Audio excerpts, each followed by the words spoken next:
Good morning, ladies and gentlemen. Is anybody out there? We're live. Ladies and gentlemen, welcome to Chaos. Are you ready? Let the games begin. And now, Will you fasten your seatbelts for takeoff, please? Broadcasting live from the City of Champions. and now we're world champions. In crystal clear FM stereo. The new stereophonic sound spectacular. All right, now to the important stuff. The next 4 hours are powered by the Chuleta Resort Casino DraftKings Sportsbook, Keep your head up now. We got a long day. where the action never stops. Are you writing this down? Now, something completely different. This is Chuck and Buck in the morning. What's up, folks? Why, you people are beyond human. Let's go. Let's get the game on.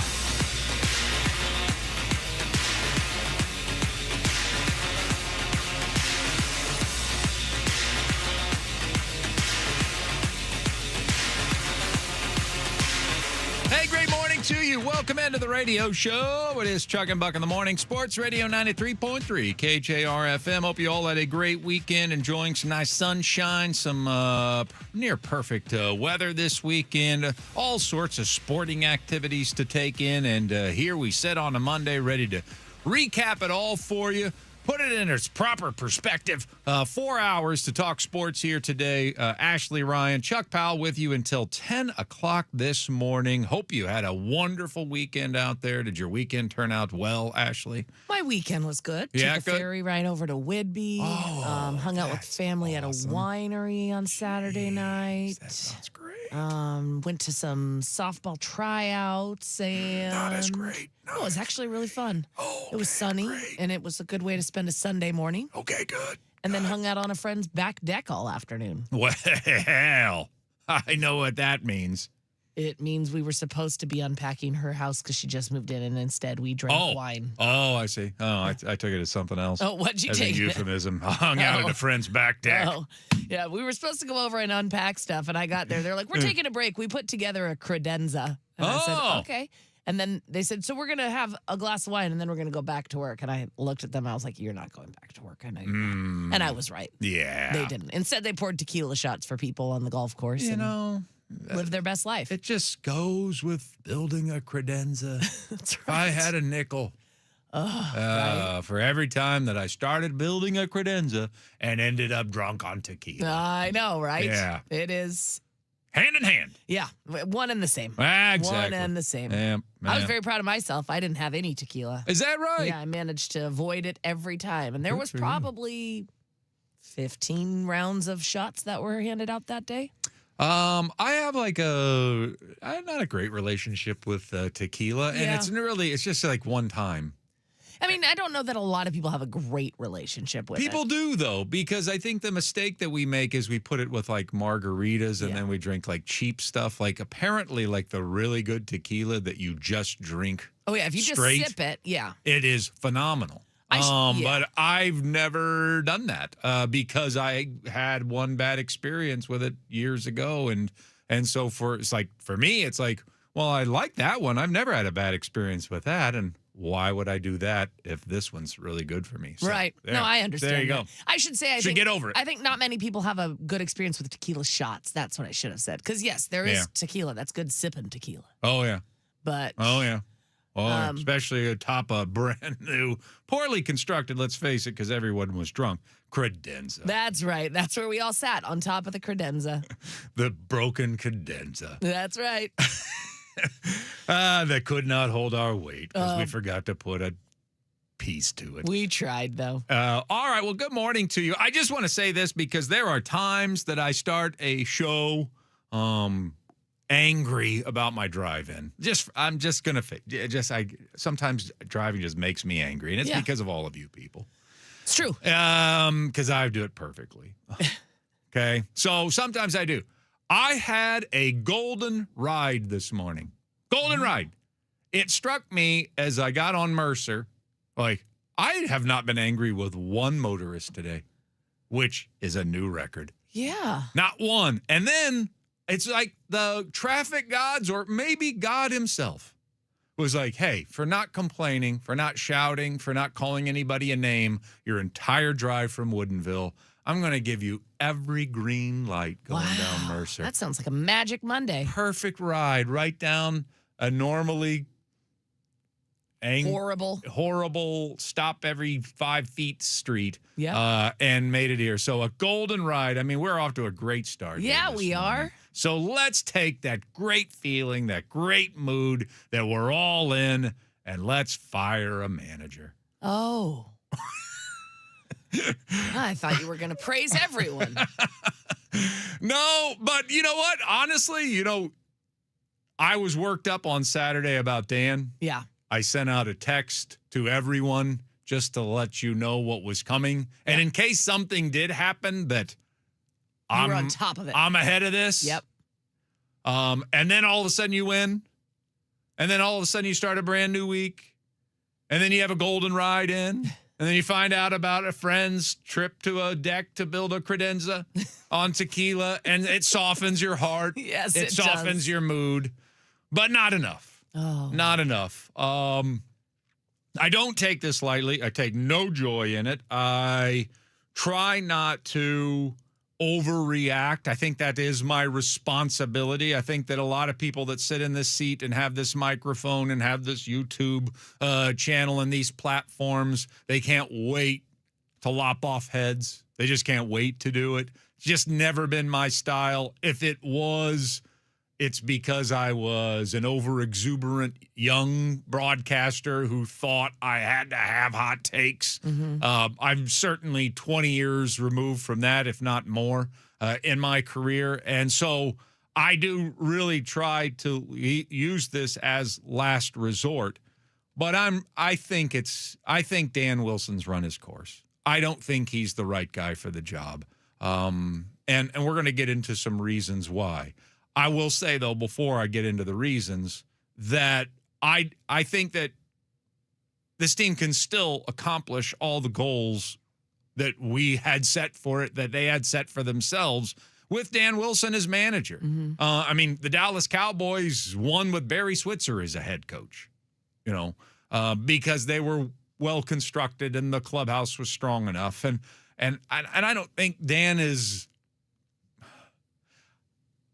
I think he could still get this job done. Look how close we came a year ago.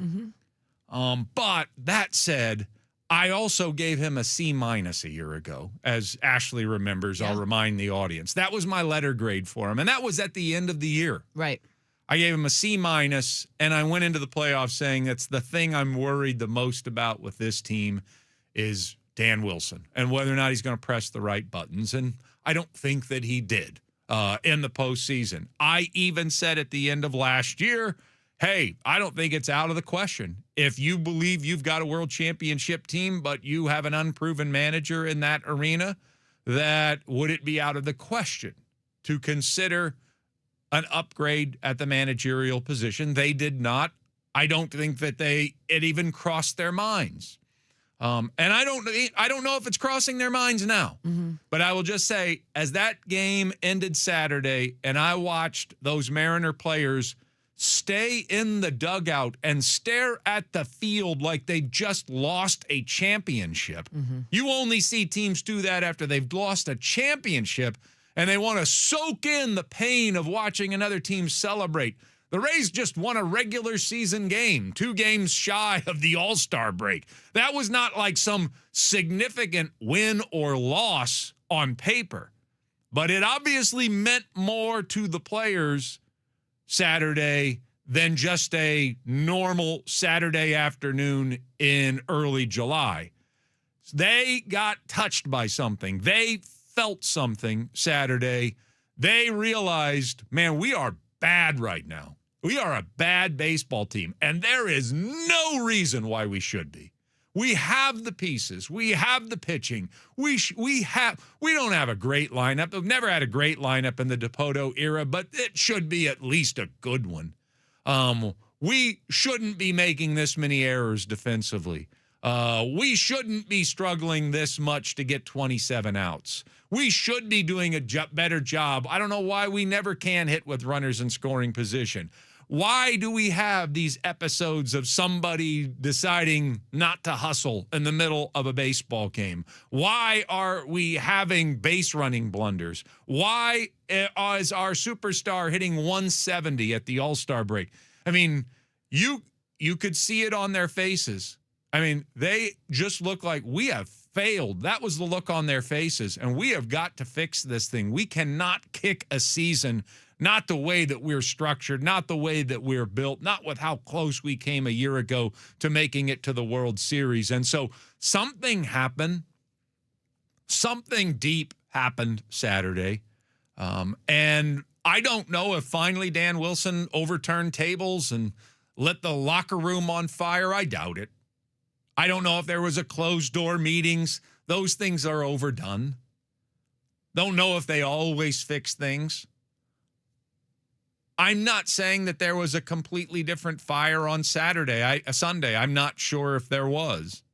But they certainly came out and played better. Mm-hmm. Even with Emerson Hancock leaving the game, the bullpen stepped up, got its job done. Offensively, you scored some runs. I don't know what would have happened had we only scored one run in that bases loaded situation and J.P. Crawford got his little fluke flare, which is good. That's a good sign for J.P.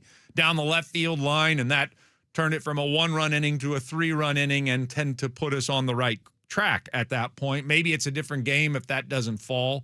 But obviously a pretty easy victory by comparison on Sunday, and so you at least get to taste victory heading into the All-Star break. But, Ashley, I'm not going to forget about Saturday. No. And that feeling on Saturday. And my feeling was, as the night went on, and I sat with that loss and a 5-game losing streak on the road and watching a team that I picked to go to the World Series just play like garbage, not just for the last 5 days, but for the entirety of the first half of the baseball season. We don't have the right manager. That's what struck me Saturday. That's where I sit on Monday morning. I don't think he's the right guy for the job. And I know he's nice, and I know he's a playing legend in this town, and yet, I mean, where is the strength in his game as a manager? Because I was under the impression it was his ability to relate to all the players, that they want to fight for him because he's always got their back. And yet we've had way too many examples of sloppy, lazy, emotionless baseball that has been played here in the first half. So he's not even touching that. Mm-hmm. He's not even reaching his individual players, much less the collective, on how the game needs to be played, how winning baseball is played, much less championship baseball. Dan may not know how championship baseball is played. He's never played it. Yeah, and I would say, yeah, being nice and being a legend is not, that wouldn't be the top two things to have on my list for looking for a manager. I was thinking this morning before I came in, I'm going to play the Mariners win song, but it doesn't feel like a win. You lost 5 in a row before you had a good game yesterday. You won yesterday, like by a lot. Your offense looked good, and the pitching staff stepped up when they really needed to. But it just feels like celebrating below mediocrity to have won 1 out of the 6 games in Florida. Mm-hmm. Well, and I think that's what brought me to this lowly state. I don't like doing it. I think I've done it twice. I think I did it with Jack Zarenzik. I think I did it with Lorenzo Romar since I came to town 11 years ago. So I don't do this lightly, but I just did arrive Saturday at the conclusion we need a new manager. And nothing about Sunday has changed that. And then I thought to myself, because I did send out the text on Saturday to Ashley and others at the station, just in case they do pop him on Sunday. But, even service, they waited until he was coming back. Not until he got back, but yeah, he was the road trip was over before on his way back, before they made that decision. So I wasn't surprised it didn't happen on Sunday.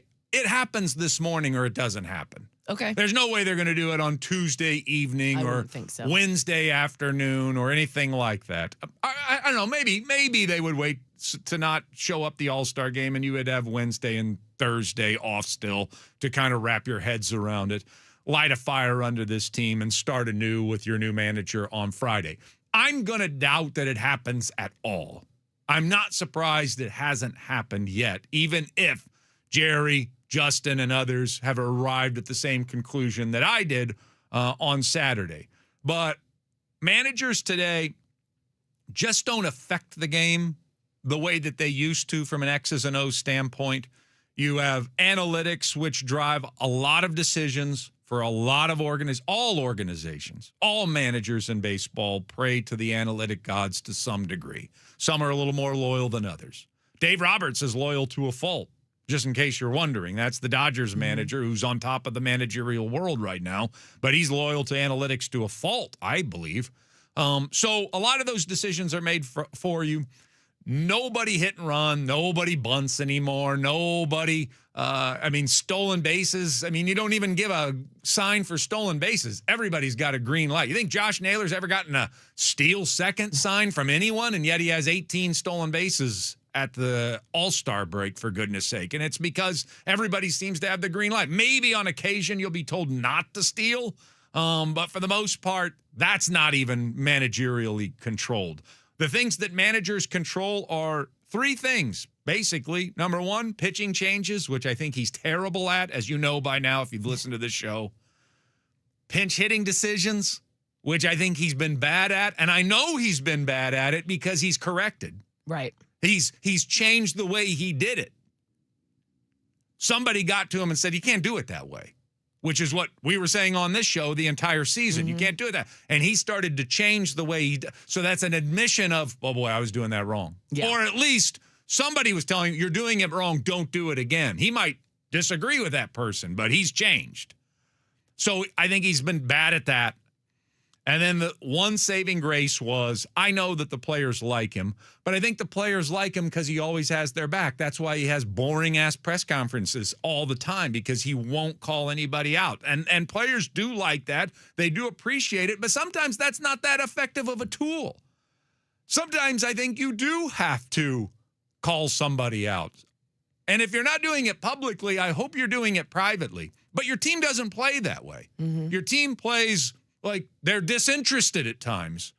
Your team plays certainly lackluster. And I know that they want to win. I know they have desire, and I know there's effort. And I know that sometimes when you're losing and nothing's coming together, it's hard to look like you are really hustling your ass off. But then there's that, and then there's what we saw from Randy on Saturday. And I will defend, by the way, that from Randy later on in the show. I don't want to use that as the example. I just think there have been way too many lazy at-bats, lazy attempts on the base paths, lazy defensive plays, and that is a reflection of the manager. That, to me, is the reflection of we're not focused, we're not playing our best, we're not even trying our hardest. And that, to me, is a reflection of the manager. He's not getting the most out of his team. And that is the bottom line. Managers are judged by nothing more in modern baseball than this. We've given you a team. This is how good it is. This is our expectation. I need you to get us to that expectation, if not beyond. I need you to, a great manager, if I've set a goal for this team on paper, AI tells me is worth 92 wins. This is a 92-win team. If you're a good manager, you get us 95. That's what you want. Yeah. Not, this team should be 10 games over 500, 7 games up in the American League West, and we are under 500 heading into the All-Star break. The roster construction is not the problem. Rob Refsnyder is not the problem. The manager's not getting the most out of the team. And this is too important of a season. There's too much at stake. It's the 50th anniversary. We've never made the World Series. We may have a lockout next year. We can't let it end by missing the playoffs in a year in which the American League is down like never before. So I endorse a managerial change this morning, officially. I don't think they'll do it, but that's my statement on a Monday morning. This is the Fire Dan Wilson show on Chuck and Buck. And again, I don't take that lightly, but I think it's time. This team needs a new boss, a new voice, and they need a shakeup. They need to be reminded you just can't play like garbage and not expect bad things to happen. And I'd like to see it happen before we play another game. You have till Friday. Okay. I think that's fair. That's where I'm at. I even have your solutions, which I'll share with you a little bit later on in the show. But right now, let's find out what's on tap for the rest of the program. Coming on Chuck and Bud. Say what? What's on tap?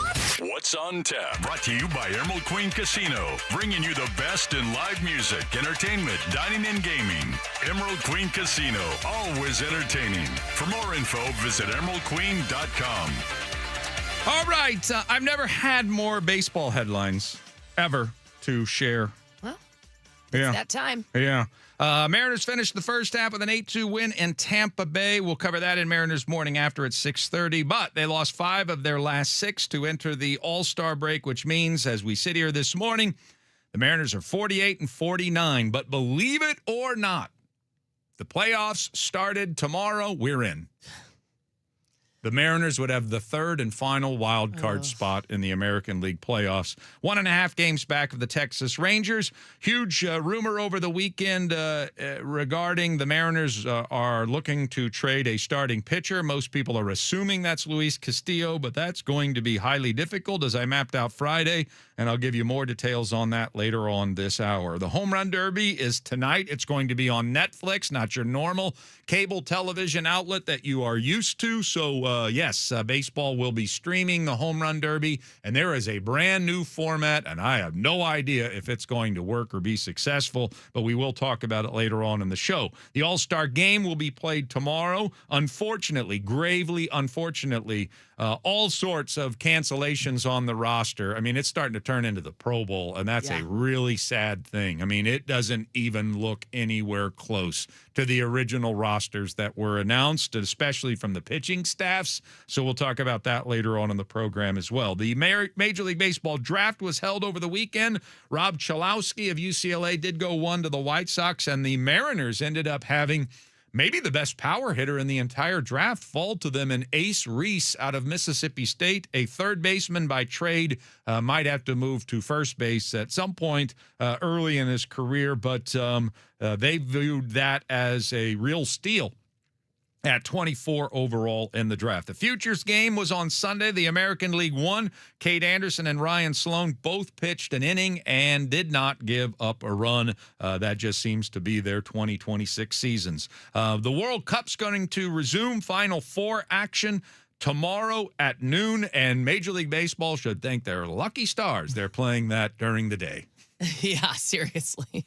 Based on all those cancellations and the World Cup fever, they have no chance competing against the World Cup tomorrow night. Yeah, you get some pretty epic matchups. Yeah, France versus Spain tomorrow. England and Argentina will play on Wednesday. Seahawks have a brand new owner. I'm sorry to put this at the very end of the opening segment, but we are going to spend our entire 7 o'clock hour talking about that.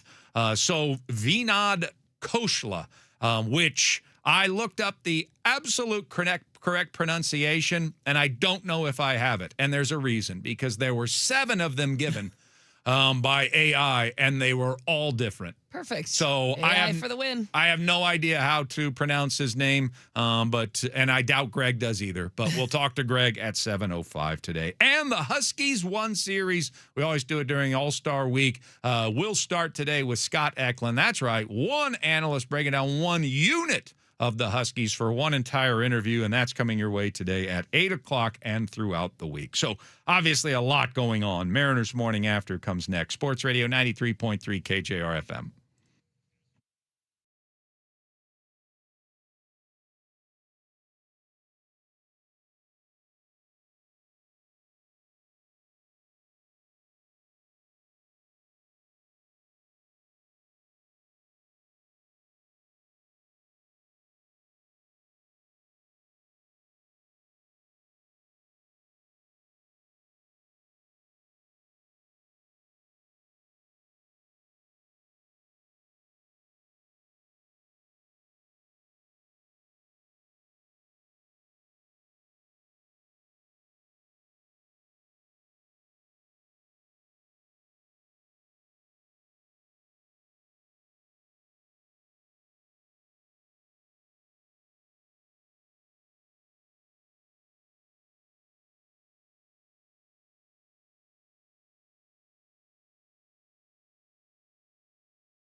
How's it feel? Feel uncomfortable Yeah. now that it's here? Doesn't it? You know, I kind of like it. Okay. Is I it kinda it's like- lifting you up a bit? Yeah, we're not going to play another game until Friday. True. And as bad as it's been, I kind of like at least going into the break with a taste of victory again. I would agree with that part, and I do like that we ended with a win. It was just so yucky before that Mm-hmm. it feels like by celebrating the win, we're ignoring what happened in the 5 games before it. Even though we're not, it just feels like the music is ignoring what happened. Yeah. Does that make sense? Hey, music. Yeah. Come on now. This isn't really a joyous moment. Yeah, this song should be like one more time. We kind of have a sound of silence happening too. Yeah, a little bit, no doubt. Mariners Morning After. It is our Mariners post-game show. We just do it the morning after every single Mariners game. A highlight, a soundbite, a preview of what's going on tonight. It is Mariners Morning After. And the Mariners had lost 5 straight games on this road trip to Florida. Miami Marlins swept the M's, and the Rays looked like they were going to do the same thing. Then on Sunday against lefty Ian Seymour, who has been hot as of late, the Mariners did get on the board, 1 run in the second inning, but they had the bases loaded in that second inning, and it looked like they were going to do that classic, we only got 1 run out of that move. 2 outs. J.P. Crawford comes to the plate. He's in the hole, but J.P. comes through. Little looper, and it's going to fall for a base hit. A run across. Garver scores. Right behind him is Young. And the Mariners get a big hit with runners in scoring position and a 3-run second. And look at the dugout. It's just an exhale. Good call. Mariners TV. J.P. Crawford does come through, and he didn't swing for the fences and screw himself into the ground and try to hit a home run in that moment.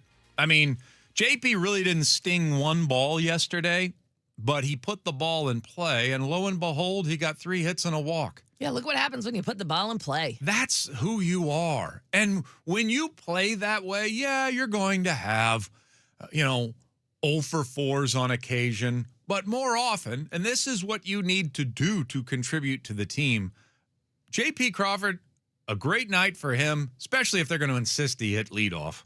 Gross. Is a hit and a walk. Hit and a walk. Yeah. And if you put the ball in play, every single at bat, with the exception of the walk, and on the occasion strikeout, we know you're not going to every single at bat. You're going to achieve that. You're going to more often than not get that hit and walk. That's 40% of the time on base. That's excellent for anyone, but for a leadoff hitter, you want them to get on base. And so I thought yesterday was JP staying within himself, and lo and behold, he gets one seeing eye right down the first baseline that was barely fair, and he blooped that little duck snort into left field, which was huge for where the team's mindset was to not come away with 1 run and instead get 3 because you simply battled, put the ball in play, and got a little help from the baseball gods. Yeah, and that is what it's all about. We've talked about how frustrating it is to watch JP at times just try to be somebody he's not. So yesterday was a perfect example of why he should be that way.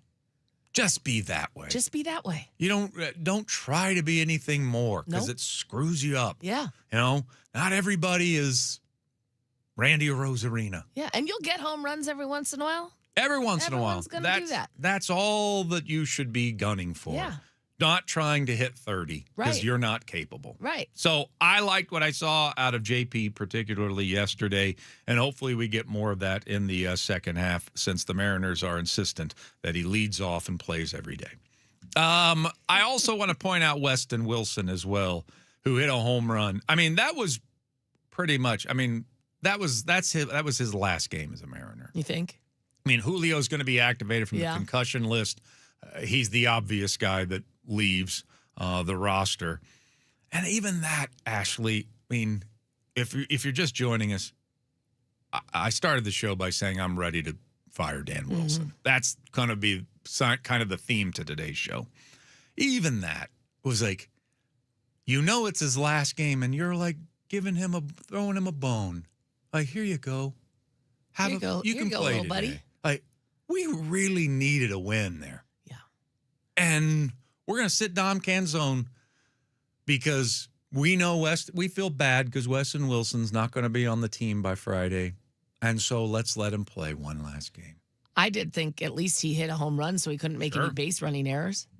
You can't make an error when you can just run around the bases. I'll tell you this too. He looks the part. Like he put up that trident, and I'm like, that guy looks like he just might. If he was shirtless, it would look like he just came out of the sea. Yeah, he looks like Nautilus himself. Yeah, and then they could have poured a bucket of Gatorade over him, and he would have been straight up King Triton. Probably his last game as a Mariner, but he did hit a home run.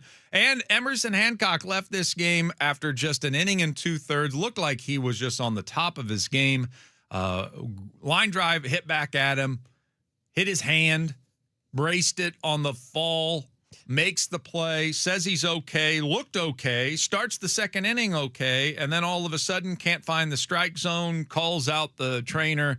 I guess his hand had swollen up and he couldn't grip the ball the way he wanted to. Take him out of the game, and Dan Wilson is facing 7 1/3 innings of baseball to try to get through that last game of the regular season. But Ferrer, Davila, Spire, Rucker, Bizzardo, and Munoz got the job done, and the Mariners win it 8-2 to salvage a game out of the series and out of the road trip. Here's Dan afterwards. Obviously, a great way to end the first half. Tough road trip from beginning to end, but a good way to end it. I thought it was, you talk about a team effort from top to bottom today. That's what it was. With Emerson kind of exiting early, you really had to rely on the bullpen here for a lot of innings, and they all delivered. I thought they all threw the ball extremely well, and offensively, things turned around a little bit today, and we were able to get the big hit, able to put some traffic on the bases and drive them in. Obviously, Randy's homer, really kind of put an exclamation mark on it and gave us the lead that we needed. But, again, continued to add on late. But, just really good at bats. I thought we took a really good approach off Seymour and a day that, we can build on for sure. This was a tough road trip, but I feel like in a lot of ways we were in a lot of these games until the end, and they kept fighting, and that's the fight we'll continue to see here in the second half. Half the teams are going to go into the break on a loss, but for you guys, just to get a win out of this and go into the break on a win and play well as well, how important is that? Yeah, I think it's huge. This was a day it's always a little tricky, but our guys continued to push, and they understood how important it was to continue to fight today, and they went out there and they did it. Dan Wilson, after an 8-2 win, should point out Randy Arozarena hit his 11th home run, 3-run shot. That was a big part of the game as well, and it is an 8-2 win. I would also say, I mean, the argument is, well, they were going against the lefty, and so you wanted to put some righties in the lineup. Well, it's a bad argument because Ian Seymour has reverse splits. Lefties actually do better than righties against him, so there really wasn't even any strategic advantage to playing Weston Wilson. Worked out. Hit a home run, contributed to the game, and yes, now as a human being, like, I'm glad you got to hit a home run your last game as a Mariner. Yeah, absolutely. A good feeling. Yeah, yeah, But then again, like, where is that muscle that, hey, we need to win? Yeah. And that individual move didn't really suggest that was part of the equation for winning. I would get that. And I think the day was not set up for us to get a win, obviously, with Hancock going out and Dan having to come up with 7.5 innings of bullpen management. Yeah, exactly. Well, fortunately, you didn't have to worry about the next day or the next week. So you got to use everybody. You didn't have to, like, play those mind games of, like, well, what if we need them tomorrow? Yeah. So you just had to use them. You had 7.5 innings to go, and you had to use them all.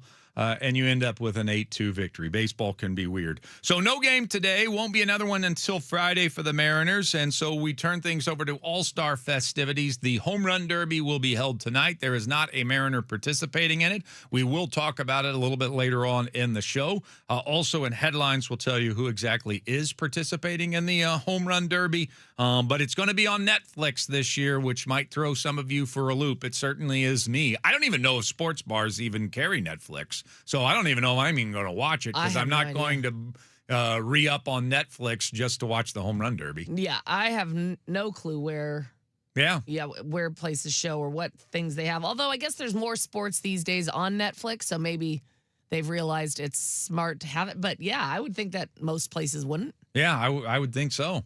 I don't think many, many bars have a movie night. Yeah, probably not. Yeah, and you're really only getting it for Christmas football, and then apparently the All-Star game. Hey, come to Wooden Creek Kitchen. It's the Crown Night. On Netflix. That'd be great. All right, coming up next on the program, I've got a Sup With You question today to go with our theme on this Monday. Also, the latest on those Luis Castillo rumors. We're going to do all football in the 7 o'clock hour, so I'm just committing to an all baseball hour here at 6 o'clock on Sports Radio 93.3 KJR FM.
started the show today by going big. Don't do this very often. Don't take it lightly at all, given the platform that I'm pleased to have here as a sports talk show host on KJR.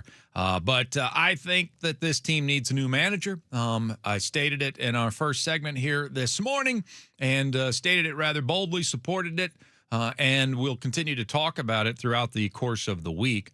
Or until something happens, which I don't think it will happen. But I do want to hear from you. And so Sup with You. Sup is something we do. We take questions from you, and then Sup with You is where I ask you a question and want to hear your feedback either on the text line, on YouTube, on our channel, or you can use that talkback. I'd really like for you to use the talkback. That'd be fun. I'd like for you to have like 30 seconds to tell me why Dan should keep his job. Okay. Okay. Because I want him to be defended today. I'm obviously making the statement that I think it's time for him to go. I don't think Ashley's too far off. I'm going to get her thoughts here in 2 seconds. But I do want to hear the other side of it. I do want to hear the listener that wants to defend Dan. So if you want to use the talkback at 93.3KJR.com, gives you 30 seconds. We'll replay some of those for you coming up in our 8 o'clock hour today. Where are you at with this? I mean, I wanted to be careful in my presentation this morning, so I burned up all the time. But you with me on this, or are you wanting to give him more time?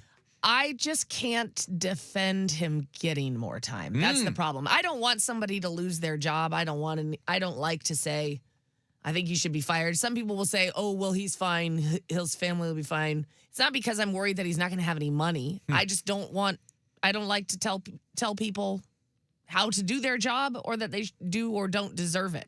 But by all the things that we've seen in the first half, more than half of the season, I just have a hard time defending why he's good at it. And that's where it's hard. So as much as I don't want to say, yes, he deserves to be fired, I just can't come up with any reason why he should continue. Yeah. I mean, his job is to manage the players and to get the most out of them. And he's not going to hit on all of them. But like the pitching staff, I think, I mean, he deserves some credit for the pitching staff, but a lot of that goes to Woodworth as well, where offensively, the only guy that we're really getting more than we thought we were going to get this year is Randy Arozarena, and yet he's the guy everyone wanted fired Saturday because we want somebody fired after every loss. Obviously. Because he's the attitude that is the problem that's permeating, and he represents why this team isn't winning, why this team sometimes looks listless and like it doesn't care. It's Randy. And so how do you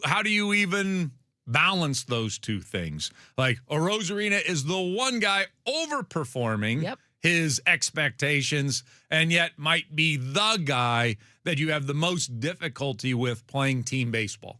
Yeah, but I mean, again, you can't fault Randy for what he's done this first part of the season. He has been great, and he has been the one bright spot consistently on this team. And I just think, and I think we're probably going to hear from the listeners the same way. You're saying, give us a talk back to defend why he should keep his job. I think people are going to have a very hard time coming up with reasons why he should keep it. Well, that's why I asked for the other side, because I think if I asked for, I'd get a lot more on the on our There's side. There's a lot of here people today that are anti-Dan Wilson. Right. So that's why I do want the voices of those that have good, sound reasons for why he should stay. I know what I'm going to get. I already know what I'm going to get, and I'm going to disagree with it.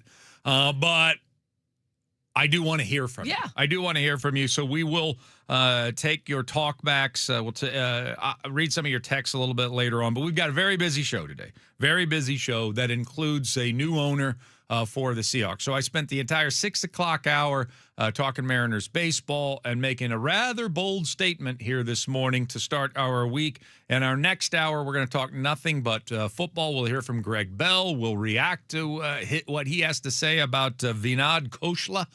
And we'll close it out with some football in our 7 o'clock hour as well. Plus your headlines at the top of the hour. Sports Radio 93.3 KJR FM.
Rosarena to right center field. That's deep. Mesa goes back at the wall. Gone. It's out of here. A Rosarena with a 3-run shot. And it's 7-0 Seattle. Barely got out. Had to take a second look. It's his 11th on the season. Mariners TV, 8-2. The Mariners do win a game on Sunday, 8-2 over the Tampa Bay Rays. Only one win on the 6-game road trip to Florida, and so they hit the All-Star break a game under 500, a game and a half out of first place. But believe it or not, if the season ended today, they'd grab the third wild card in a first half that was down, obviously, in the American League. Notice I didn't say bad. I don't think the American League is bad. I think that there are a lot of teams that are pretty decent that just had bad first halves, including the Mariners. But I do believe it'll be a different story in the second half, which means they could play a lot better and still be on the outside in because of the way they played in the first half of 2026. So we'll see how it goes. But we have hit the All-Star break officially, and there are a lot of baseball headlines to get to in Frost Brewed Coors Light Choose Chill headlines before we talk some football with Greg Bell, so we better get after it. The Mariners, 48-49 on the season, won't play again until Friday. Tonight, the Home Run Derby will take place on Netflix, and it is a great field. I mean, I realize that it didn't turn out to have as many of the superstars as maybe you would hope, but Kyle Schwarber, Ben Rice, Junior Caminero, Jordan Walker, Bryce Harper, Wilson Contreras, Munetaka Murakami, and Jack Caglione, they're going to put on a show tonight. Those guys are going to put on a show tonight. Those are some great contestants for this home run derby. And, of course, we've heard of all of them, unlike an NBA slam dunk contest. So before you criticize baseball, remember what other sports do and how difficult a time that they have trying to get people interested in their exhibitions. So I think baseball does a phenomenal job getting a field together for the Home Run Derby. There's going to be a brand new format, and it is going to be a complete left turn. I don't have time to tell you about it now, but we will discuss it at 9 o'clock today. The All-Star Game will be played tomorrow. This I have a bigger problem with. So many cancellations, so many guys that were on the original rosters that have decided to tap out for this game. It's very unfortunate. I don't want it to end up like the Pro Bowl. After all, we do this in the middle of the season.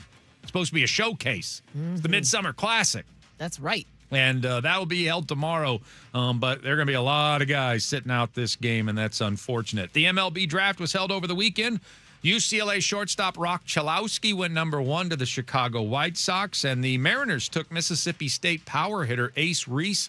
Played third base for the Bulldogs. Might play first base eventually in his career.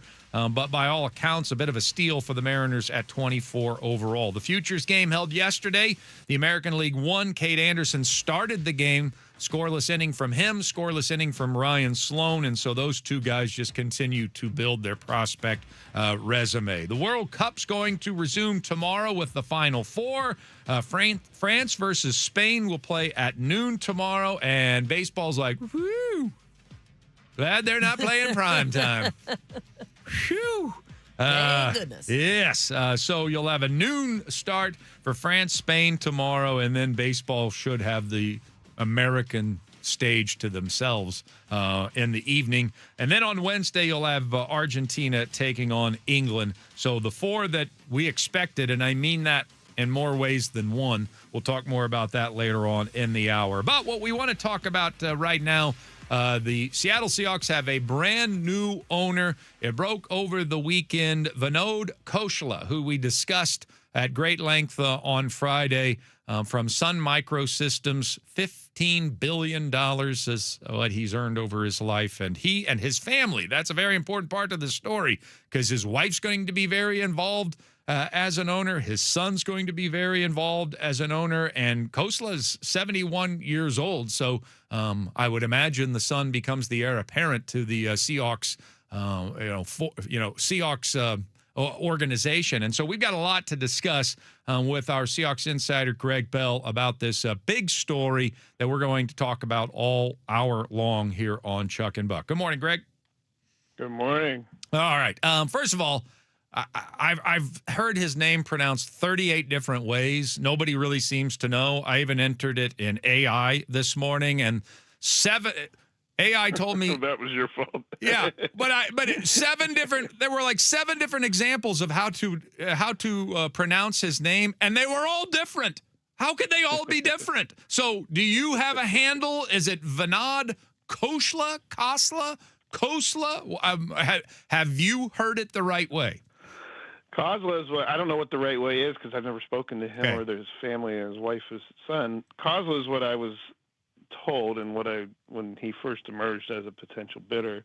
I joke, but it's fitting that you consulted AI because the family's wealth is deeply intertwined in AI. 10 years ago, Vinod Khosla was in the beginning stages of AI and investing in it. As an entrepreneur, he was on the forefront of this, and of course now it's hugely taken off.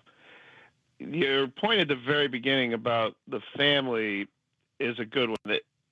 Vinod Khosla is the front man that everyone's given attention to, and all the reports of this sale lead with him. But in fact, the NFL memorandum that went to all teams on Saturday when news of this broke to inform the teams of this sale agreement says that his wife, Niru Khosla, is going to be the controlling owner. What's that mean? Well, they can divest is the wrong term. They could divide the shares of how much they own individually, where her husband could own X percentage of shares and the son, Neil, could own X percentage of shares. According to the NFL, the wife, Niru, is going to own the majority of the shares. If she's the controlling owner, that means she would own at least 30%, and the league prefers up to 50% or more of the shares as the controlling owner's interest. So that she is actually the principal owner, according to the league, and she would have the ultimate authority as the controlling interest in the club. So who is Niru Khosla? I wrote a story last night that I posted this morning at the News Tribune about her because no one's talking about her. She was the founder and is the chief executive of something called CK12. It's a foundation, a nonprofit, not-for-profit, I should specify, organization that has been founded to make K through 12 education more affordable and more accessible for everyone across the world. She founded this about 18 years ago, 20 years ago now, and they claim to have taught 317 million people across the world for free with AI software using textbooks that they can provide online to people anywhere, converted into 90 different languages. And it's been her passion in life for education and free education and access for all. And as a not-for-profit, a lot of her time, effort, and monies have gone to philanthropy. So she's really interesting in a continuation of what has been going on in Seattle. Jody Allen, of course, has been the team chair of the Seahawks since her brother's death in 2018. Samantha Holloway, the Kraken owner, has started One Roof Sports and Entertainment to own the Kraken, the Climate Pledge Arena, and it seems and she's already said, will position to bid for the new return of the Sonics in the NBA, and she just brought Melinda French Gates on board on One Sports Entertainment. So women owning sports teams, and the philanthropy legacy, of course, Paul Allen, the $9.6 billion sale, all of that money is going to charity. Wow. Because that's what Paul Allen stipulated in his estate, his will, as a demand for selling his assets. So it's quite interesting. They make Niru Khosla the primary controlling owner, and the NFL specified that to teams because there is a continuation there of what's been going on in Seattle sports and ownership with women. Greg Bell is with us, our Seahawks insider, talking about the ownership change. I mean, that really does need to be repeated and expanded upon. Like all of that money, a record-setting number, 59% higher than the other biggest sale in NFL history, and all going to charity. I mean, who's going to be overseeing that? I mean, are we going to get like a detailed breakdown in the future of who gets what? Because My goodness, $10 billion. And $100 you feel like you've given to something. $10 billion should go a long way, right, Greg? Well, yes, and I can think of zillions of things in our country I wish $10 billion would go to. Education, homelessness, mental health crisis, drug abuse, on and on. But there's such a worldwide array and vast array of interests that Paul Allen had that he's got all kinds of philanthropic interest that he will have dictated. I haven't seen, obviously, the copy of the estate of the will to determine where this money goes, but it's not like all 9.6 billion is going to one place. He's got so many interests across the world. It will be across many spectrums. Greg Bell, our Seahawks insider, with us. So, what do the Coastless know about football? Well, we don't know. We don't know a lot, frankly. We don't know what they will want to do with the team. We won't know what they will want to change and not change. We will want to know what they want to do with the stadium. What we do know is that there are no indications from the league, from anyone in this process, from anyone anywhere, that Seahawks are going to be anywhere but in Seattle. It's where the league wants the team to be as its anchor in the Pacific Northwest. It's been hugely successful ever since the Nordstroms bought him to bring him into the league in 1974. What we do know is that Vinod Khosla and their son, Neil, have been attending 49ers games for 25 years. Vinod has said that back when Neil was 5 years old, they bought season tickets to the 49ers, and they've been going ever since. And that's the reason in 2025 in the spring, they bought a 3.1% share in the 49ers. It turns out that purchase, that shouldn't alarm Seahawks fans. They have to divest of that, and they're not going to be 49ers owners owning the Seahawks. League rules say they got to sell that share. At least he's got good taste. At least he knew to move on to a better organization. Right? well, if you're going from 3% interest to controlling interest, you should probably be pretty sure about that for the cost of $9.6 billion. But what that 3.1% stake buy in the 49ers did is it familiarized the Coslas with the process of NFL ownership. More importantly, it familiarized the NFL and their owners with the Coslas because they had to approve them. Even as a minority owner, all owners have to approve sale of any portion of any team has to be approved by the other 31 owners. So Commissioner Roger Goodell and all the team owners know these people. And this wasn't a bid out of left field of people that they had not already vetted and approved just a year and a half earlier.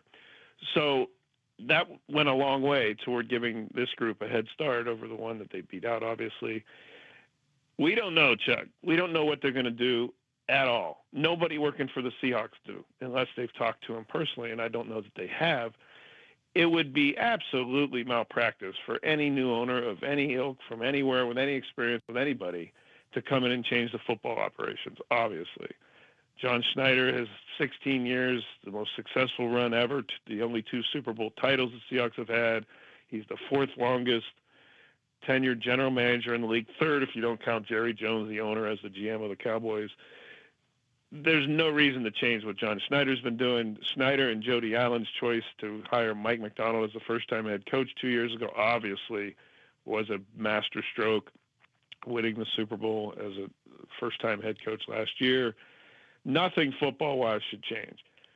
But having said that, everything else is on the board to change. The business operation, marketing, sales, community relations, or anything that doesn't have to do with between the lines, I would think, is up for review and change because these billionaires don't make billions of dollars just doing it by themselves. They have trusted people that have worked with them in all the entrepreneurial endeavors that they've had, and they will undoubtedly bring many of those people with them to Seattle. It is noticeable that they are only the second of the 4 ownership groups over the 52 years that the Seahawks have existed. They're only the second one that's not from here. Nordstrom's, of course, the original owners, sold to Ken Behring, and Behring is a Southern California real estate developer for 9 years, threatened to move the team to Southern California. That's why Paul Allen bought him, and the Seahawks have enjoyed a unusually stable, local-based ownership group with the Allen family for the last 30 years. So that's not the norm in professional sports, and it is not unusual at all for teams to be owned by owners from out of town. And for the first time in 30 years, the Seahawks are in that situation. Yeah, what a unique situation. I think of my old professor in college, John Regnell, when I said something was very unique. He goes, that's impossible. It's either unique or it's not. There's no degree of uniqueness. And so I've always remembered that. No, this is truly unique. You're never going to see a sale like this again. You're never going to see all the money handed over to charity. You're never going to see a relationship passing of the torch from brother to sister to sale. And now we try to get to know an ownership group that has never truly owned a professional franchise before. So, I mean, sports fans have a tendency to worry anyway. And then you're coming off a Super Bowl. The last thing you want is the boat rocked after coming off a Super Bowl. Things are going really well. So what, if anything, do you think a Seahawk fan should be justifiably worried about? A Mariner fan should be worried about a lot, by the way. A Seahawk fan should be worried about the fact, because they aren't from here, they just don't have an innate sense for the Pacific Northwest sports fan, for the legacy and history of the team. That's why I thought the choice of words that Vinod Khosla had in his statement on Saturday was interesting. He said, we are thrilled, I'm paraphrasing, we're thrilled and excited to carry forth the legacy of the Allen family's ownership of the Seahawks. He gets the concern. He gets they're not from here. And he gets people who are going to say, wait a minute, they're not from here. He wants the first words to be that we appreciate and we expect to continue the legacy of the Allen ownership group. That's a tall order. Paul Allen kept the Seahawks here, kept them from moving. They got him the new stadium. Paul Allen, dispatched Todd Lewicki to Los Angeles to get Pete Carroll out of USC, to change the fortunes of the middling franchise that had been the Seahawks, the 8-8, 9-7, 7-9 Seahawks for decades. Paul Allen did that. Paul Allen made the Seahawks what we know the Seahawks to be today: Super Bowl champions, perennial playoff contenders, that pack a stadium that shakes and rocks and beastquakes. Paul Allen did all of that. And so nobody's going to be an owner like Paul Allen, ever, especially ones that are from the Bay Area. So let's just state that off the top. But if you're a Seahawks fan, you have to be encouraged about the unprecedentedness of this. No Super Bowl champion has ever been sold in the months after winning it all.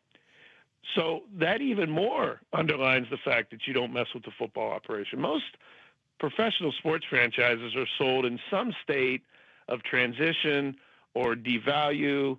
I hate to even bring it up, but think Sonics, think any franchise, even the Lakers that just sold for $10 billion, the only richer deal than the Seahawks deal in North American sports history. Even the Lakers, with LeBron James coming in and Kobe Bryant passing away and the former championships and not being able to replicate it since, and they are in something of a transition period from what their legacy used to be. This is the height of the Seahawks. This is it. This is their peak. You don't see franchises sold like this in this situation, especially not mere months after they won it all. I think that should be a salve and soothing to Seahawks fans' concerns that maybe it's good that they haven't owned a professional sports franchise and they can leave the football side alone. Yeah, and I do want to give you the opportunity to sort of address it, because you thought, and correct me if I'm wrong, kind of all along that some sort of secret local guy was there in the weeds and would ended up owning this franchise. That didn't happen. Why did that not occur? No, and there was that. And I don't know since Saturday, or even in the days leading to Saturday, whether that person was outbid or didn't get interested. But it was obviously the two multiple bidders against each other drove the price up, and that was what Jody Allen and Burt Kold were seeking for the maximum value for the philanthropic interest of Paul Allen. I don't know how far down it was a possibility. It didn't materialize, and I don't know if that's because the person was outbid or just the price got higher than they wanted to do. It also bears repeating that the Khoslas, the three that we know of, the husband, the wife, and the son, aren't going to be the only owners. The NFL statement and memos to the teams made clear that there will be other limited partners. The NFL rules say there can be up to 24 limited partners for a total of 25 owners, a controlling owner, plus 24 limited partners. I'm not saying there's going to be 22, and the NFL saying that there will be a few limited partners, several is what the term was in the memo, suggests it won't be 22. But there is the possibility that some of the minority owners have ownership experience in professional sports. We don't know that yet either. I guess I should say overall to this conversation is we don't know. Yeah. We have we have owners coming in that they're from out of town who have never owned a professional sports franchise before, and there are a lot we don't know. No doubt. All right, so what are you going to talk about today at 10 o'clock? Well, this, and I'm going to explain quite a bit about how I find it interesting that Kozla's wife is the controlling partner here in the continuity in the Seattle ownership and women and philanthropy, just like I explained to you. We'll talk about that. We'll talk some about the Mariners and their All-Star break as well. And I don't know, Chuck, I guess the All-Star break comes at a good time this year. Sometimes they don't come at a good time, but it seems like it came at a good time. Yeah. I think. Maybe not for all, but yeah. All right, well, we'll listen at 10. Thanks, man. We appreciate it. All right. Happy Monday. Thank you. Greg Bell, our Seahawks insider, also right here on KJR from 10 to noon every day. So we'll have more on this story coming up. If you want to follow him on X at GBellSeattle or thenewstribune.com, he's got all sorts of articles up right now discussing the ownership change for the Seattle Seahawks. And we will, as a show, discuss Vinod Khosla next. Sports Radio 93.3 KJR FM.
Thanks to Greg Bell, our Seahawks insider, for the latest on the Seahawks ownership change. Of course, you can follow him at G-Bell Seattle and thenewstribune.com to get more information. With us, this segment brought to you by the Emerald Queen Casino. Bet, watch, and win at Emerald Queen Casino's Emerald Queen Casino Sportsbook.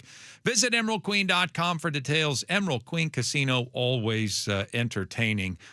So I wanted to make sure that when we cracked the mics here this morning that I knew how to pronounce our new owner's name. Right.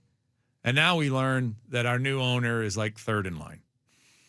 Right. Yeah. It's the wife, and then the son's the heir apparent, and then Vinod. Then Moneybags. Yeah. Vinod. That's very interesting that you went with that.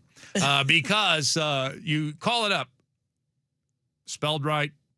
Vinod Khosla pronunciation. Search. First thing that comes up. Vinod Khosla. Vinod Khosla. Then it says underneath it, Vinod Khosla is pronounced Vinod Khosla. Okay. Completely different, right? Yep. And it specifies the first name is said with a long E sound followed by a soft nod, Vinod. The last name is pronounced with a silent O in the first syllable, rhyming loosely with Moskla or Roshla. So, Koshla. Completely different than what Greg told us, right? Did he say Kozla? Yeah. All right. And then there's one other example where our guy, I'm just going to say our guy for right now, goes to TyCon 2017. Apparently it's a nerd convention in the Silicon Valley. And he's the keynote speaker. And this British, fine, proper woman sits down and lectures the audience about, if you've not heard of our next guest, then you pretty much have your head up your arse. Oh. And she doesn't say that, but that's the air that she has about herself. And then she proceeds, after all these pronunciations, because they're very clear, like, you know, about how it's supposed to be pronounced. Then she does it completely opposite than anything else that was presented. She went with Vinod Khosla. So she went. So she went combination. Yeah, she like the exact opposite of what AI is. Two different versions of what AI said it should be pronounced like. She went Vinod Khosla. Now, I will say there was a look on his face like, you got it wrong. There was that look on his face. But nonetheless, we'll go with Vinod today. Yeah. That's just... Khosla. Yeah, sure. Until we're told differently, but we have... VK. Yeah, VK it is. So we have a brand new ownership group, and I think that's very important to specify because I don't think that Vinod is all that interested in football. I think he is a businessman who has a family that is interested in this, and so he puts up the money. You can't get it without him. Mm-hmm. And then it sounds like the wife's going to have a little bit more power, and it really feels like the son is the one that we should get to know over time. I mean, not that Vinod is old, 71 years old, could live for another 35, 40 years. But nonetheless, I think that this is an investment in the family's future. And so as we try to figure out whether or not we're excited, disappointed, worried about this new ownership group, I think you need to study all three of those principal figures because I think they're going to have their hands all over it. I think the more so than ever, wife and son might have more to do with how the Seahawks are operated than Pops in this entire process. That's my initial read. But I don't know. I mean, it's just such a unique situation that you're coming off a championship. Everything's great. You don't expect a team to get sold in that under that scenario, and yet they are for a record number for those that reported once upon a time, there's not a real big interest in this team. Yeah. Turns out there not many people want this team. Well, it went for 59% more than the last highest bid in the NFL for a franchise. So they paid huge bucks. Apparently got in a bidding war with Mattel, the other Indian investor that was looking to buy the team. And so they take over. And I can't sit here and tell you, hey, we won. I have zero idea. You have zero idea. No one knows how this is going to be operated from this point forward. I will just say I know that they're very bright people, and it would take a really stupid individual or collection of individuals to mess with how well things are going for the Seattle Seahawks. So I'm just going to trust that these three really smart people who have spent $10 billion on this football team have not done it to come in here and make wide-sweeping, stupid changes to something that is right now at the top of its game. Yeah, and I would assume that would have been part of the conversations that Jody Allen and the group were all having with anyone that was coming in. Granted, you could say something, and then when you buy the team, they're yours. You could do whatever you want. Right. But you're right. They would be stupid to take anything away from their investment. And if they were to make all those changes, that could be sending them down the wrong path, and a path that would lose them lots and lots of money. It is interesting, though, with the sale price. I think it's kind of like everything in the NFL. Like, ooh, he's the highest paid wide receiver in NFL history until the next guy comes along. Right. So, it's the highest sale till the next team gets sold eventually. And they raised the bar here. Yeah, they really did, though. Yeah. So we'll see. Yeah. I mean, the last thing you want to see is that, they show up and Indians are known as pretty passive people, and they're like, this is just way too violent. We can't hit this hard. Yeah, wait, they're hitting each other like that? I was unaware. I thought this was a soccer team. You said football. Yeah. So I don't know. There's really no other analysis than that. No, there's nothing. I know nothing about them. We can't tell how good of because we don't have anything to compare it to. I'll give him credit that he did recognize that the 49ers are crap by comparison to the Seahawks. So at least he had that going for him. Yeah, but it took a while. So there's really no way to judge this and think that we have a good ownership group or a bad ownership group. I'm just going to trust that anybody that spent that much money, that is smart enough to have earned that much money, because he's kind of a self-made man. This isn't. He didn't get this from Daddy. No, he was a co-founder of a company. The other guy got it from Daddy. Yeah. So we may have dodged Daddy's boy. This is somebody that kind of put his self-made man here, from what I understand. So I like that. I like that about him. And so I know he's really smart, and anybody that's smart isn't going to come in here if they don't really know football and make any changes to what is an excellent operation right now. Yeah, and I will say I still wanted an owner that had local ties. I get it. I wouldn't say that it necessarily makes me more comfortable, but it just feels like that's the right way to go. So that part is a bit of a disappointment to me, but I can't say, I'm mad these people bought it. I don't know anything about them. Yeah, I don't think he'll act like Ballmer during games. Probably not. In case I think you're anybody's probably wondering. pretty safe with that assumption. All right, World Cup next. Sports Radio 93.3 KJR FM.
Imagine that. Oh, it gives me chills. Imagine him. Like, not only are you like dominating and you might be proving to everyone in the world you're the best soccer player in the world, but you are named Jude. Yeah. You're from England. Greatest band of all time sings a song called Hey Jude. Every one of the English know every word to that song.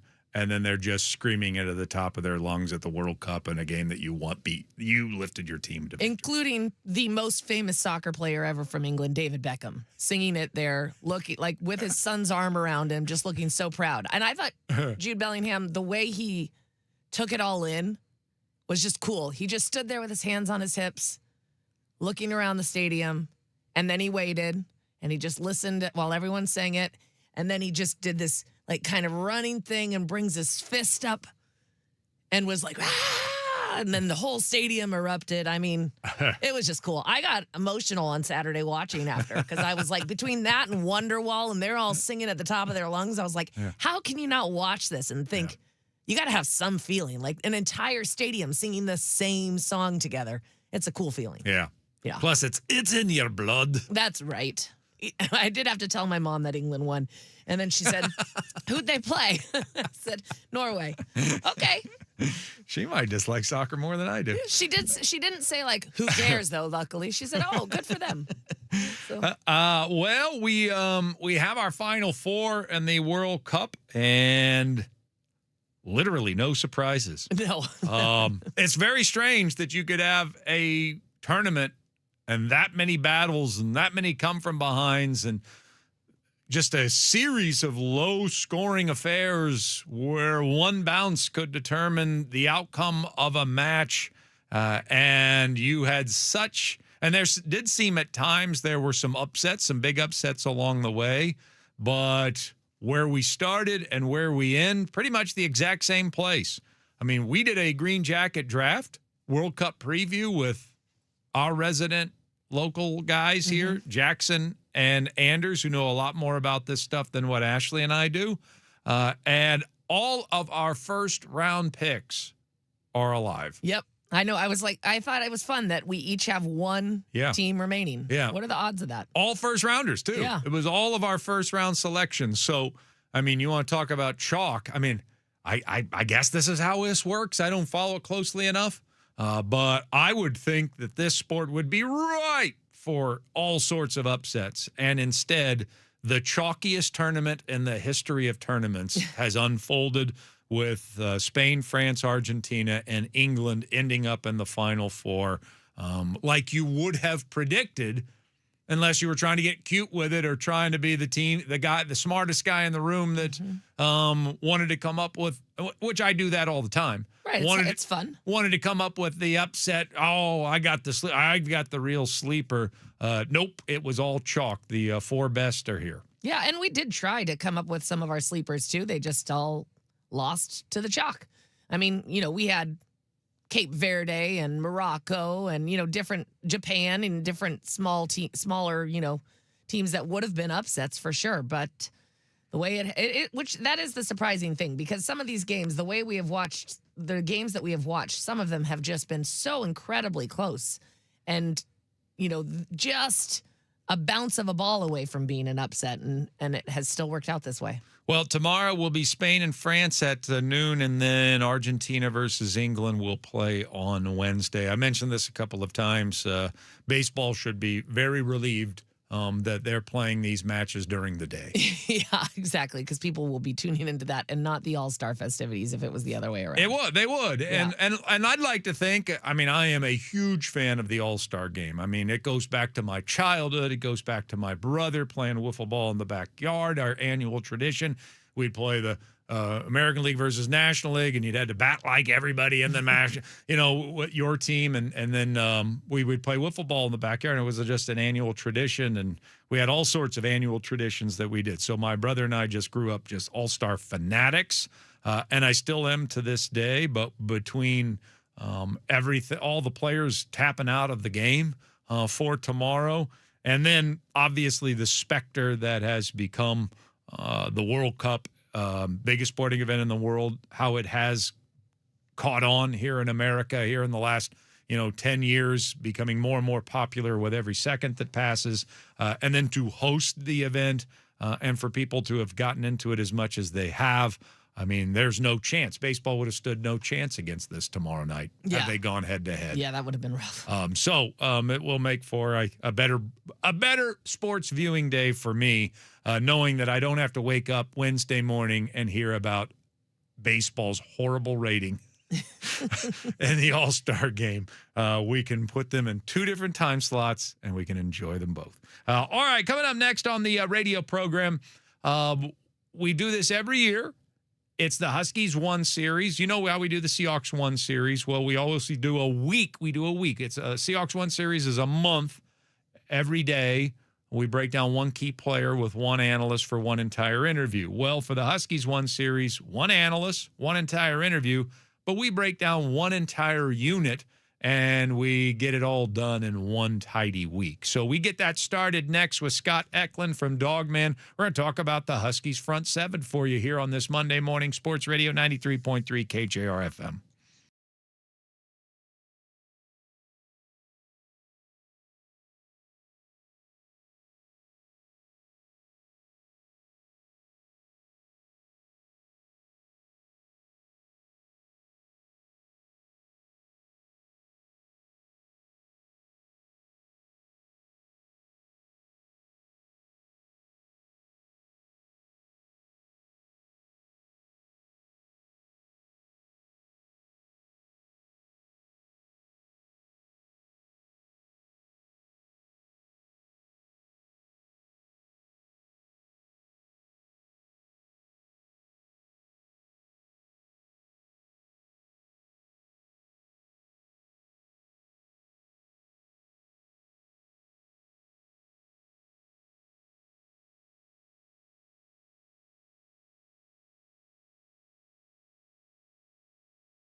Well, so much to discuss here on this very, very busy Monday morning. Chuck and Buck in the Morning. Sports Radio 93.3 KJR FM. My name is Chuck Powell. Ashley Ryan with you as well, not just here on the radio station, but also YouTube, where you're watching us every day and judging me on my brand new goatee.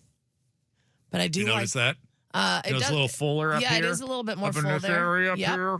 I noticed that. Yeah. And I noticed you also went with a black shirt. Ryan Healy would be very proud. I did go with a black shirt. Yeah, probably a little too warm for later today, but then again, we get up at ridiculous hours. Yeah, and sit in an icebox. Yeah, so good to have you with us here this morning. And I got two big topics. We got a change in Seahawks ownership, which we discussed for nearly the entire 7 o'clock hour. And I also went way out on a limb. Maybe not so far out on a limb this morning, and I did make the statement that I think it's time for a managerial change with our baseball team, which we will discuss in greater detail a little bit later on this hour. But today also marks the day of our Huskies One Series. You know what we do in June, every single day throughout the month. One analyst breaking down one key Seahawks player for one entire interview. Well, we spend a week in July getting you ready for Huskies training camp as well. One of our analysts in town breaking down one unit of the Huskies roster for one entire interview. And we get that started right now with our friend from Dogman, Scott Eklund, now joins us here on Chuck and Buck in the Morning. Can you believe it? Football's almost here, Mr. Eklund. I know that now because I'm talking to you. Yeah, I know, guys. It's great to be on and excited to start talking some Husky football. Right after 4th of July, the blood starts flowing just a little bit differently. You can tell that we're getting close. You know, I usually think about it when I buy my first college football magazine. Which I know sounds old school. You just use the old internet, right? But I still buy a college football magazine every year, and I have yet to do that. So maybe I'll go get that done here tonight.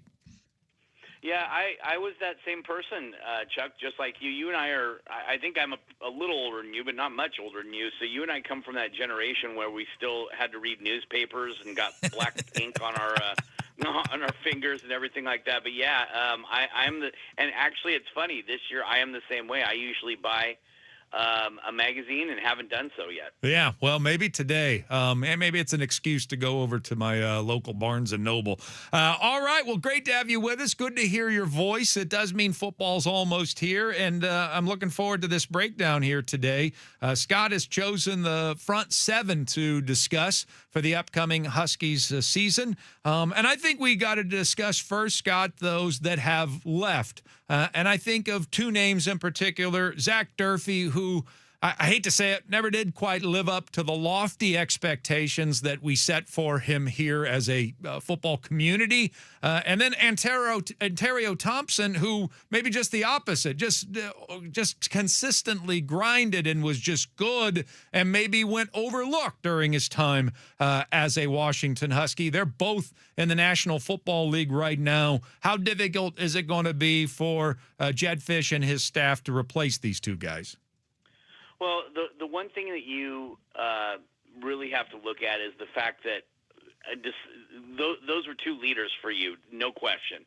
But Washington returns a couple of experienced guys, one at edge and one along the interior, that are definitely going to help them. They brought in a couple of nice transfers, nice guys that they can add to the depth along the defensive line. And but they have some ridiculously talented younger guys that are going to be impactful, not just this year, but in the future going forward. Namely, Derek Coleman-Brusa, the top in-state recruit from the state of Washington for the 2026 recruiting class, was 6'5", 270 when he wrapped up his high school career. Wow. And is already up right around 300 pounds since he arrived in January. So he is going to be an absolute beast. But you got to remember, these kids are freshmen. They're going to make mistakes. They're going to do things that kind of give Jason Kafusi and Ryan Walters some gray hairs more than they already have. But these are very, very talented guys that the Huskies are really, really, really excited to have. What I'm really looking forward to is the person that they have replacing Tony Castricone. That person pronouncing Ti Umukase, which is Tufanua Ionatana Umukase. It's going to be real interesting to hear his name be announced. But no, a lot of talent coming back. Lenius Davis up front as well. Jacob Lane, Devin Hyde. These are going to be two guys that make some impacts on the outside. And then you got your linebackers. These guys are special. I think they're one of the top 10 units in the entire country. Some of the national pundits don't put them there, but I think a lot of people are sleeping on what Washington has going on at the linebacker spot. Well, expand on that. Why do you say that? What is it about the group or the individuals that you are so high on?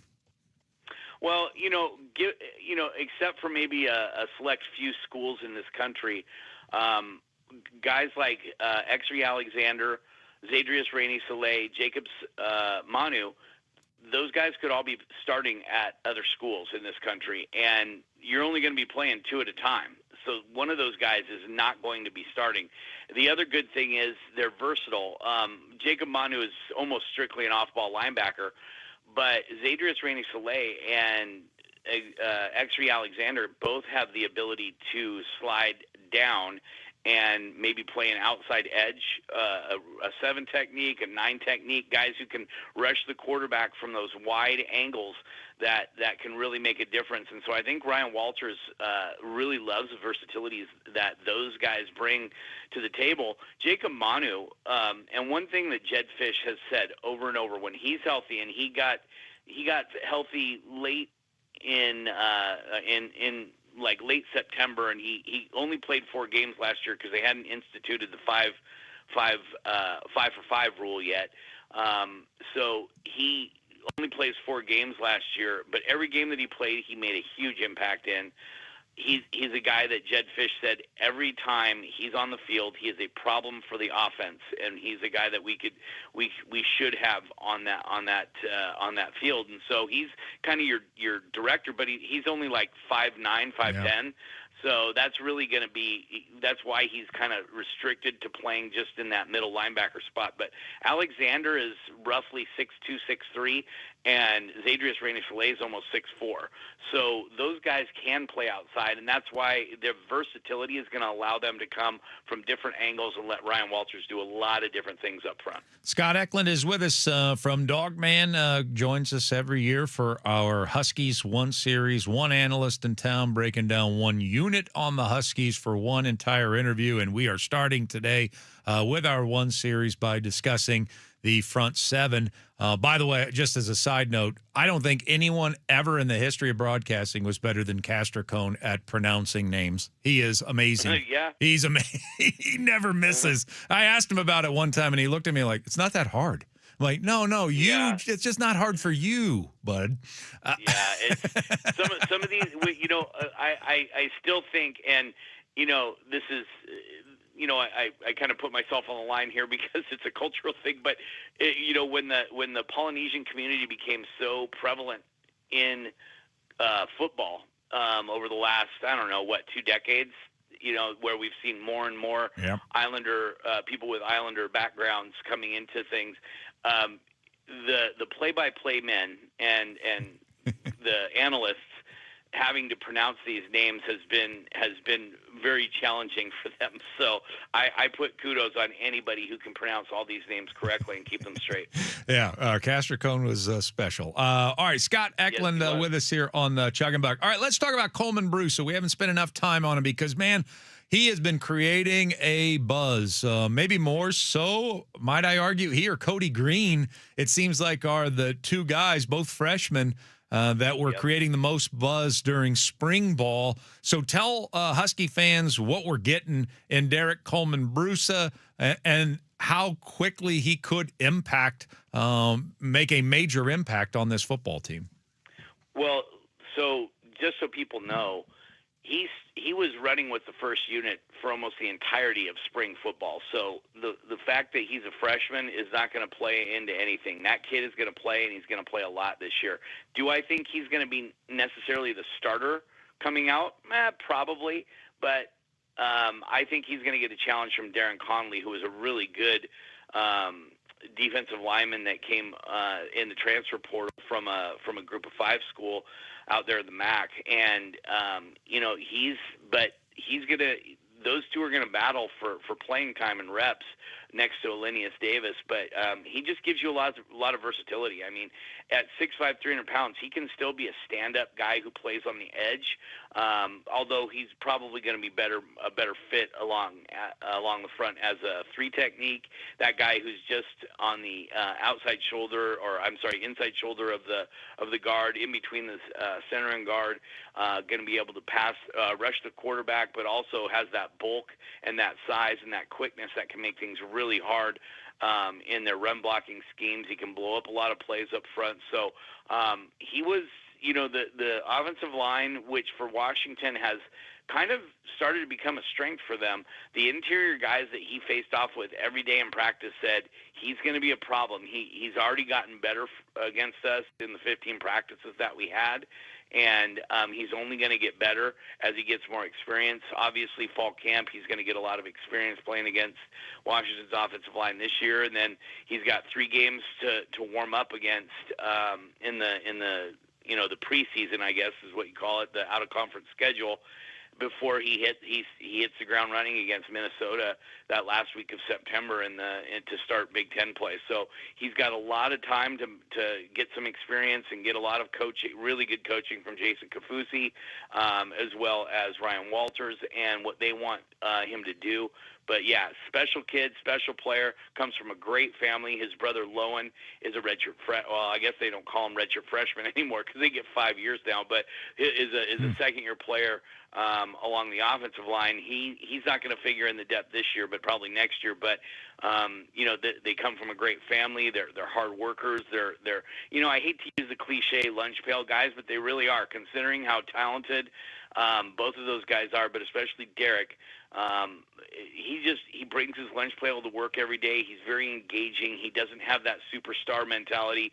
He's got the mentality of, hey, I'm a freshman. I need to come in and work work harder than everybody else because I want this and I want to play as soon as possible. Well, you brought up Umu Case, and a little surprising to me. I mean, I just randomly brought up a depth chart. I don't know how accurate it is, but it has him on the 4th string at this on this particular depth chart. So, how much are we talking about him pressing for playing time? A rotational piece? Is he somebody that might be starting at the end of the year? Is he going to star? I mean, tell me a little bit more about him.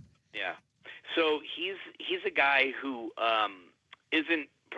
You're probably not going to see a lot of him early on. I think he's going to have to work his way into things, partly because they're very loaded at that nose tackle spot. And Deshaun Watts was a great pickup from Sacramento State. He just is about 5'11", 310 pounds, whatever he is.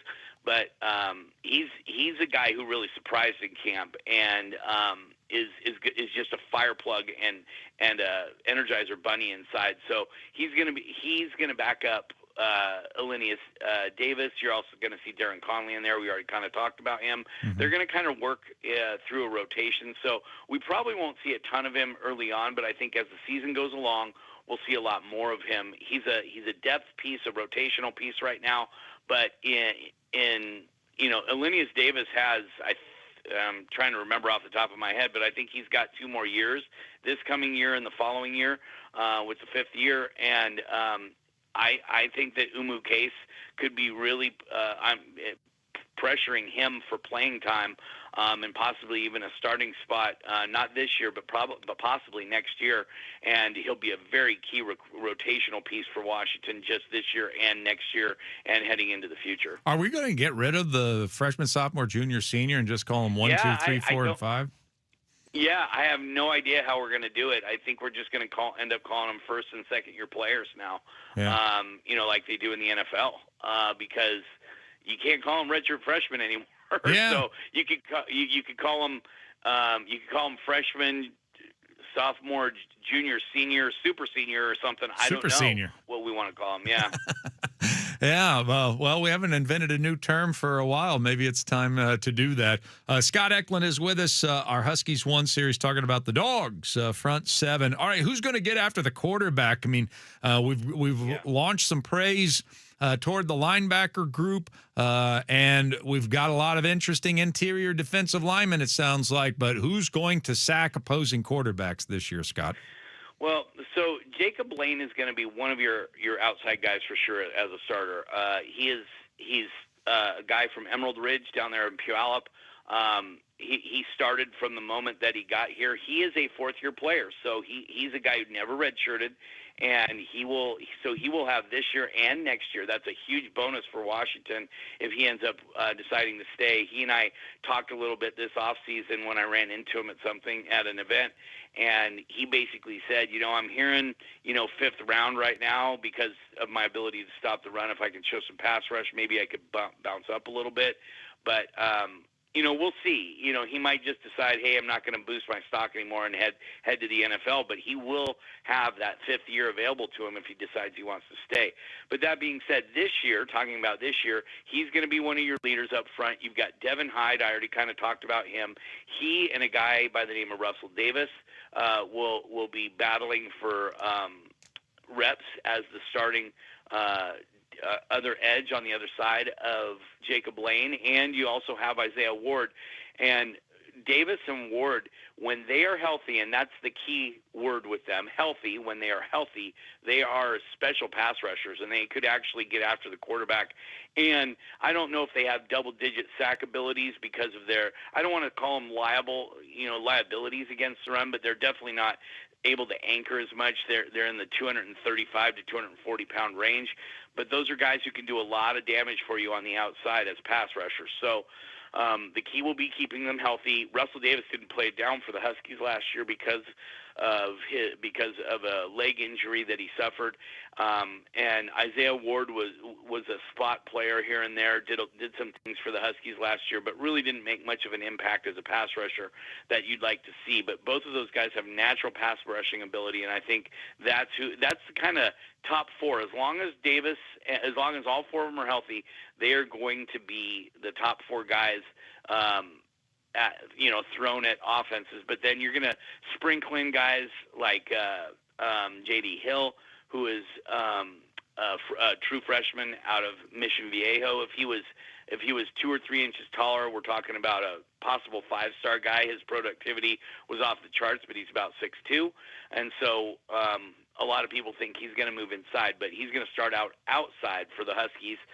You got David Schwarzel, who's a freshman from O'Day High School. You got Ta'am Malu, who's a freshman from Charles Wright, who's only played 2 years of football. His only 2 years of football were the 2 years that Charles Wright has played football. So, but he was an MMA guy. He was planning on an MMA career, but got a little too big, and so he ended up deciding to play football and loved it, and so he'll be at Washington as well. So that's kind of the group out there along the defensive line. I'm also forgetting about Logan, and I'm drawing a blank on his last name. I don't have the roster up in front of me, but Logan George. Logan George. Logan George. Yeah, I kept wanting to say Clark. Logan George, who was a transfer from Ohio State. He actually went to Idaho State, transferred to Ohio State, and was injured for much of last year and wanted to get back out here to the West Coast. And so he came back out. We didn't see much of him because he was injured this spring, but the coaches really like what he brings to the table. He's not going to give you, double-digit sacks, but he could give you, 10 to 15 reps per game as an edge guy, and just as smart, savvy, veteran guy. He's I believe he's 23 years old, so he's going to be a guy who can be like a Jacob Lane, just that leader, has played at a high level and done some really exciting things, maybe at a lower level, but can really help Washington with their depth at the edge spot. All right, what can we promote for you? Well, we've got our previews starting later this week, our position previews, so come on over for that. As we ramp up for fall camp starts on the 6th of August and goes all the way through late August before they hit game week, and then they close everything down.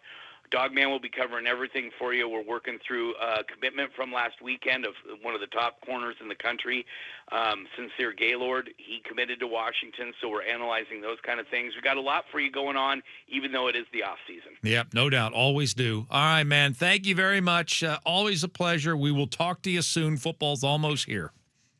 Oh, thanks, guys. I look forward to it every year, and if you guys need anything, give me a shout. All right, Scott Eklund from Dogman joining us right here, and of course, 24/7 Sports as well. If you want to follow Scott, do so at Scott EKLUND. Dogman does a phenomenal job for Husky fans out there, and so we'll do this once per day all week long here on Chuck and Buck. Coming up next, though, I must admit we talked about it early, haven't talked about it in a while, but it's the lead of the show. It's not every day that I ask for a person's job.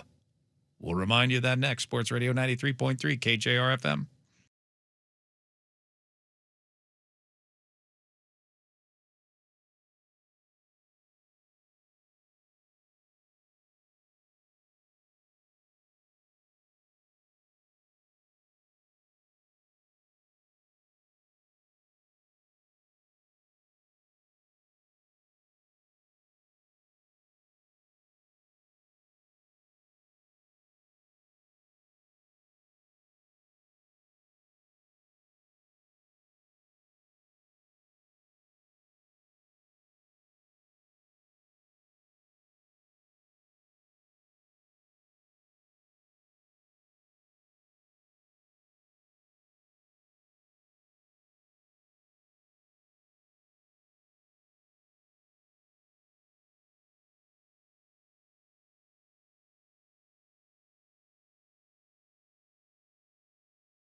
Spinning plates. That's what we're doing here.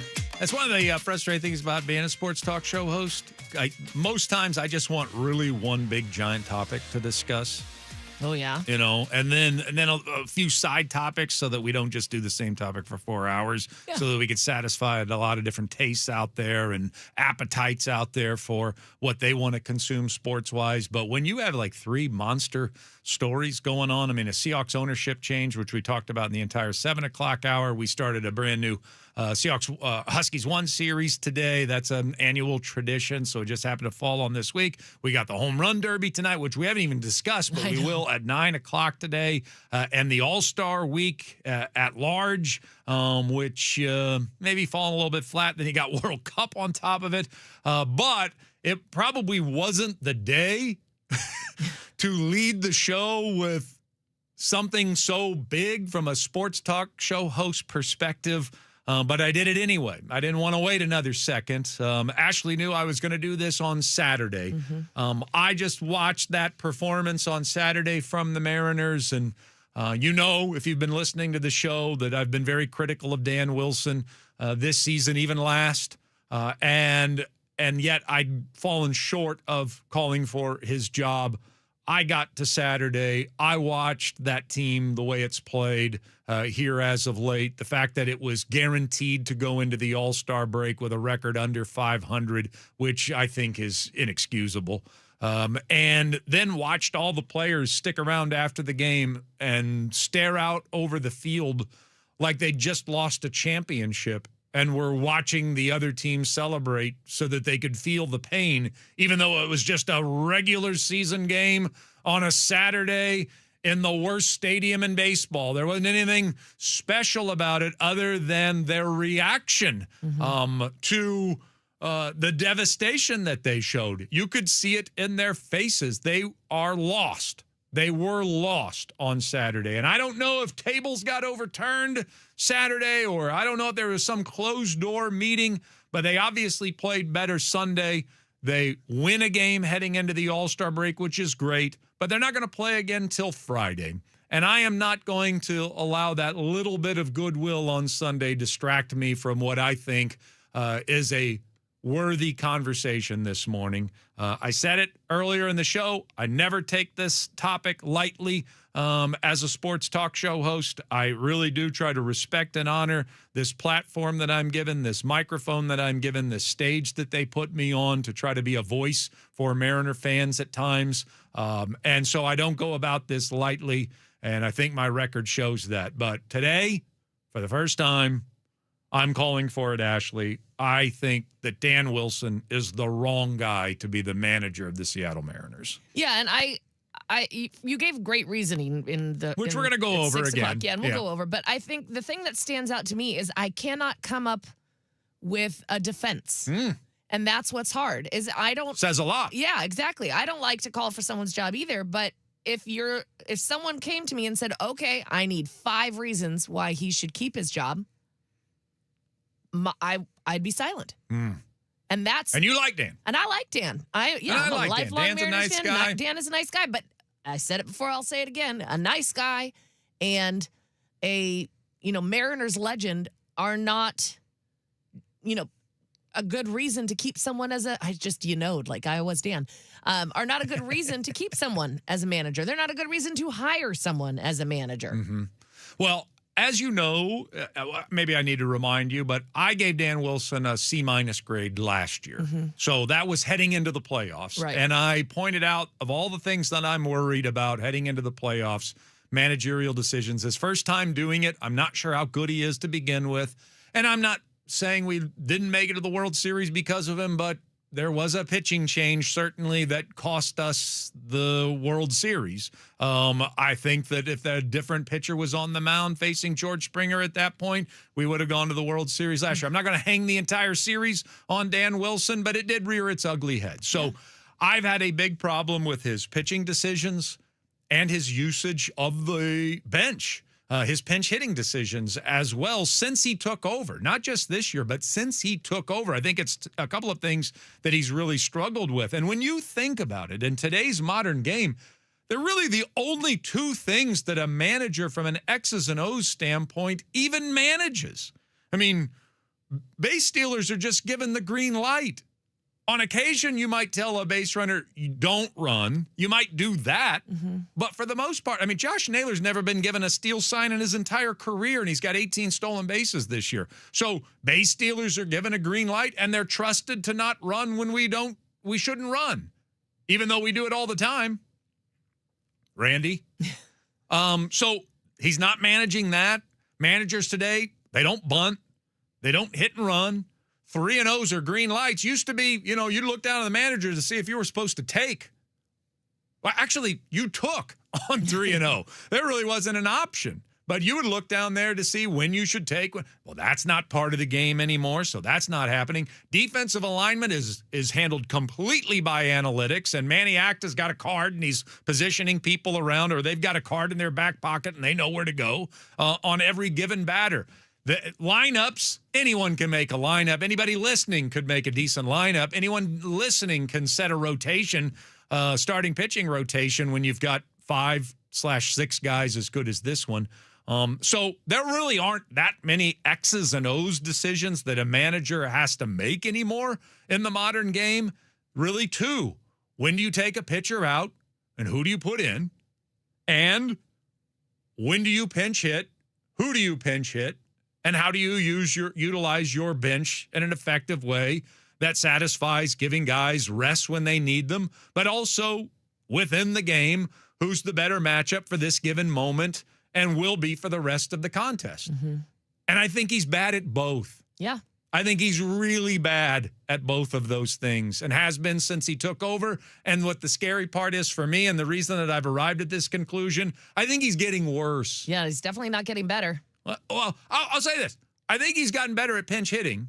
Well, yeah, that part he made a change. But he made a change. He made an active change. It was an admission of, I'm not doing this the right way. So I don't know if somebody overhead told him he's got to change that. And so I think that he's struggled with both of those things. And so it really does come down then, when you're a manager of modern day baseball, there's a reason they don't call them head coaches at the major league level. They are managers. And your job is to manage your personnel, coaches, players, situations, and to try to maximize your chances.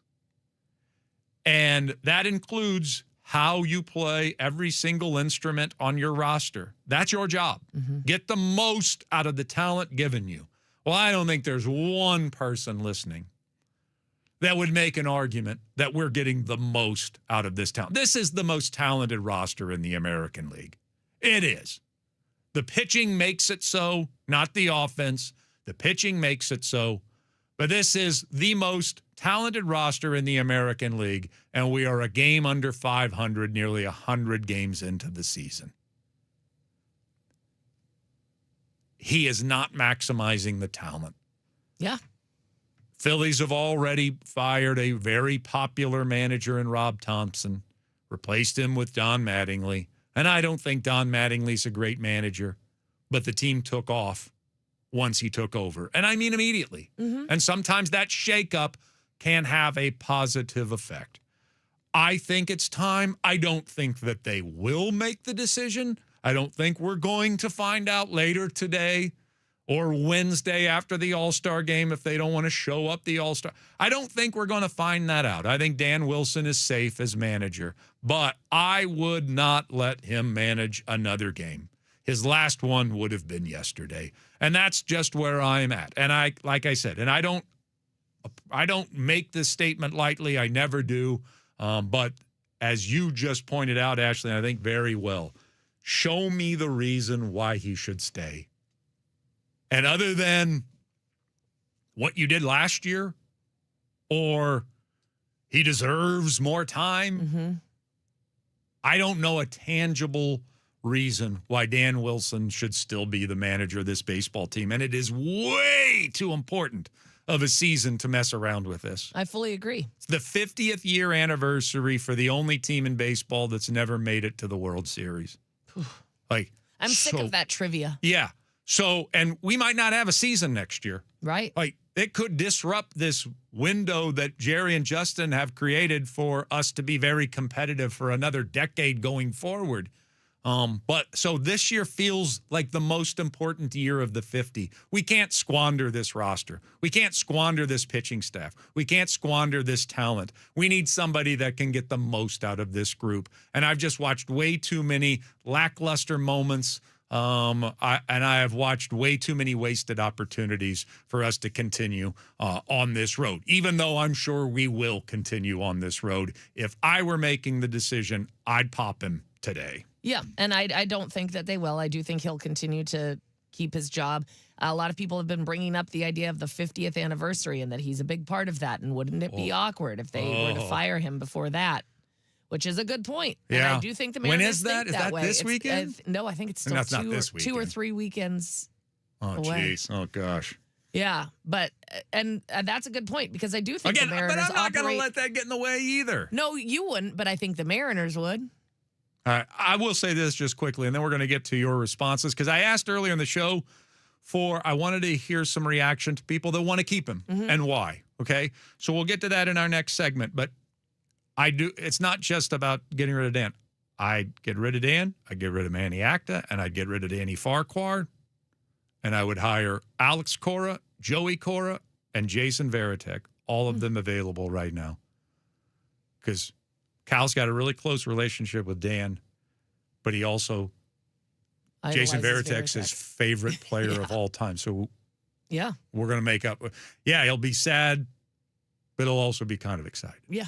So that's what I would do. That's what I would do today or Wednesday morning before Friday. Yeah. I would do it before Friday, but I don't think they will.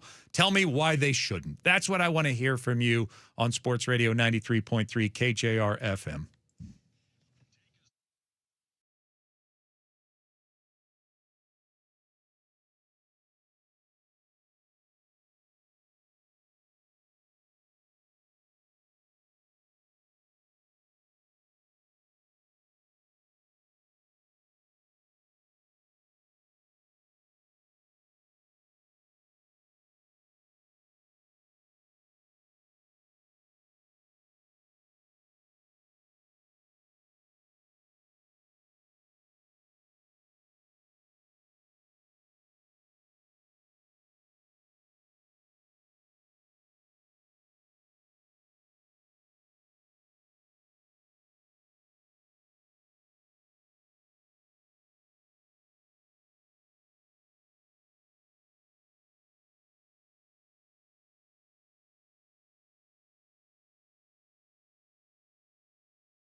So I've done it.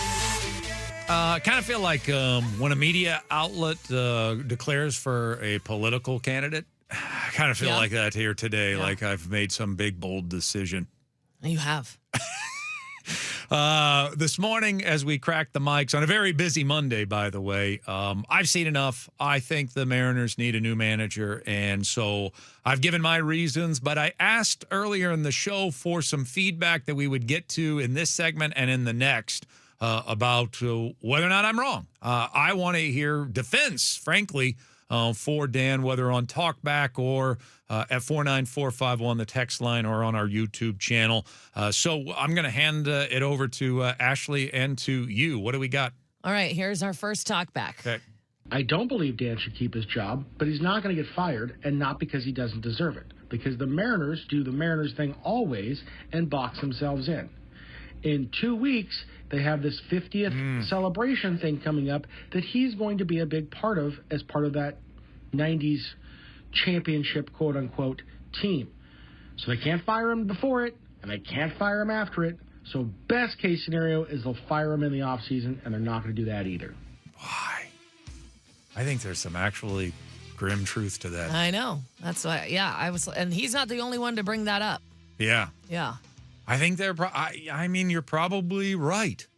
Would they do it otherwise? I don't know. But I guess when they put these master plans together, there was the feeling that, man, we got our guy. Yeah.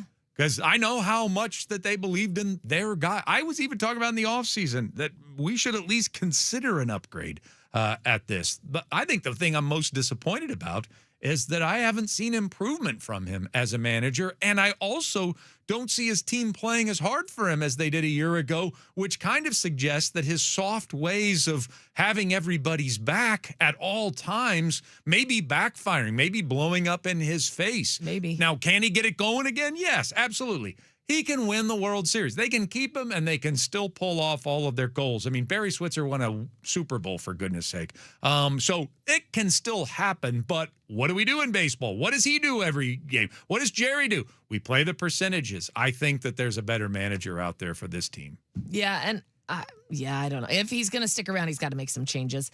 We'll go to a text real quick from the 425. I'm not disagreeing on Dan, but the bigger issue is DePoto, father of the piggyback and bullpen rules. Well, number one, everybody has bullpen rules. Yes. Number two, and they're very similar, by the way, very similar. And then number two, he admitted himself that the piggyback is different, strange situation, unique situation, and they were experimenting with it. I knew I was going to get some Jerry's the problem response to this. By now, you should know. I don't think that he is. Correct. I think the roster is fine.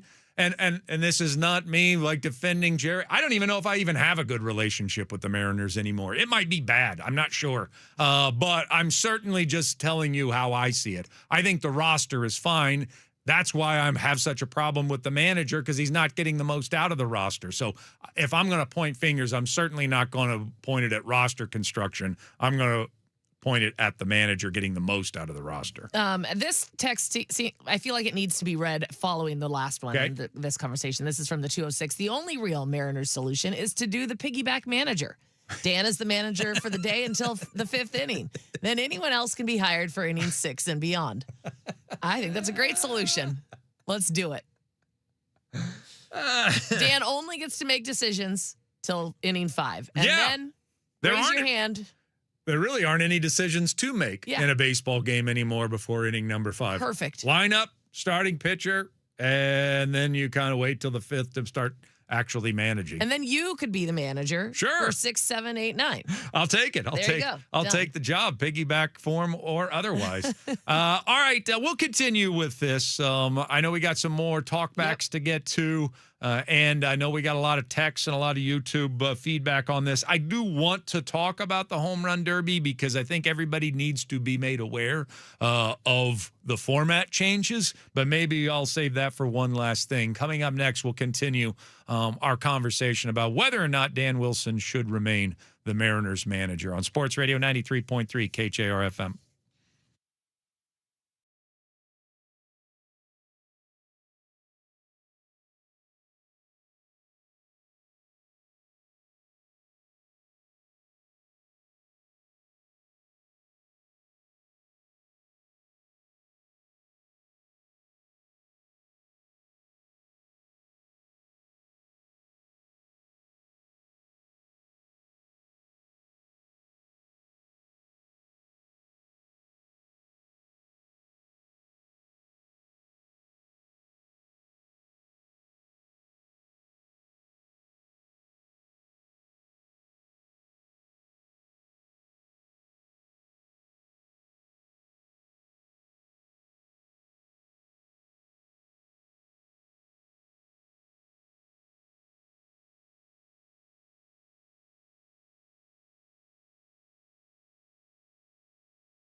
eventful one for us here this morning. In our 7 o'clock hour, we talked about our brand new ownership group here with the football team.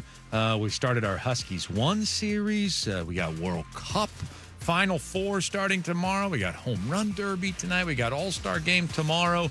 But I just dropped in on this show.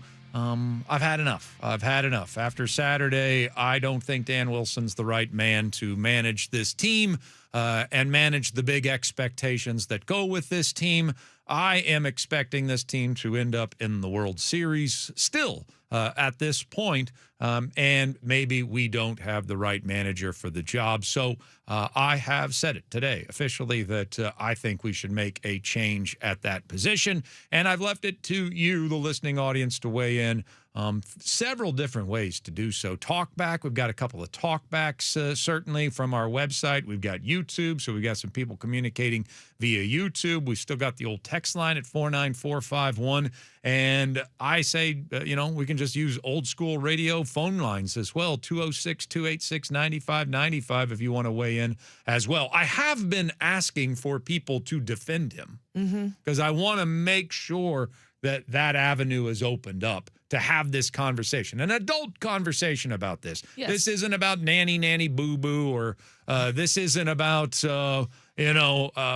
have to fire somebody after every single loss. That's not the kind of host that I am. I take this very seriously when I make these sort of declarations on my radio show. And so today I'm making it, and I want feedback, and I'd really like to hear from people that don't want him to go. I really would, and there are various ways to do that. But there you go.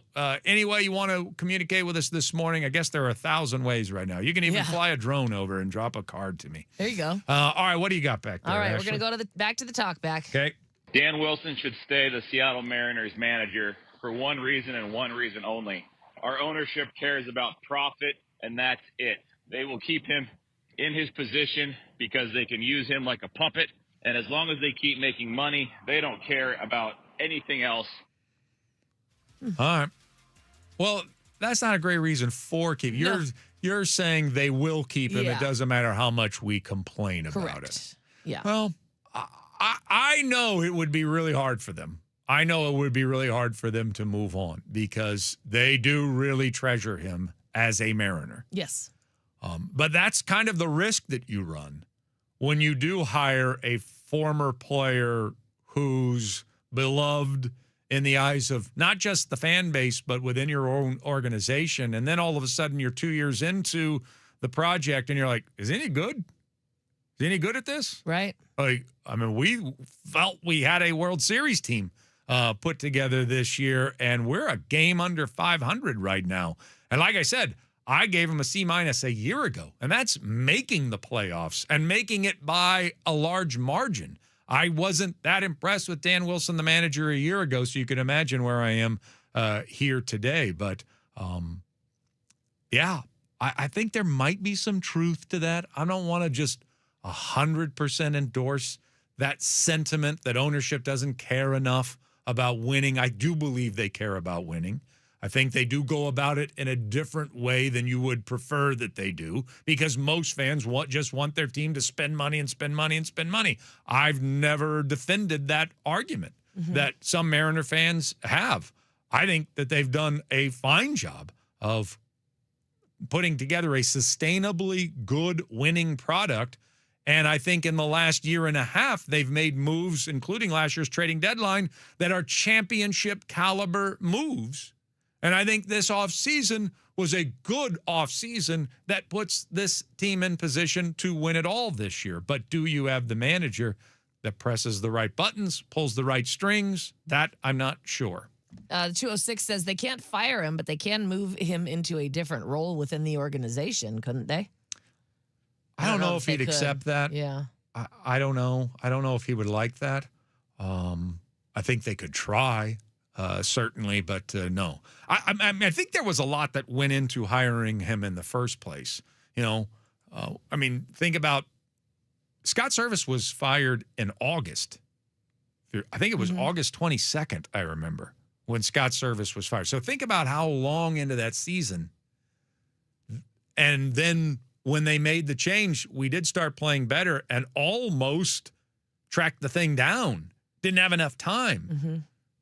Number one, there's a good example of don't wait too long, especially with this team. This team's much better than that team was in 2024. And so, number one, don't wait too long to make that move. Give yourself time to get things together. And then number two, obviously they do take it very seriously.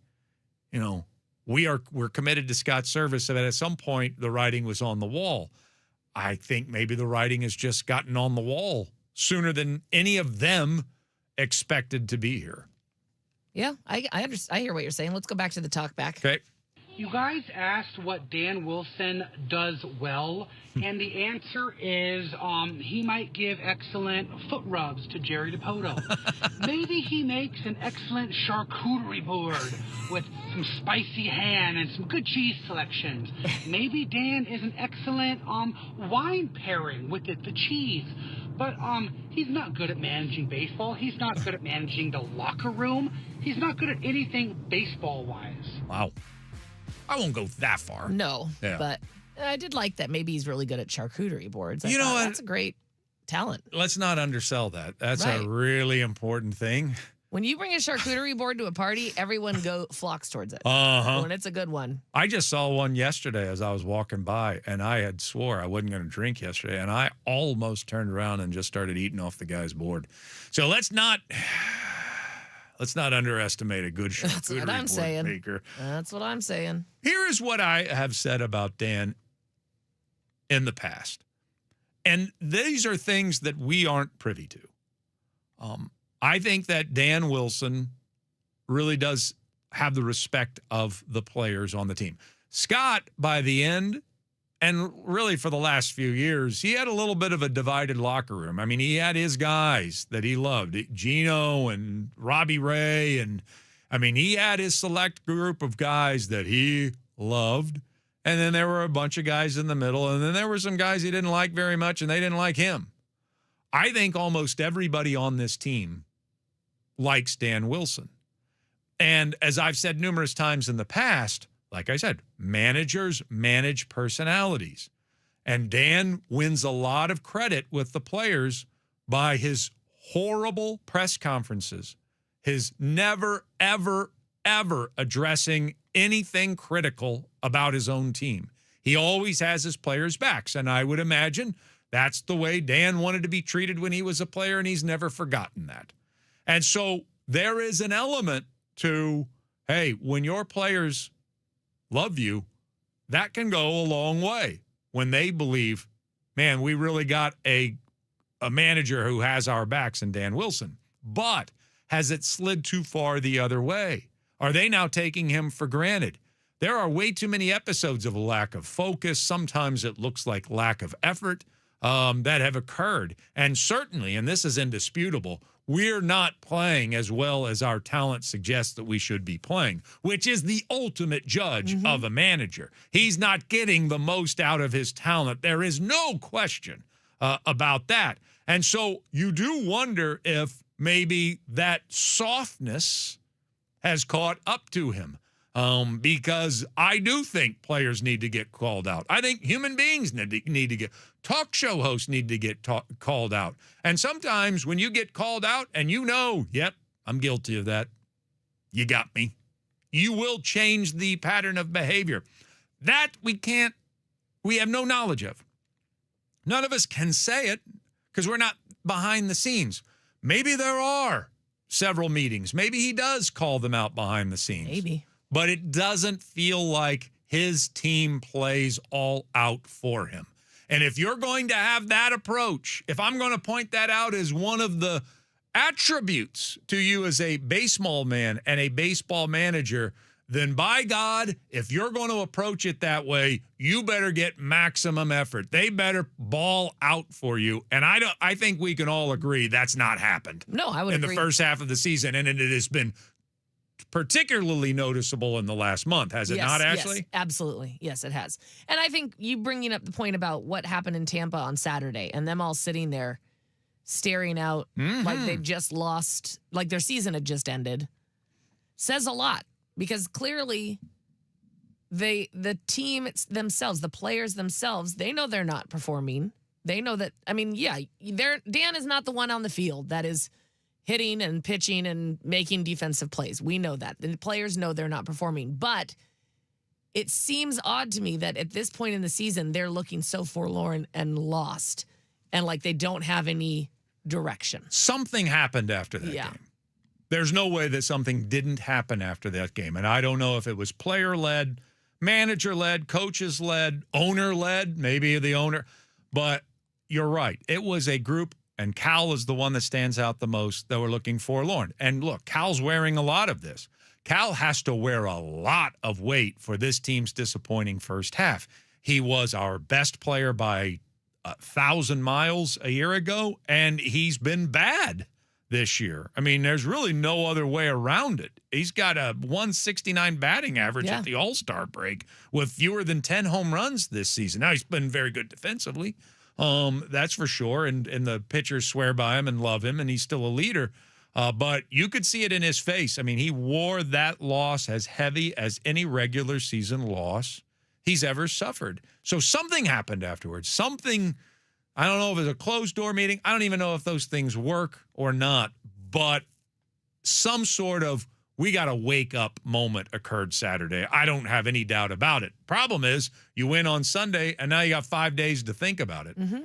Yeah, I mean, yeah, nice to end the season on a positive note with a win, but you can't, that one win doesn't erase the 5 losses in 6 games. Yeah, so there's dissatisfaction. Yes, there should be. In the entire roster. Now, whether or not they're pointing the fingers at Dan, that's probably not the case. I hope the players are pointing the fingers at themselves. I would hope so, too. And I think that a lot of them, I mean, I think that's why Cal stood out to you in that moment. Because there's no way Cal's like, oh, I know, my defense is enough.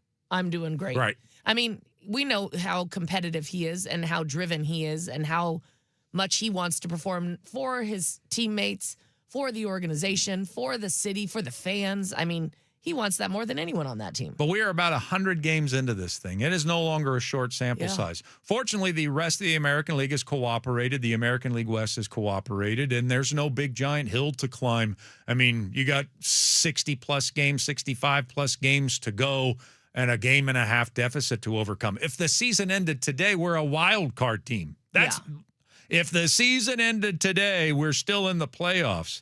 That's how much the American League has cooperated for the Mariners this year. But obviously, we think this is a much better team. They cannot get on any extended kind of roll. Just when you think they're in a groove, they'll show up the next day and then start playing the worst baseball that you could imagine them playing. And then that spans an entire road trip like it did in Florida. And again, yes, it's on the players for not playing well. It's on the players. But it is the manager's job to maximize the talent on his team. And if the team looks lackluster for over a month, then there's something wrong with the leadership that they're being given. Yeah, I would agree absolutely. From the 425, they said, I really wanted Dan to work, but it's become very obvious that he needs to go. The team has been broken all season. I'm sick of seeing lifeless games, dumb errors, little league mistakes. The fact that they're under 500 at the All-Star break is completely unacceptable. You know, and I will say this too, and I think this is worth saying. When a team's failing and not playing well, it automatically looks like they don't have any energy. I mean, when you're not excited or excitable, it automatically looks like you don't care. Yeah. And it probably is that you care a little bit too much and you're almost depressed by how poorly you're playing individually and how you're wanting somebody else to pick you up and then they're incapable of doing it. So I do believe that some of that a lot of people are pointing out about, like, they don't even try hard, they don't play, or they don't care. That couldn't be further from the truth. Right. They care. They have desire. They want to win. They want to win for you. They want to win for each other. They've gotten close. There's no way they want to backslide from where they were at the end of last season. They do care. They do want this, but they clearly have not gotten to the point where they're playing well collectively for stretches of time. And I think that it has weighed on them. And so that's, to me, it's a lot less about do they care, and it's a lot more about are they focused. And I was asked about this from Dick and Hugh the other day. And if this is just one time Josh Naylor bobbling a ball and not getting it to Colt Emerson on time to turn the double play, and then you don't think anything of it. Right. But there is a pattern of behavior with Josh. I mean, sometimes he looks like he's more interested in looking cool than making the right play. Obviously, Randy Arozarena is obsessed with looking cool and not necessarily about making the right play at the right time. And so we've had lackluster decisions on the base paths. We've had lackluster decisions in the count.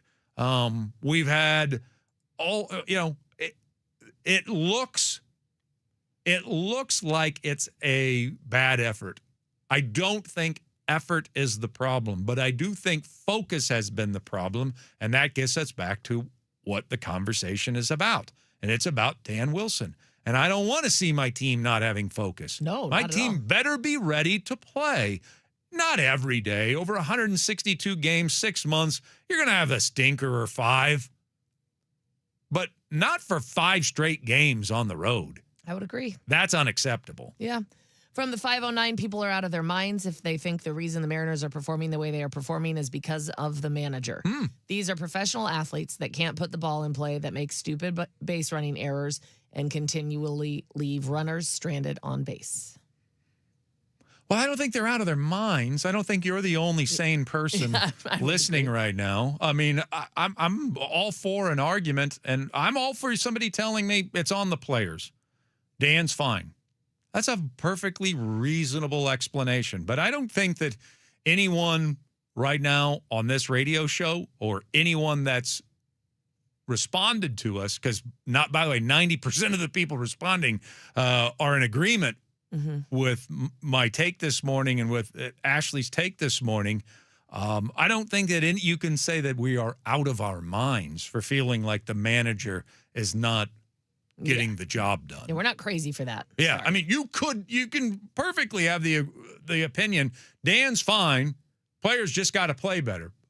I can live with that. But I also believe that this is a sport that is all about trying to find out the angle that gives us an advantage to win that pitch, to win that at bat, to win that situation, to win that inning, to win that game. Yeah. And to win that season, to win that series, to win the season. And I have just gotten to the point after watching this for 2 years from him where I don't think he gives you that edge. Playing the percentages, I don't think he's good enough at the few decisions a manager makes today.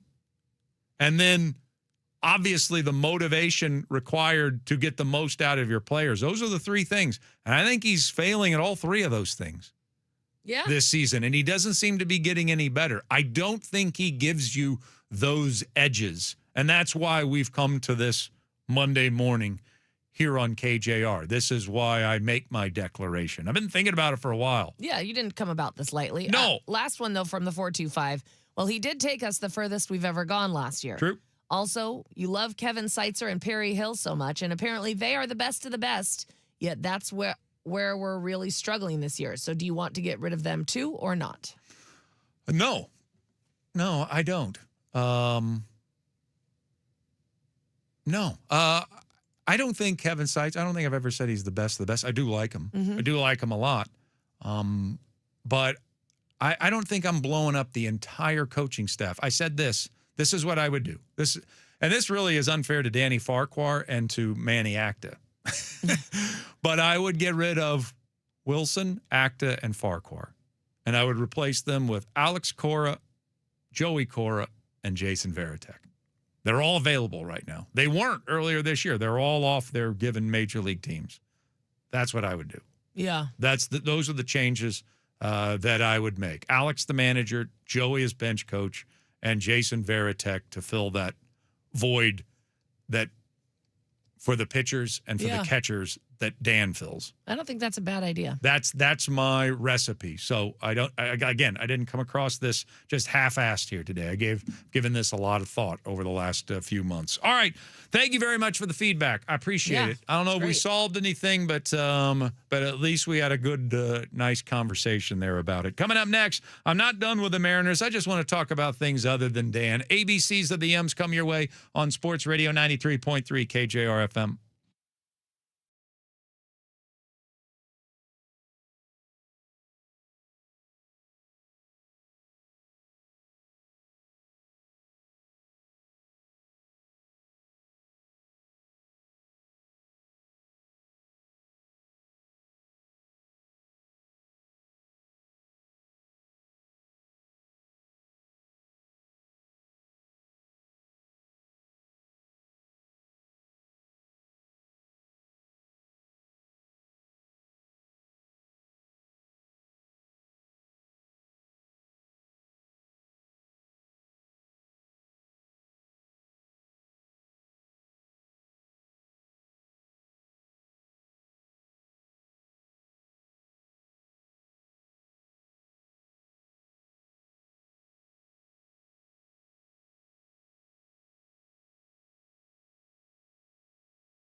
Species of the Herbs. Let's talk about some things.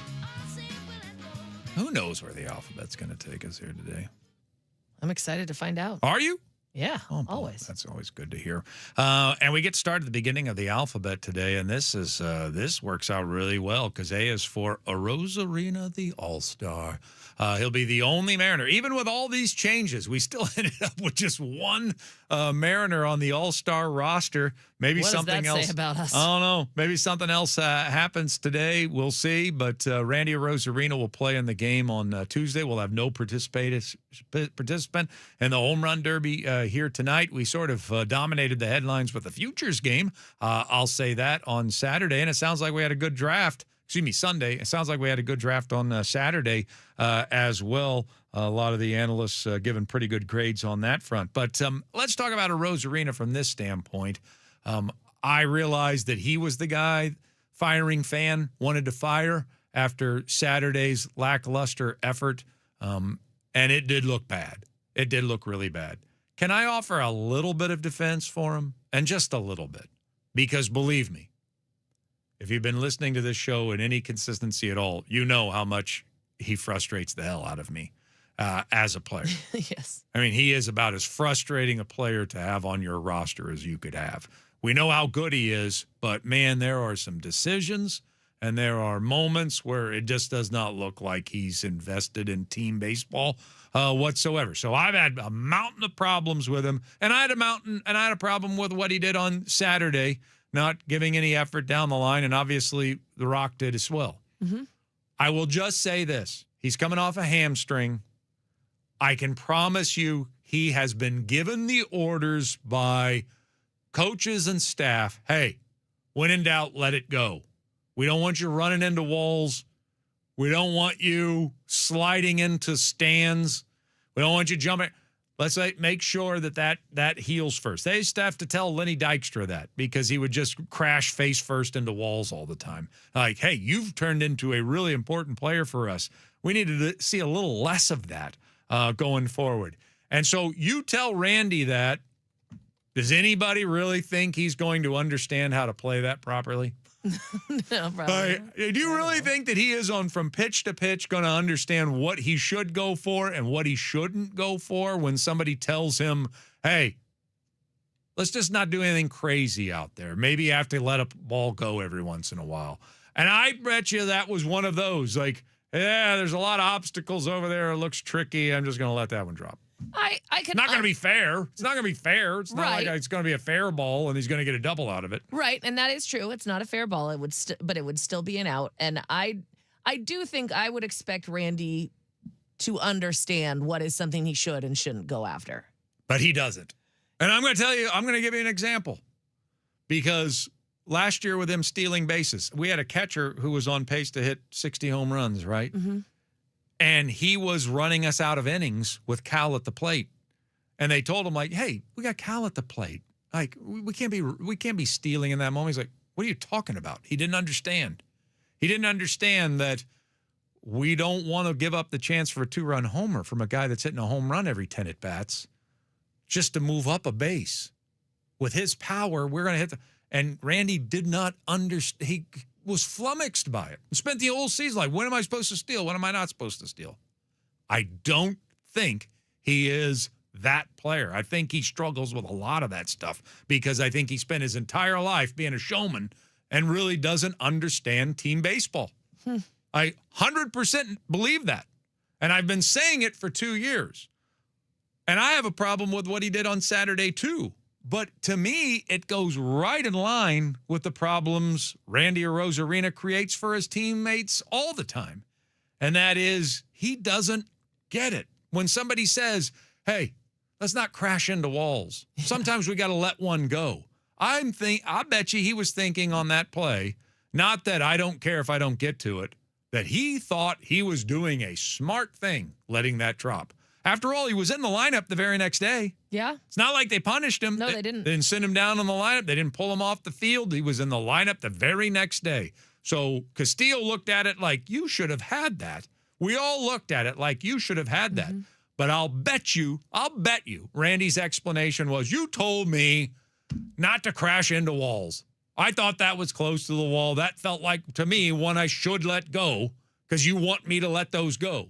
I'll bet you that's what happened. Well, maybe he just needs to be a better judge then, because it looked like that was a pretty routine thing. I for agree. him. I don't disagree with that. I understand why people were angry. Like I said, I'm not defending him. I'm just providing maybe a different That's fair perspective on it. B is for battle. With all of the times in the last 5 days that we've wondered, do these guys really care about this? I would like to point out Jose Ferrer's at bat against Junior Caminero yesterday, because that game was still in doubt. They had two guys on base. Ferrer was asked to go, egads, more than an inning. He had to go a whole inning and a third. Oh my gosh, I'm surprised his arm didn't fall off. With Emerson leaving the game. And so he was really, like, you could tell he was like trying to struggle to get through it. And when you're trying to struggle to get through that inning and you have to face the hottest power hitter in the sport right now, who could easily erase all the goodwill that you've done offensively to that point in the game, and he's reaching back throwing 101. I mean, he's throwing the kitchen sink, and Caminero just keeps fouling him off and fouling him off and fouling him off and staying alive. And you know he's just waiting for that one mistake that he's going to drive into the seats. And the more he gets to look at Ferrer's pitches, the more he's going to feel good about getting that pitch. And Ferrer just battled and won the battle. Got him on a called third strike. I thought that was awesome baseball right there. Awesome theater. And so for all of the finger pointing and this team doesn't care, know this. Jose Ferrer cared. He cares in that moment, and that was one hell of a battle. And it, he loses that battle, and maybe we don't win a game the entire road trip. Yeah, it would have been sad. Yeah, maybe that game goes in a completely different direction. So I wanted to give him some credit there. C is for Castillo. A lot of rumors right now about Luis Castillo and whether or not if he's being shopped here at the trading deadline. I said this Friday, talked about this. He's going to be really difficult to trade. He's 33 years old. He's got a 5 ERA, and he makes $24 million a year. And he makes another 24 again next year. So he's not going to be easy to trade. And so if you don't want to take my word for it, just this morning, CBS Sports reported the disappointing Mariners, their words, not mine, are still trying to find their footing in the lackluster AL West, and now they may be looking to trade from their rotation depth, specifically Luis Castillo. The 33-year-old is owed more than $24 million, blah, blah, blah. I just told you all that stuff. Castillo, in other words, Castillo probably isn't going to net much of a return on the market. That's the point. Like, if you were able to trade him, I went through some scenarios last Friday. You're going to be saying, you're going to pull like an NBA trade. You're going to go to the Giants and say, you take this contract, and we'll take a contract that's even worse to make us a little bit better, like a Matt Chapman type. But if you're just trading him up at the deadline, you're going to get nothing in return.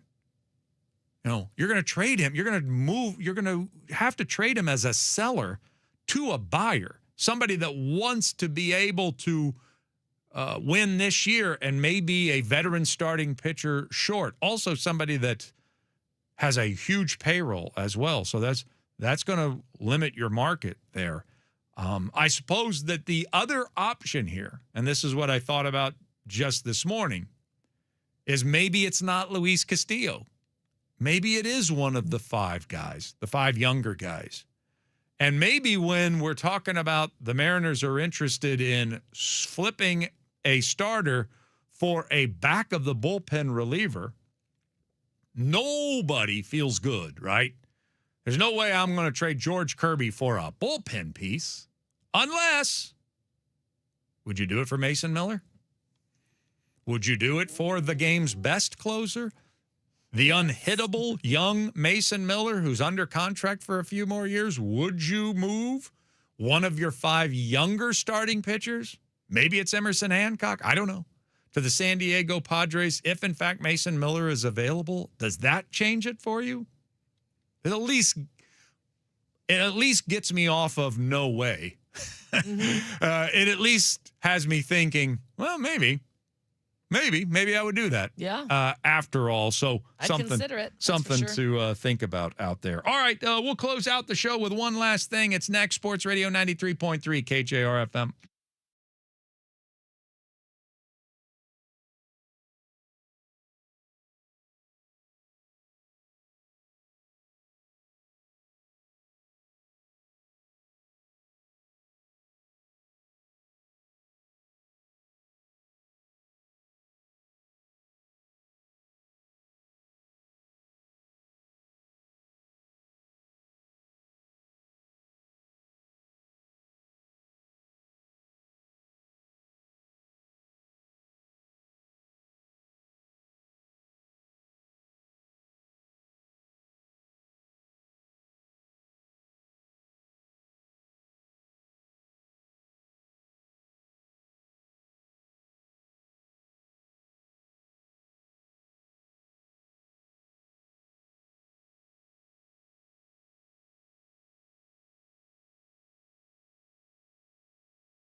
Hey, don't forget, 2026 Summer Concert Series, star-studded lineup out at Tulalip Resort Casino. The Tulalip Amphitheater, 3,000 seats set up, gives you killer sight lines from every angle. No bad seats in the house, not one.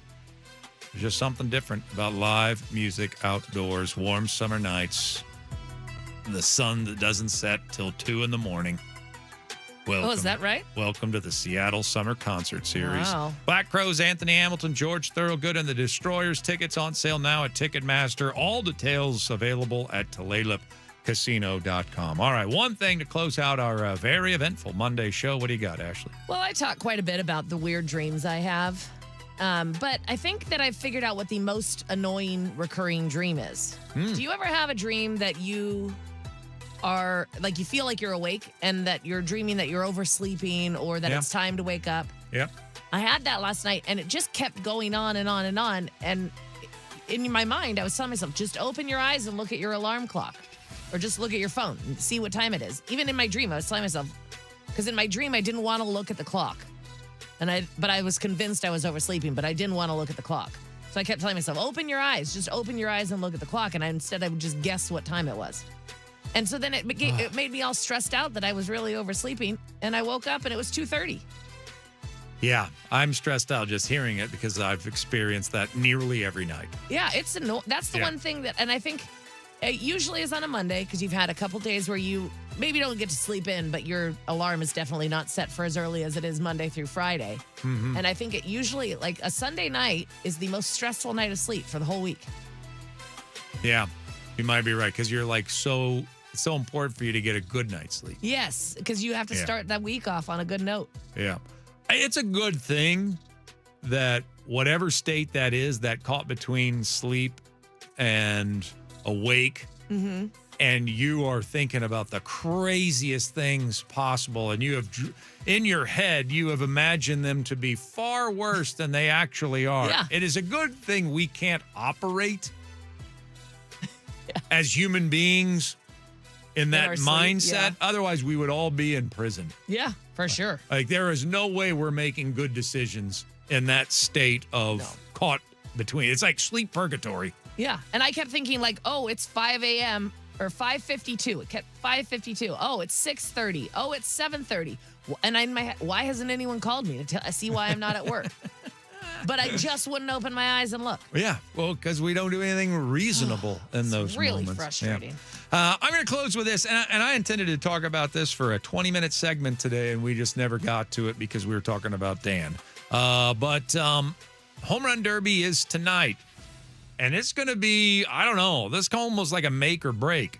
It's on Netflix, so number one, if you don't have the streaming service, you might not be able to watch it because I don't think sports bars even have Netflix. There are some apparently because of UFC fights, so now they have it. Okay. All right. Well, that's good to know. People did text in and let us know that. Okay, that's good to know. One of the complaints that I've had with the clock in the past is I miss the hitter enjoying the full arc of his home run, seeing how far it goes. I think back to Josh Hamilton. Because we're hitting one and then having to hit the next, even though it's against the rules. It's supposed to drop, but they just ignore the rules. And then the angles on that, because of the way they're hitting them, you never really do catch everything. So there were some problems that I had with the clock, and they are getting rid of it. There isn't going to be no clock this year. Just swings, right? Just swings, but they're going back to another problem that they had. The players obviously complained it's too much. You're opening me up for injury. I'm getting tired. I'm not right again for another week. Because they're getting a maximum of 20 swings in the first round. So 4 people are going to be eliminated tonight and only took 20 swings. That's kind of crazy. And then only 15 in the second and the final round. So it's no clock, completely condensed and reduced. And I'm not sure how it's going to play out. I really don't, because we can't get back to having people taking 7 pitches in between swings. Yeah. Because that's why they brought the clock in anyway, because David Ortiz kept swinging at every 11th pitch. Right. And so they got rid of the clock, or they introduced the clock in 2015, but now they're getting rid of the clock. So we'll see. We'll see how this thing goes. I am intrigued. I mean, it could be a disaster, but I'm a little worried. I kind of want the clock with the limited number of swings. Like, Yeah, you I see. only get 20 swings, but you're not going to be able to go up there and, jerk around. Like, you're going to have a certain amount of time that you got to get your 20 swings in. There's no unlimited amount of time or unlimited a number of pitches. Mr. Unlimited. Right, that you're going to be able to see when you're in the batter's box. So I kind of want like a clock, but you don't get to hit up to the clock. You just got to get your 20 swings in before the clock. Okay. Little wiggle room for you. But that's kind of what I wish that they would have done, but we'll see. I have a feeling people aren't going to like it. I think it's going to be over with in no time. Yeah, we'll definitely see complaints on social media. I'm not sure Netflix. I mean, how long did ESPN have the home run derby? And they never figured out how to cover it the right way. So Netflix, its first time, is going to be able to cover this the right way? I doubt it. We'll have to see on that one, yeah. Yeah, so we'll see. But enjoy. I'm taking, I think it's either Caminero or Murakami. That's who I think is going to win. Caminero or Schwarber. Because aren't they in Philly? I like those three. Yeah, they're in Philly. Harper's playing too. So good on the baseball players. I mean, I realize it's not all 8 are superstars that are participating, but they always get a really interesting group. And this is a really interesting group that are going to participate tonight. So good on baseball. I wish basketball could get one interesting dunker this decade.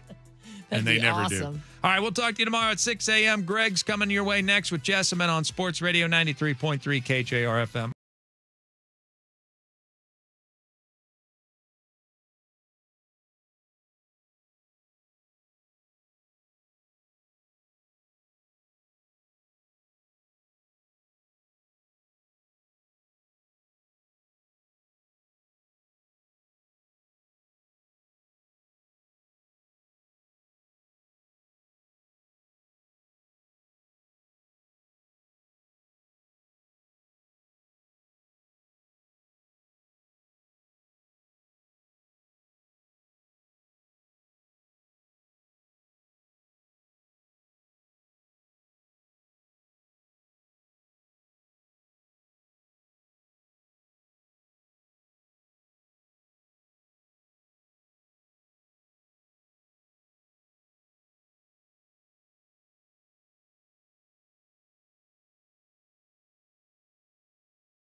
continuing the Allen ownership legacy.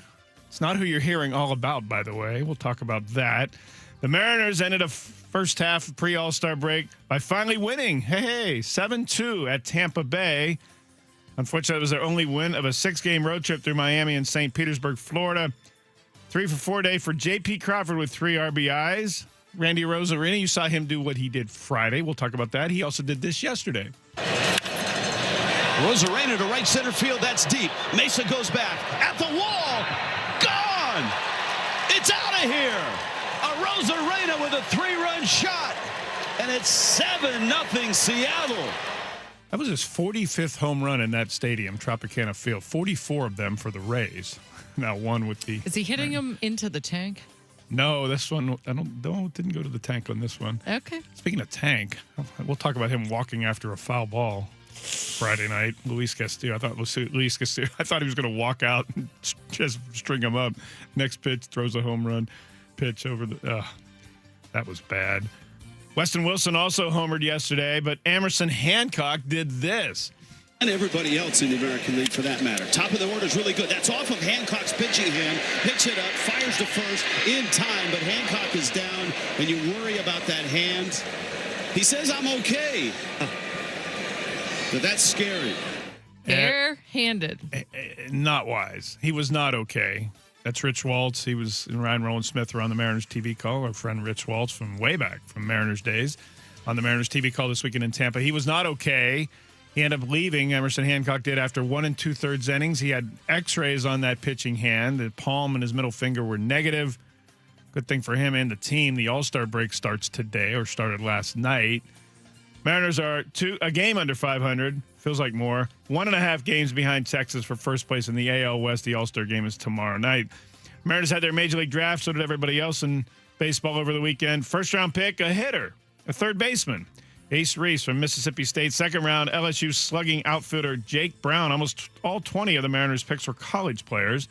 The Storm led early at Washington yesterday. They got outscored 20-11 in the fourth quarter and lost for the 19th time in 25 WNBA games. World Cup quarterfinals. Spain beat Belgium Friday in Los Angeles. We're going to talk to Masvidal Marrero of Cascadia Sportsnet and Fox 13 Seattle. He was at that match in Inglewood on Friday. We'll talk about Spain with him at 11 o'clock. Spain's going to play France in the semifinals tomorrow afternoon. France beat Morocco. England beat Norway because of 2 more goals from Jude. Hey, Jude. Bellingham. 3 Lions play Argentina in the semifinals Wednesday. Argentina beat Switzerland in Kansas City Saturday to bed. More controversy. A Swiss player getting sent off in a tied match in the second half because he faked a dive, and that was ridiculous. The whole thing was ridiculous. Speaking of ridiculous, President of FIFA, Gianni Infantino, floating the possibility of the next World Cup in 2030 having 64 teams, Jessamine. As if 48 aren't enough. I just feel like they're taking a nod from everyone else talking about it. Greed. Isn't everyone talking about this? And the only thing that it comes down to is money. Greed. Every single time. Agreed. No one's talking about expanding 64 teams except Infantino. The University of Michigan is having a Board of Regents meeting Thursday to discuss the future of Athletic Director Ward Manuel and the results of an external investigation on how the athletic department handled allegations against football coach Sharon Moore's alleged affair with a football staff member. More trouble in Ann Arbor. Now on with the Monday show.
Good morning. Happy Monday, July the 13th.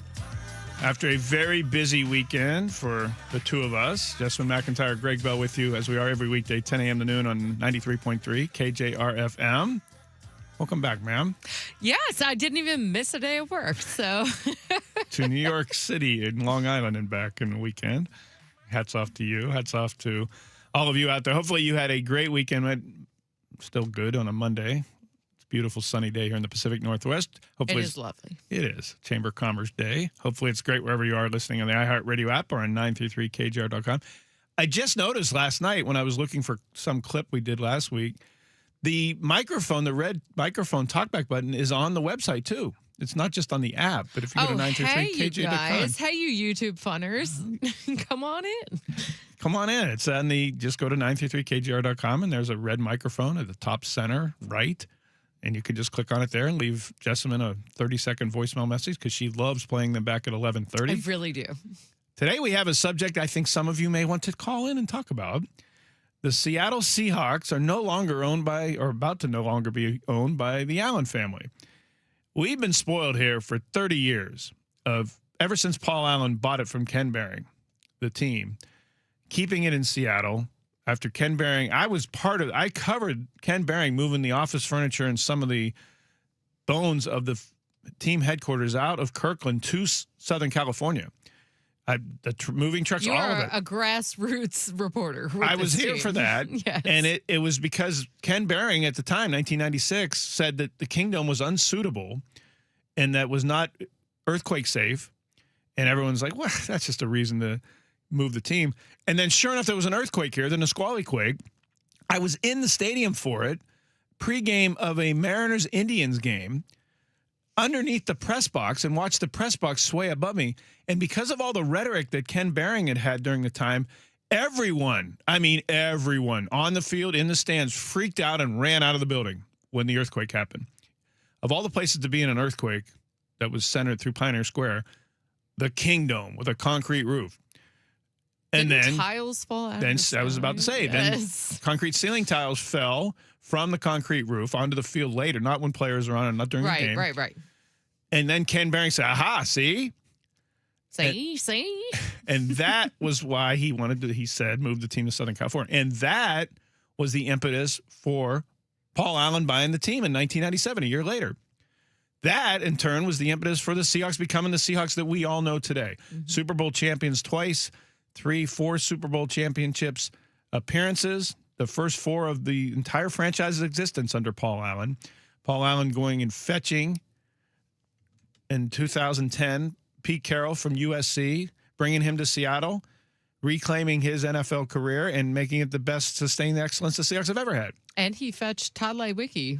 Let's not forget that. Todd Lewicki was dispatched to LA to go get exactly. Pete Carroll. But that was also a wonderful hire that Paul Allen made. It was. Yes. He was not in the Seahawks chain until Paul Allen brought him in. Yes. All of that happened after the Nisqually earthquake and Ken Behring saying the Seahawks were not fit for here. That gets us to today. Paul Allen passes away.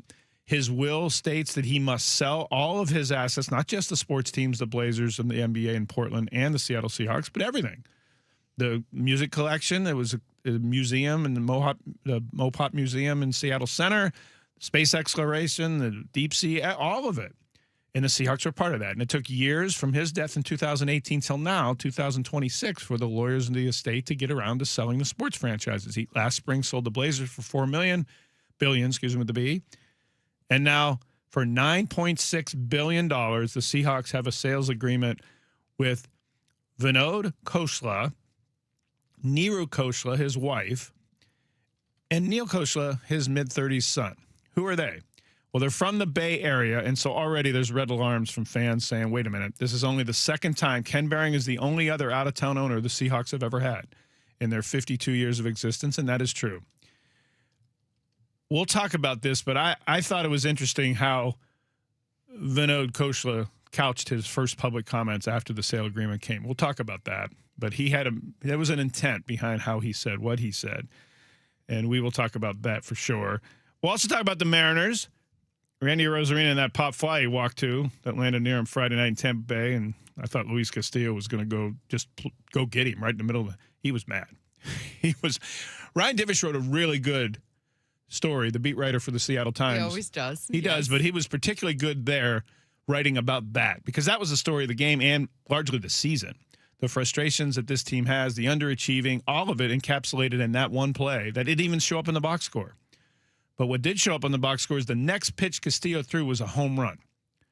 And he looked and turned and looked at Randy Rosarina, and I noticed it. And to Ryan's credit, and he's a brilliant beat writer and knows the game, he wrote about that. That scene, the reactions from everybody afterwards, including both players and Dan Wilson in the Seattle Times Friday night online and Saturday morning in its print edition. So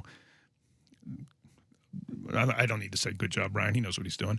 But that was really good baseball, inside ball beat writing because that told way more of the story than the actual loss did.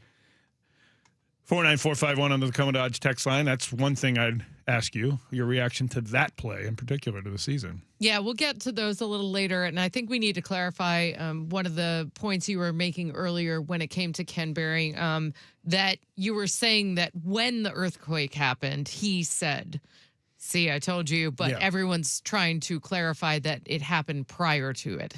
Prior to what? Prior to 2000, or the earthquake happened in 2001, but when he sold the team. He said it's if not we have your an fault. earthquake. It's just like we were going back and forth in time a little bit. And stop apologizing. No, he did. He said that if this place will never survive an earthquake, and then years later, sure enough, I was in the stadium. Thank you. Yes, I wanted, because multiple texts came in, and I wanted to clarify your timeline because you were correct, but I misstated it and wasn't clear. But yes, eventually what Ken Behring had always said, this place won't withstand an earthquake. They have an earthquake, and ceiling tiles fell. Yes, thank you. Yes, you mentioned the text line, so I wanted to get that out of the way before we get to text later. There is nothing more vibrant on the Tacoma Dodge text line than errata. They love it, and I'm glad to be held accountable, and yes, thank you for clarifying. Do some clarification segments. No, thank you. I appreciate that.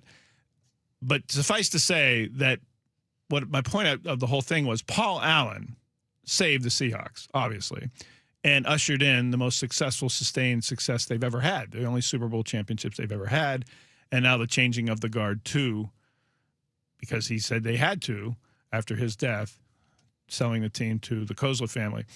We'll talk about during the show who the primary owner the NFL has defined as the primary owner. What does that mean?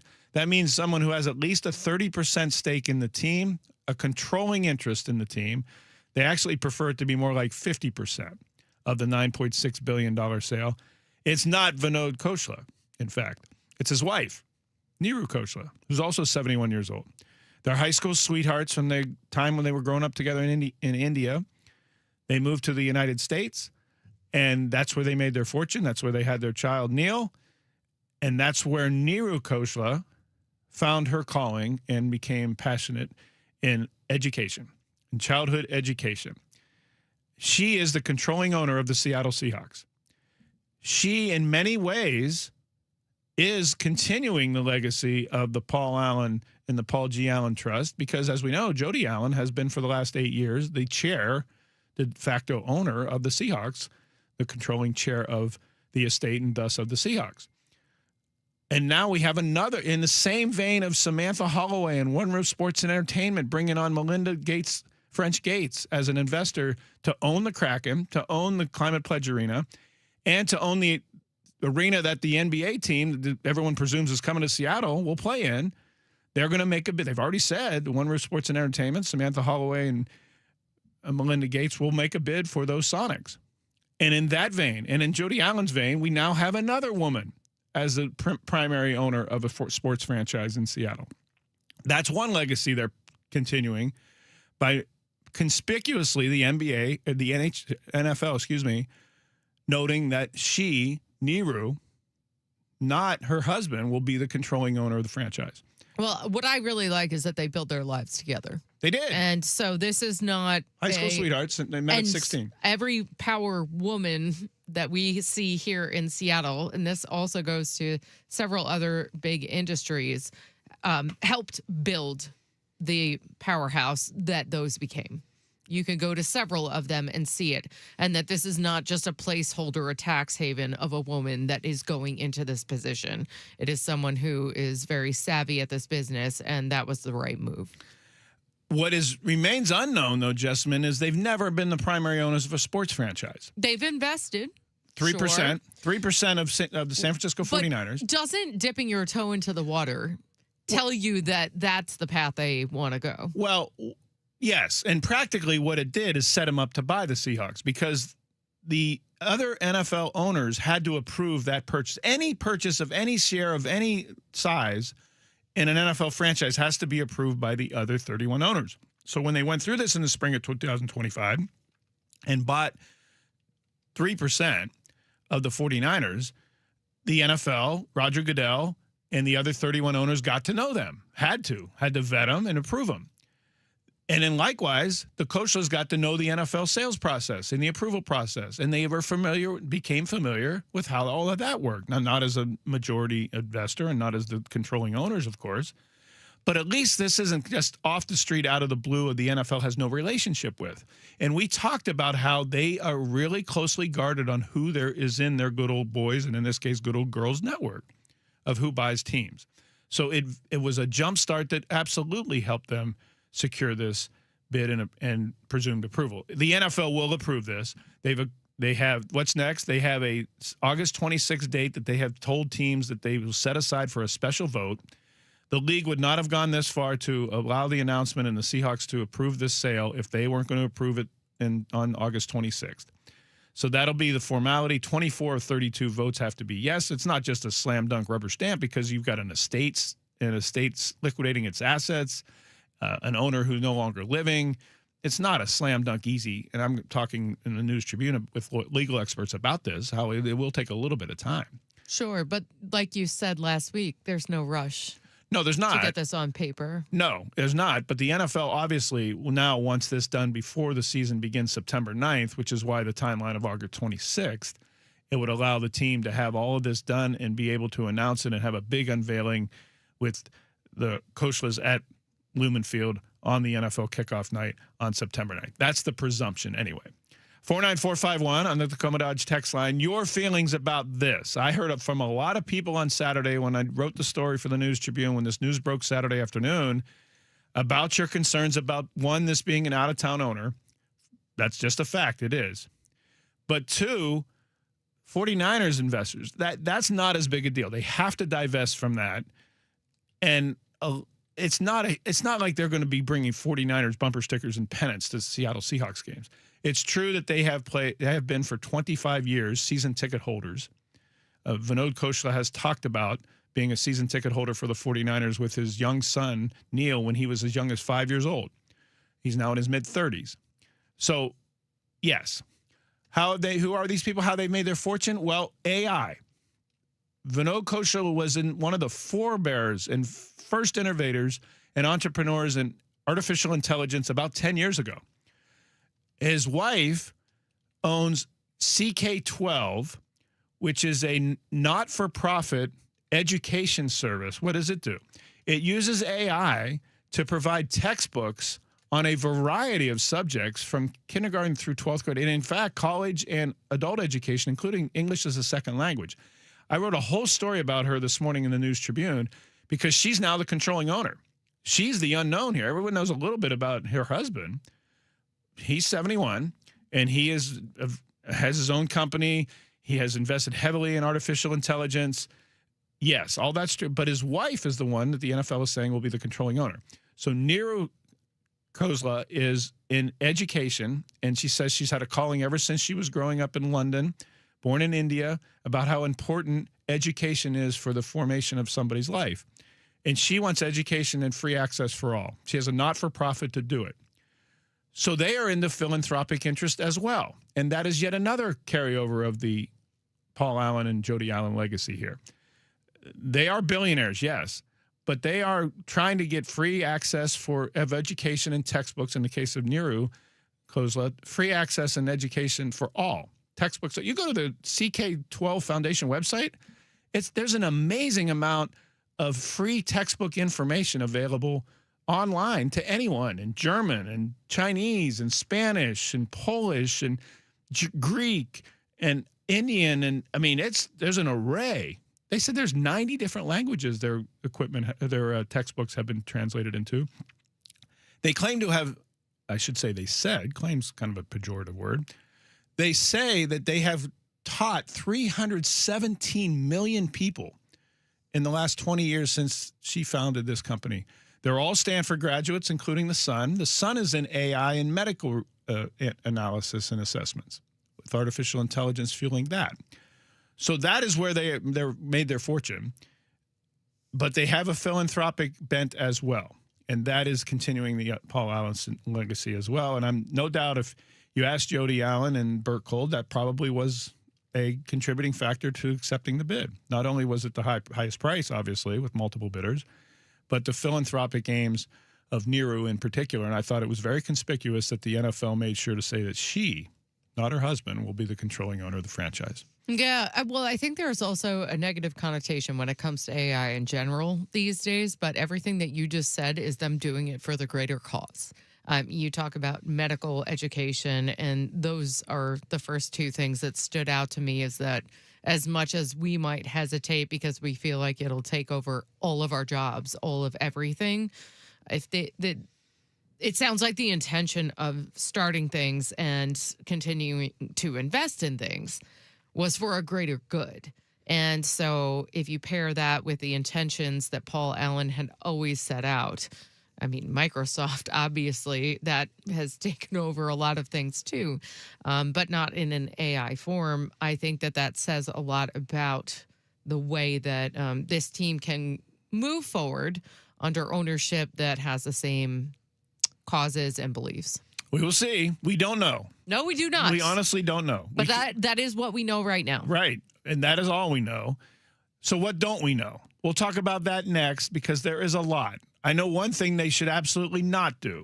We'll talk about that next on 93.3 KJR FM.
Welcome back.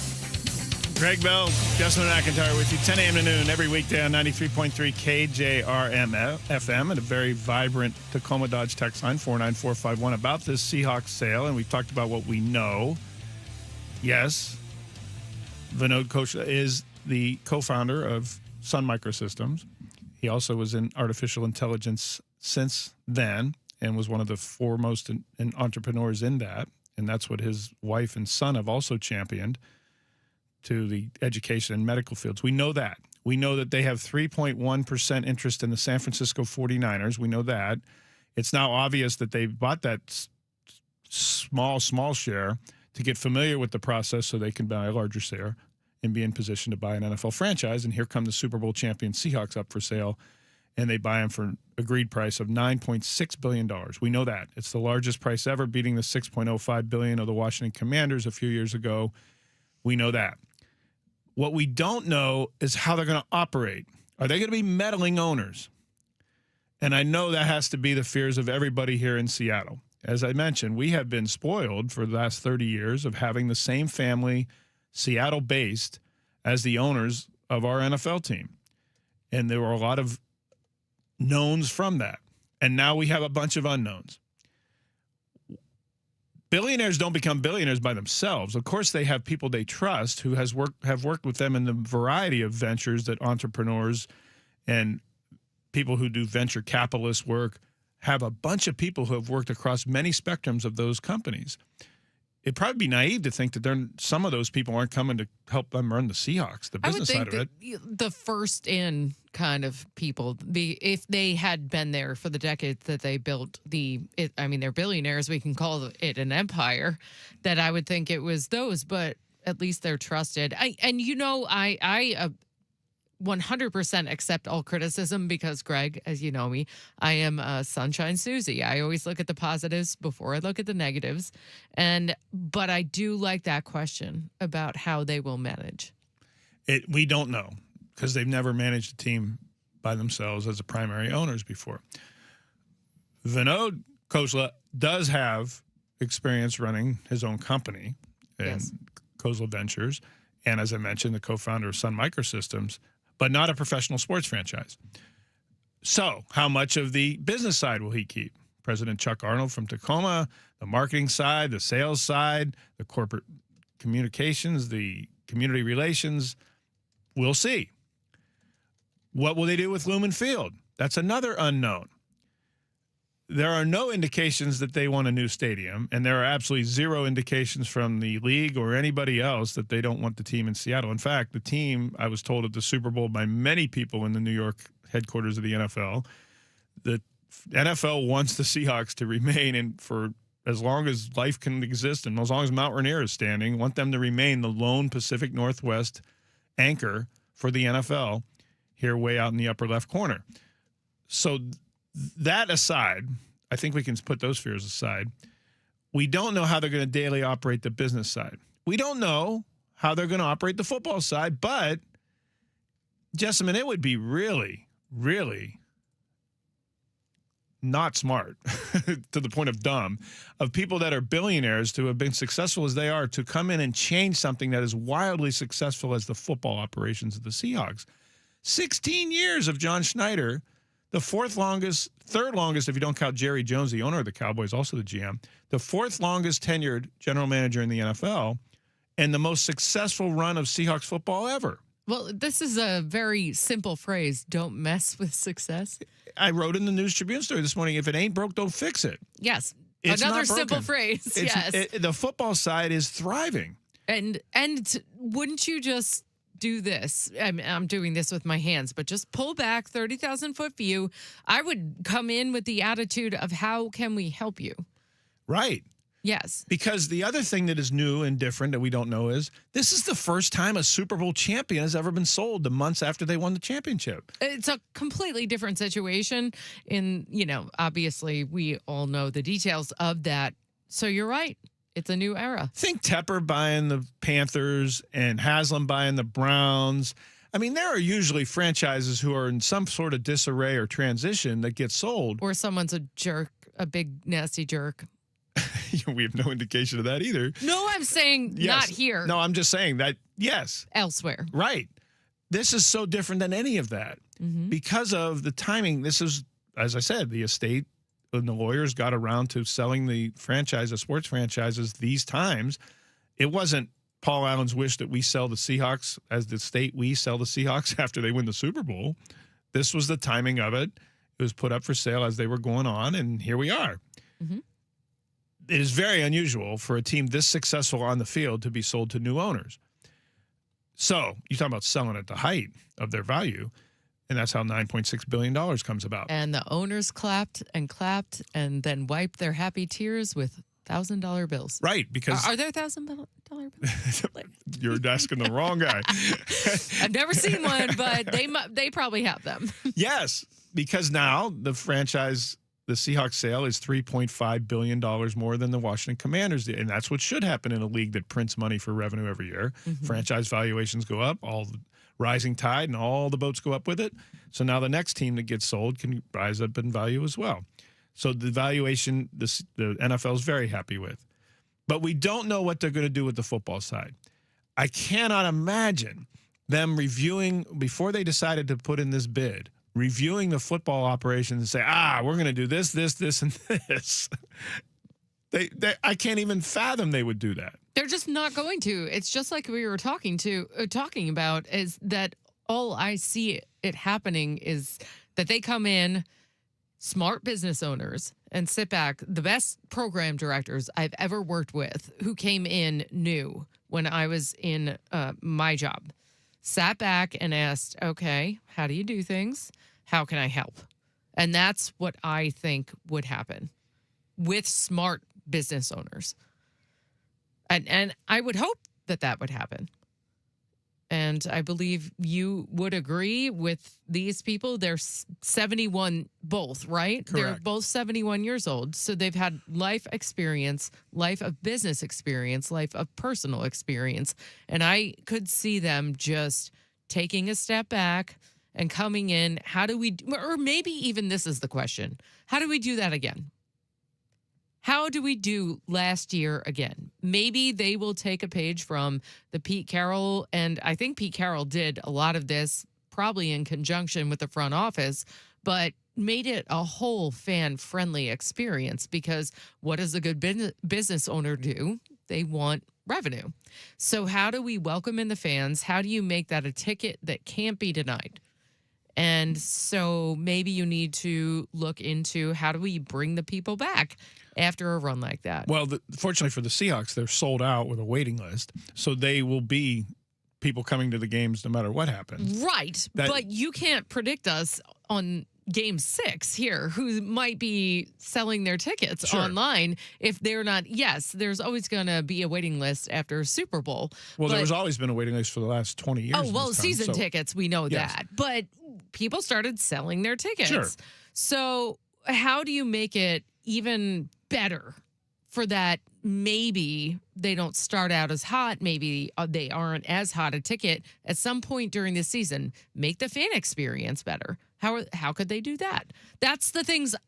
Listen, I'm not going to say not enough money for everything I do here.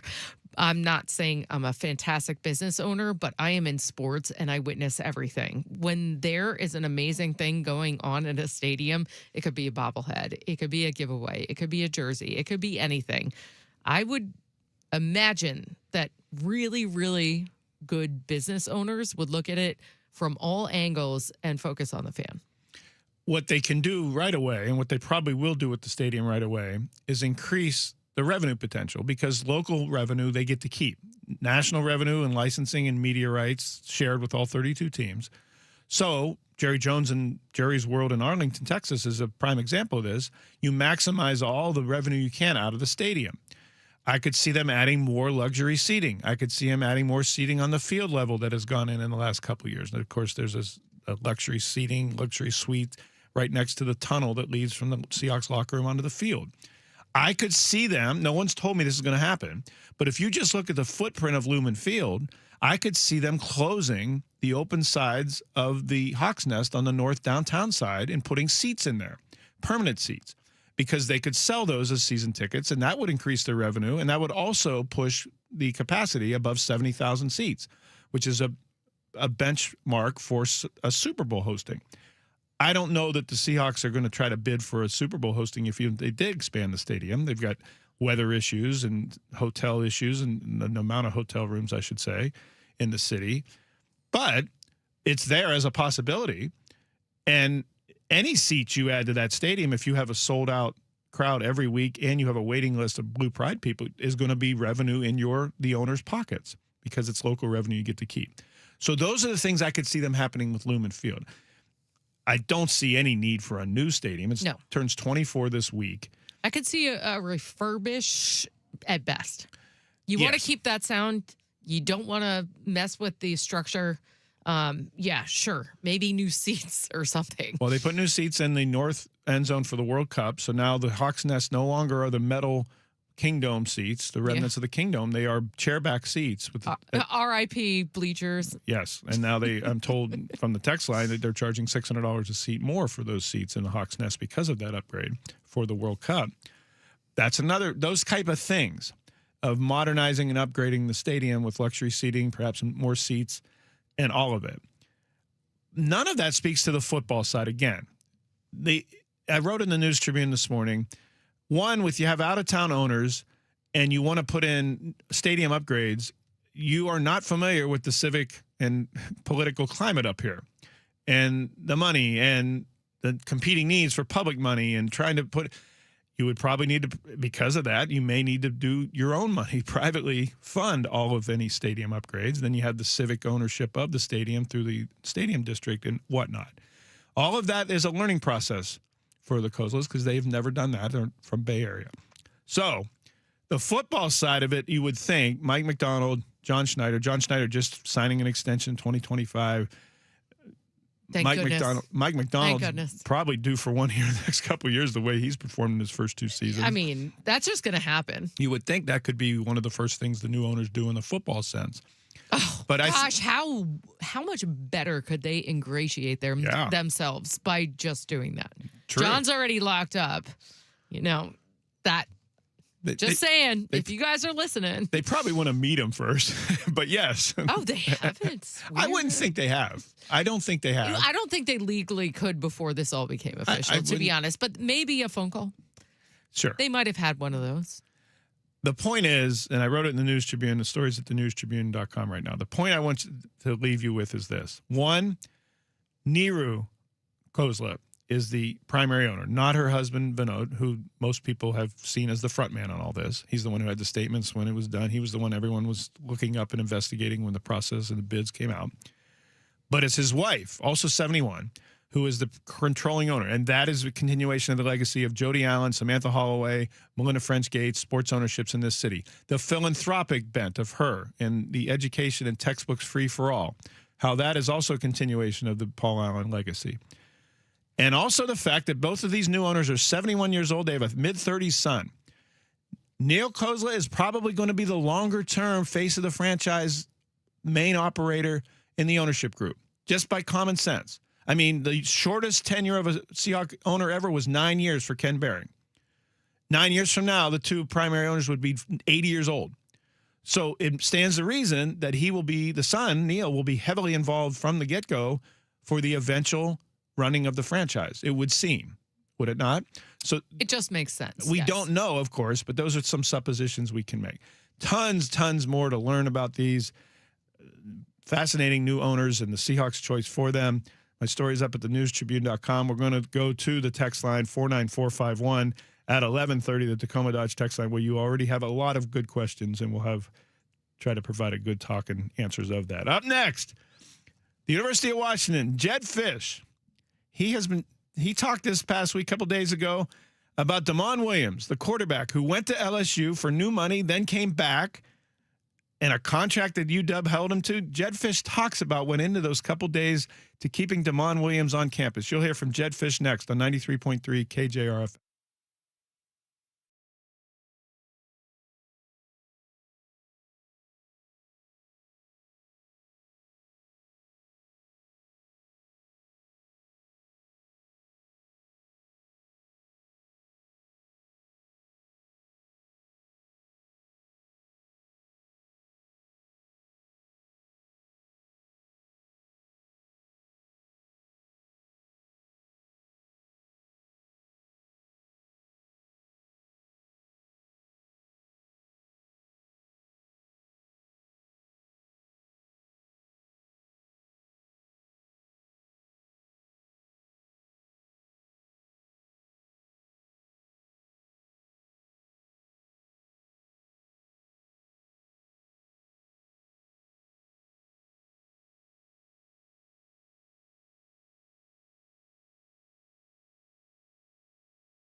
I don't know how to actually segue into this if the music like it is.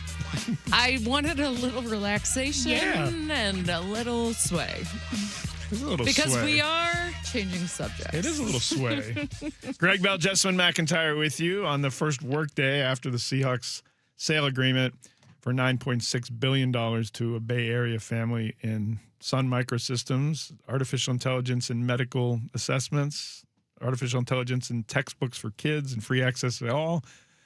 That's who the Kozla family is.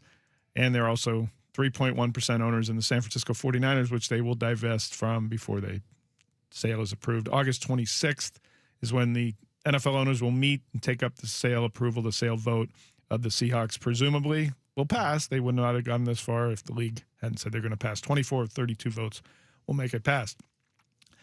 Back in the offseason of college football, if you can remember that far with all that's happened since then, you remember when Lane Kiffin left Mississippi right in the middle of their playoff run, incredibly, and LSU fired everybody. Brian Kelly, the head coach, Scott Woodward, the athletic director, the governor cleaned house, did it at his mansion, all of that. And I don't think a lot of people around here like that name.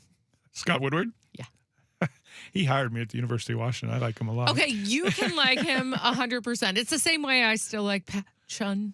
Yes. Hopefully Ian isn't listening right now, but it's the same way I like him. Speaking of Pat Chun, his coach, Jed Fish, his football coach at the University of Washington, had in the middle of all that chaos with Lane Kiffin and LSU and Mississippi, LSU went to go poach Damon Williams, the Washington quarterback, offering him millions of dollars just to enter the portal. And then on top of that, LSU was going to pay him NIL money on top of that.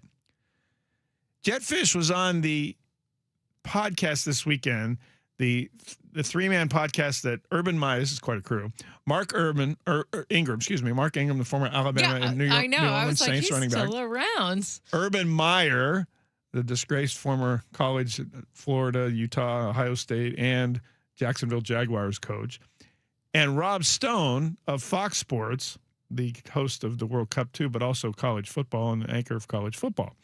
Well, they have a podcast. They're called The Triple Option.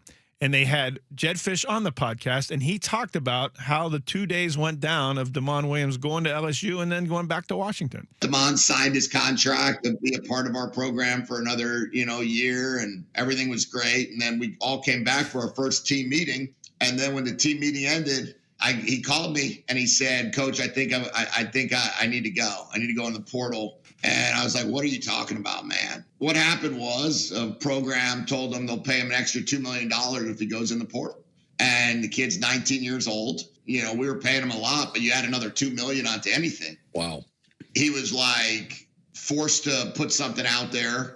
And then we spent about 24 to 36 hours going back and forth and talking about this is the right place for you. And, you have a contract and contracts mean something. And in the end, he came back 2 days later. We didn't change anything. We didn't give him any more money or anything like that. But what we did do is we talked to him about what a great opportunity it is to be a 3-year player in the same program. And we got a chance to do something super special. So Williams was basically gone. And then he came back. And a lot of talk here around Seattle, around Husky fans, was how's this going to work team dynamic-wise? Here's your leader, your team, your quarterback, who already said he was leaving, and now he's back in the locker room. And was forced back. Forced back by a contract, and the UW threatening to sue and enforce the contract. How's that going to work in the locker room? Well, here's what Jed Fish has said what's gone on since Williams returned to the locker room. What I told our team is, hey, this is like the NFL. Every now and then a guy says, "Hey, I want to trade," and then you say, "I'm not going to trade you," and then they come back and they love you. Mm-hmm. Or sometimes you have to franchise a guy, or sometimes you have to put a certain tender on a guy, and then you just keep it moving. And Damon's come back and he's led our team, and he got the most amount of votes in leadership council. And I think he feels really good about his decision to return, and got caught up a little bit, and some adults were trying to give him some advice differently than what he should be following.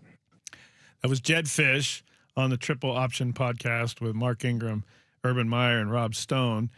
He did not mention LSU by name. He didn't want to throw mud. He didn't have to because everyone knew who it was.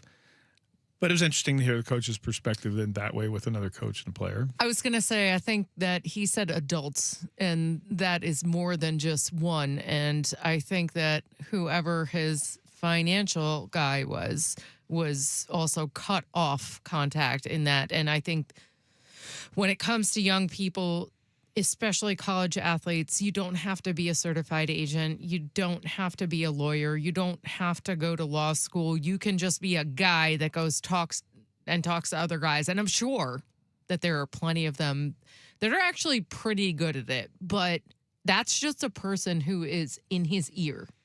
And that sounds like a bad person that was in his ear. So if there are any college athletes out there who are listening, and I hope you're not, you should not be listening to us, but you need to find someone who knows exactly how to have your best interests. They will tell you, and they might believe that they have your best interests, but they have to know how to have your best interests. And that's what I think happened to DeMond. He made a dumb decision, but was advised by people who did not know what they were doing. How many cases have we had in the last 3 years of college football that DeMond Williams offers all the time? Here's $2 million just to join the portal, and then we'll give you NIL money on top of that, who went, and the schools never did what Washington did. That happens all the time. Yes.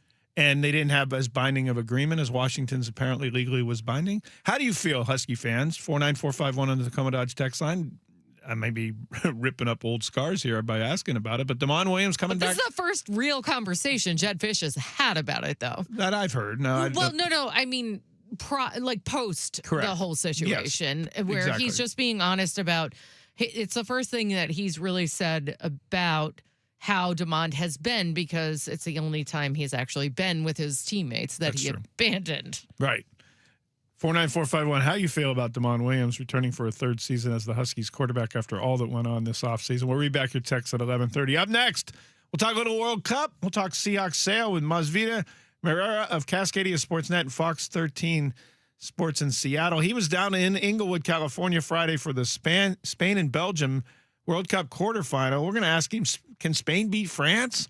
That's going to be one of the two semifinals here on Tuesday and Wednesday on 93.3 KJR FM. We'll hear from Masvida next on KJR.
road trip.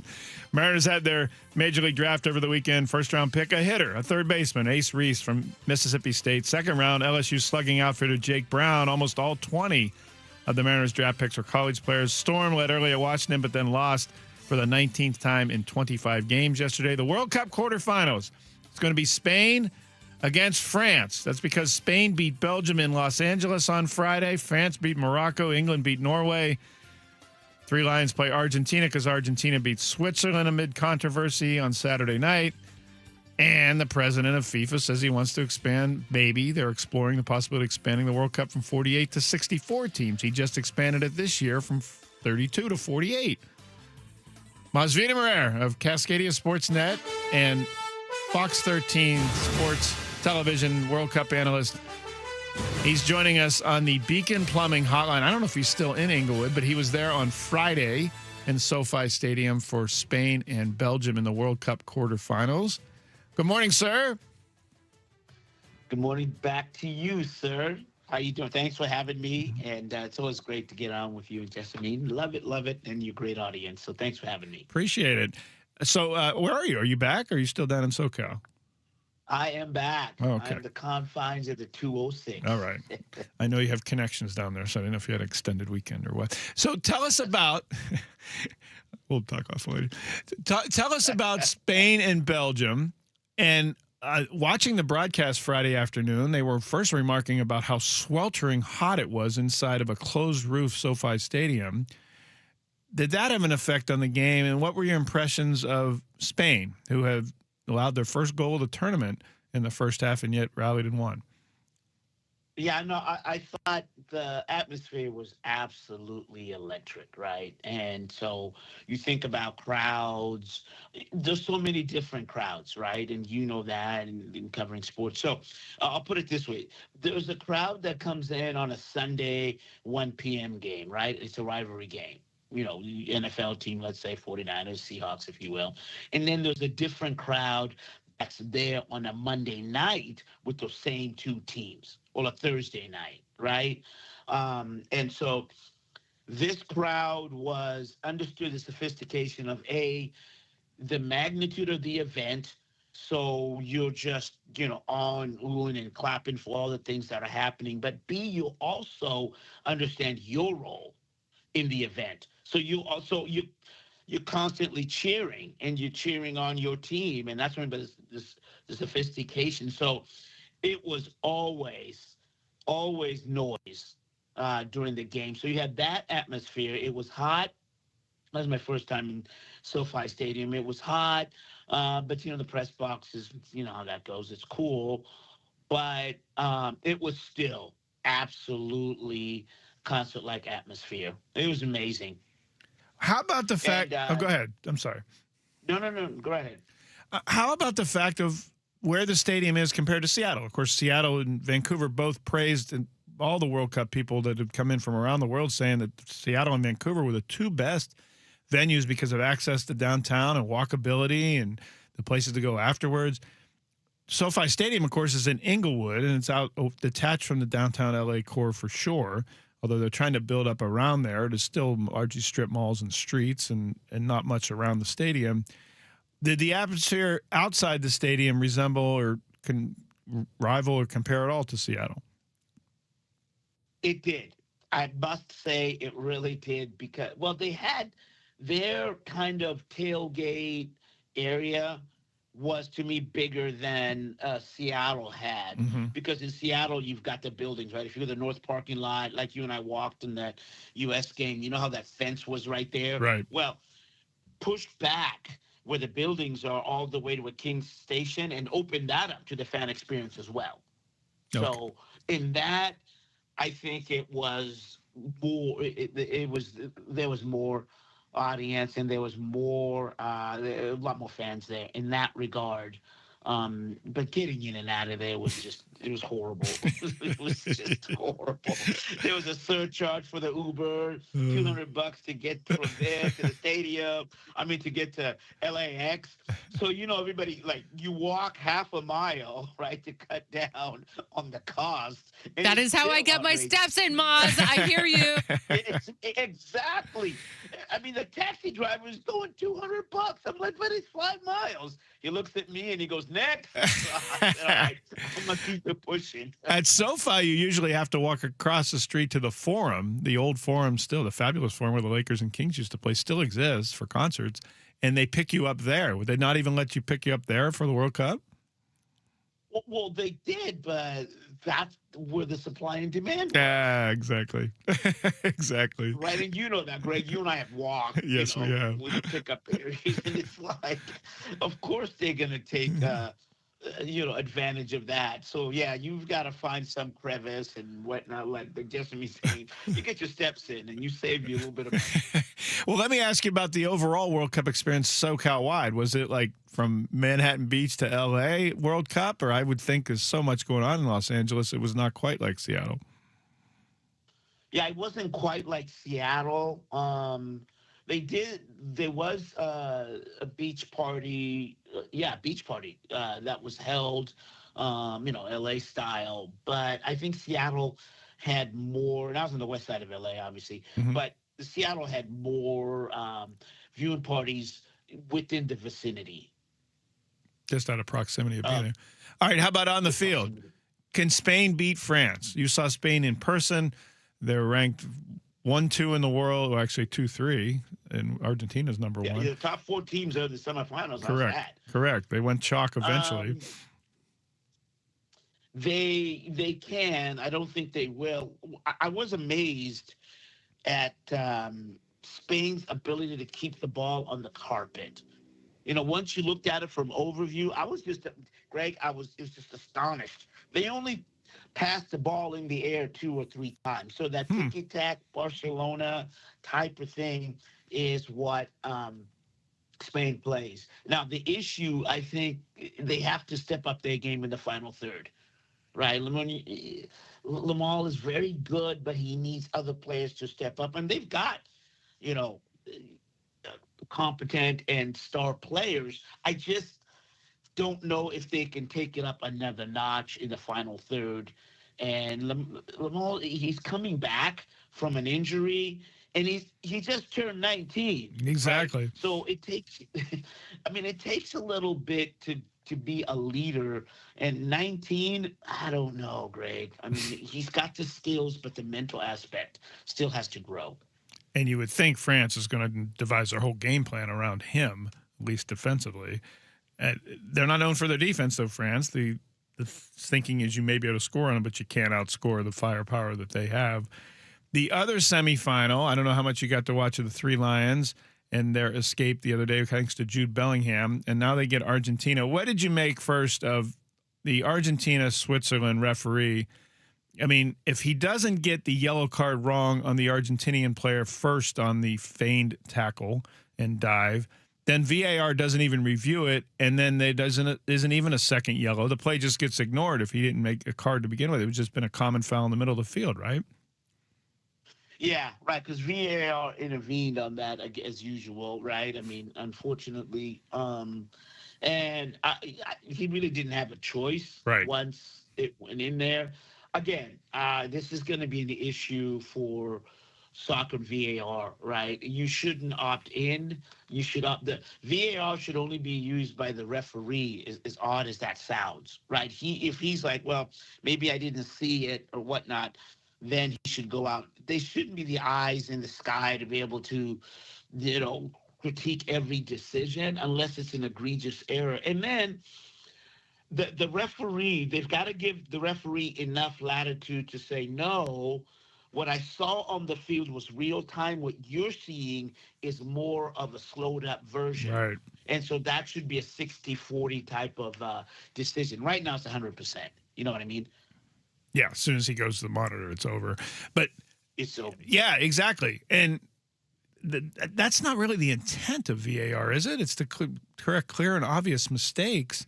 yet it's intervening and re-officiating certain play, like the Egypt play that wouldn't let the 100 yards up the field 10, 15 seconds before the goal even happened. They re-officiated that play that allowed Argentina to stay behind only by 1 goal. Do you buy this that FIFA's rigging it so that Argentina in particular and Messi get as far as they've gotten in the tournament?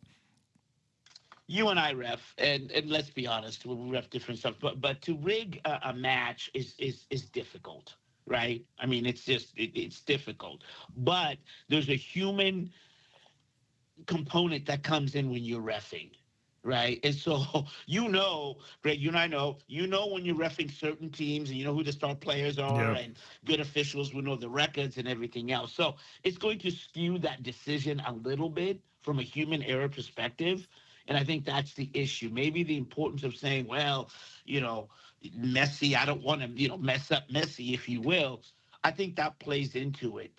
Going back, I think what all the organizations have to take a look at is what is information for, right? That's what VAR has, and we also see that in the NFL and baseball. So are you presenting information for someone to make a decision, or are you demanding they make a decision on the information that you're giving them? As you describe it, and as we've seen, the most important person in this World Cup is each game's VAR official, because he actually has more power than the guy with the whistle in the middle of the field. Because I can correct your call, and I'm like, oh no, that's a wayward train that's right. Yeah, left the reels. Right. Rails. Okay, now let's talk about something else of the World Cup that they're tinkering with. Now Infantino's talking about 64 teams. I mean, what does that mean? Are we going to have I can't even think of, is Bermuda going to be in the World Cup now? Are we gonna have Guam? Where do we stop? Why don't we just let every one of the 211 FIFA sanctioned countries play? Trinidad and Tobago, everybody. Come on. Where's the stop here? I mean, do you see somebody stopping them from going to 64, or if the FIFA president wants it, the cartel gets it? The infrastructure is what's going to stop them.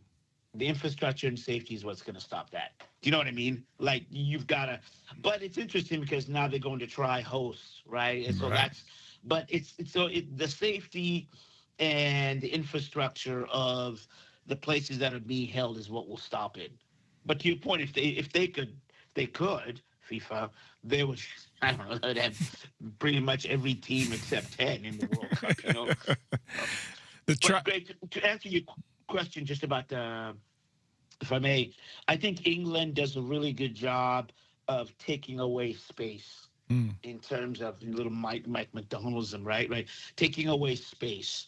And France does that too in terms of defense. Why is that important? Because then you can limit your opponent's field. So you're going to push Messi out a little bit, right? He's going to do his work on the outside, but the England defense will be solid and steadfast in the middle, right, and expecting him to cut back inside. And so I think that's going to be why I think England's got a very, very good chance of winning this game. You know what would help them is if Thomas Tuchel does not take Anthony Gordon off the pitch. He's been the best player for England the last 2 matches. Nobody can stop him down the left side. And then 60 minutes into that match the other day, he took him out. With the score tied, Eric and I, my son and I were watching. He's been their best player. No one can cover him, and they took him out. But to your point, yes, England playing so well, and now they have Bellingham scoring on top of what Kane can do, and the defense that you talked about. They play Argentina in one semifinal. France and Spain play in the other semifinal. All right, now you got your final four. What do you think happens, and who wins, Maz? I think France wins it, and I think Alex Caulfield, the Sounders will love that, but I think England is going to upset the I do too. Argentina. I just because they're solid and they know how to play. The game against Mexico to me was eye-opening, right? They know how to play different styles, so that's why I think England. It's not coming home, the trophy, but you get to take a look at it. Yeah, it's on the porch. Yeah. That'll be tantalizing, won't it? the storylines between Spain, France and England, historic, athletic. Oh, that wouldn't that be something else? I'm not. Yeah. That will be wild. The semifinals are going to be on 93.3 KJR on Tuesday and Wednesday at noon hours, and then the final is in East Rutherford, New Jersey, on Sunday, July 19th, I believe, at noon Eastern time. Yeah. Are you be there for that? I know you were trying to get credentialed for the East Rutherford portion. I am on a standby list. Yeah, so lottery. To be determined. Yeah. And that's okay. I mean, I'll. What, you might don't stop want at the quarter- bright lights of Piscataway? He didn't have a choice. He's in a lottery. Yeah. I consider Well, we'll yourself see. lucky on either end. Yeah, I mean the quarterfinal. I'll take the quarter. Spain and Belgium. All of us were talking about that. That's a game that you will look back years later and go, "Oh, I was," as we get, I was there, and it was a 5-5 game. You make the story as you get older, but that was good enough. Maz, appreciate you. Maybe we'll catch up with you after the semifinals. Thanks for catching up with us. Appreciate you. Thanks for having me on. Bye, y'all. Appreciate it. Maz Vida Morer. He's soccer through and through. He played for Roosevelt High School. He coaches Orca Middle School in South Seattle. Seattle guy, Lake City guy, joining us on the Beacon Plumbing Hotline. You'll find him on Fox 13 Seattle and their television coverage of the World Cup as well. Coming up, lots of feedback on the Tacoma Dodge text line, and we have at least 4 talkbacks. We have a very continuous talkback from, but I do appreciate the fact that our friend keeps going back and continuing the story. So I think I looped at least one thought together. You'll hear your listener and texter feedback next on 93.3 KJR FM.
Wilson needs to go. He's way over his head. He looks like he's pooping his pants every single time he's out there. He's so unconfident.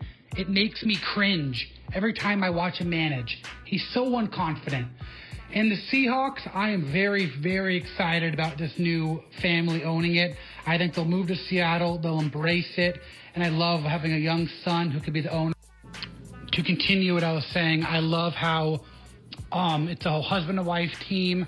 They're great investors, and I like how they have a younger son who, they're both in their 70s, so they're not spring chickens, but I like how they have a younger son who's sounds like he's a sports fanatic, extremely smart, Stanford educated. He also has done stuff by himself, not daddy's money, and I like him going forward as well. The 49er thing doesn't make any sense to me.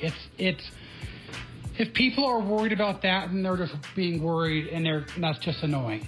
Mike Holmgren was one of the greatest 49ers ever. He has 3 Super Bowl rings with them. He came to the Seahawks and was just fine. When you come to the different side, you want to win even more. So, and the 49ers needed them for investment. A lot of points made there. As we said, buying a 3% stake in the 49ers greased the skids for them to be able to purchase a team for themselves once they learned the process, the sales process, and the league. More to the point, other team owners learned them too. They had to approve them to become minority holders. And I think he makes a good point because that applies to players as well. As soon as they go to, let's say a Seahawk to a 49er, a 49er to a Seahawk, that applies very well in the locker room. Yeah, I don't think it's a huge deal. It's no a condition. Like you said, 3% to majority owner. Yeah. But what I like about it is just that they learn the lay of the land before making a huge purchase. Exactly. Yes. Lots on here about the sale. I think most 206 is right. I think most Seahawks fans would have preferred a local buyer. Just feel weird that lifelong Niner fans now own the Seahawks franchise. Strange. Yes, in that sense, on face value, it is. I mentioned to you the local whale. More than a couple of you asked me about that. It never materialized, obviously. I don't know between this announcement on Saturday and me hosting you here on Monday morning whether there was just that person never bid or was not interested in the price, what it got to. I do know that multiple bidders drove the price higher, obviously, over the last few months, and that's exactly what it's designed for. That's why you take multiple bids. I don't know where that left any potential local buyers. So, and obviously the rumored ex-Seahawk was a member of one of the bidding teams that didn't succeed. There were 3 bids, 2 made it to the finalist stage, and 1 won. You never know the minority owners, though, that might... Good point. We haven't talked about that yet. The NFL memo to teams said that there would be several minority owners in the team. So some of those locals still might be there. They could. Yes. There could also be people in the minority ownership who have experience owning teams. We don't know that. We do know that the NFL will permit up to 24 minority owners plus a controlling owner. You can have 25 total owners of an NFL franchise. You can also, as of a couple years ago, they changed the rule. You can have private equity and private equity firm take on up to 10% of a new sports franchise. Yes. That's also new. So we don't know. We don't know if a private equity firm is going to buy a piece of this. We don't know how many partners other than the several, which was quoted in the NFL memo. Several doesn't imply 22. They would have a max 24, 25 owners. But yes, there are going to be more owners than just the Kozlas. That is, the NFL made that clear, and we don't know what their background is and what their experience level is. That's all still part of all that we don't know. Right. So anything that we were mentioning, because I was pretty passionate when I talked on this show to you about it, that all of the big whales that were out there in public, I was disappointed to not hear anything local. But now that we know that there are also a lot more allowances, that doesn't mean that local will not be a part of this team. And it sounds like these owners are very smart and have done business extremely well, and that they have a young son in his 30s who can also assist in, hey, we need to appeal to the local spirit here and maybe welcome those people that we were guessing might be interested. Vinod Kosha made a point of saying after the sale, on the news came out on Saturday, that he was in very much looking forward to and excited to continue the legacy of the Allen owned Seahawks and the ownership of the Seahawks. That was a pretty savvy move to say that in one of his only public comments, because that continuity is exactly what Seahawk fans want. If there's one thing that Seahawk fans want, hearing that there's a out-of-town Bay Area minority owner of the 49ers buying the Seahawks, it's continuity of the Seahawks. Don't change anything. Change what you want in the office furniture and maybe you mow the grass differently, but don't change the football. And that continuity piece is what Vinod Kosha spoke to in his comments, at least on the online comment, the only one he said he was going to make on Saturday afternoon after the news came out. Now, listen, I know for a fact that grass will not be mowed any differently. We all know about the pristine grass that they have out there. That's right. All of the practice fields, maybe they might water it differently at Lumen. You know what I would ask him, though, if I had an opportunity to? One of the first questions I would ask the new owners is, are you going to keep grass as the playing surface at Lumen Field? Now, that is a legit question. And that is also something they could change, and that would cost money. We've talked about this. It's possible. I know it rains up here. I've lived here for 30 years. I get it. Wait, it rains? Yeah, I heard in the winter. But that doesn't mean you can't replace this up. Pittsburgh replaces the grass 3 or 4 times a year. Now they also have freezes. Right. But they also have Pitt playing college football on it. They have high school championship games on it. It gets chewed. There's like 30 some football events a year. Lots of divots. Yes. But the Steelers spend the money and put in new grass. Yeah. So the question is, will the new owners do that? They just put it in for the World Cup. There's one more match left. Yesterday the rain played on the grass field. One more match. This week, the Sounders play Portland in the Cascadia Cup, and that's it. The grass is going out. They're going to have a transition period from now until the 1st of August, and then I think it's the first Friday or first few days of August, the Seahawks have a fan fest at the stadium back on their turf. That's the plan. Yeah, it is interesting to me, too, from a fan side, how many people are interested in that. Because that is a huge question before any Cougar game I report on is, what is the field surface look like? What is, how is it? Because there was this game last night and there was a monster truck rally a week ago. What is the field surface? Oh, okay, it's turf. And, people ask me about the pellets and all that. And I'm like, wow, I did not know there was this much of an outside investment in this information, but I respect it. And then now I am invested in it. So and of I course, get it. The grass field has become a point of issue for the NFL Players Association. Yes. And they have talked about it, and they keep talking about like this needs to change. I say that you need to go to collective bargaining and make sure that you draw a line and say, okay, you want to sign a new contract in 2030, make all grass fields. We saw it with the World Cup. It's possible. Hell, they were putting indoor fields in Atlanta and Dallas and everything else with grass fields. They can do it. It's just whether owners want to spend the money. Now you have new ownership who could potentially change that. I don't know that they will. There are no indications they're going to. And so far, as I said, the plan is the Seahawks will begin the preseason on their same old or refurbished, updated turf underneath. Remember, it stayed under the grass. They built a platform and put the grass field over top of it with a drainage system under it. You know what I always found interesting from when I first started sideline reporting for Washington State? I thought that players would prefer turf just because it's consistent and that it's going to be exactly the same. They don't. They want grass. Yep. And I don't know why, because everything's going to be different depending on the terrain that you're in. And in the NFL, I think everything's a little more consistent, but not in college. And they still want it. They still want it. And I get that they played on it their entire lives. Not everyone plays on turf growing up. No, they don't. That's right. And I also appreciate that so much about it. So I can tell you. Get your grass, guys. I played in Ohio Stadium, the Horseshoe in Columbus, back on the old turf when they just laid it down over concrete. It was like being on the street. Oh, man. And I was 17 years old playing 2 state title games. I couldn't walk for a week. My joints were hurt. And I was thinking, how the hell do you play on this? I know that Todd Lewicki's doing a ton with Memorial Stadium, Yes. but I believe that was built on concrete as well. Yeah, and that's how old turf. They just rolled out some carpet on top of concrete, and that's how they play. But now at least it's a little softer. Of course, A little more research a lot of the these fields days. have rubber pellets that are cancerous, as the I University of know, Washington yeah. has found out. All of a sudden, there's that part of it. All right. 425 says, don't forget it's the son who is a big 49er fan. Well, that's true, but also his father, Leno coach, has been quoted as saying, and is recently in 2025 at a 49ers fan summit at Levi Stadium, that the family have been 49er fans for 25 years.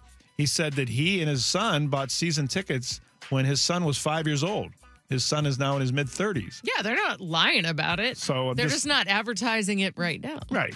So that, I mean, yeah, the son is also a big 49er fan, or has been. Yeah, but you plunk down $9.6 billion, you can probably change your allegiance a little bit. I believe so. I don't think that's too big of a deal. What are they going to do? Are they going to like film practice and send it to the 49ers facility? I mean, come on.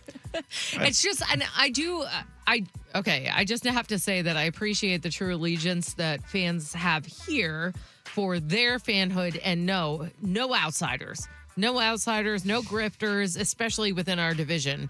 But you have to at least give them a chance. 253, come on, man. You don't think I know my hometown stadium? Pitt plays its own stadium, not the Steelers stadium. Wrong. That's just wrong. They play at what used to be called Heinz and now called Acrisure Stadium. They tore down Pitt Stadium a long time ago. It's now a parking garage on the campus. What? I don't mind errata, and I don't mind taking personal accountability when I'm wrong and I say something misstated. I say so. But come on, man. I know. wrong about We had that. a whole argument about Pittsburgh last week because apparently I trashed it. Okay, we have to get this talk back in because we have one more really good one. Hey, hello again. It's me, my friend.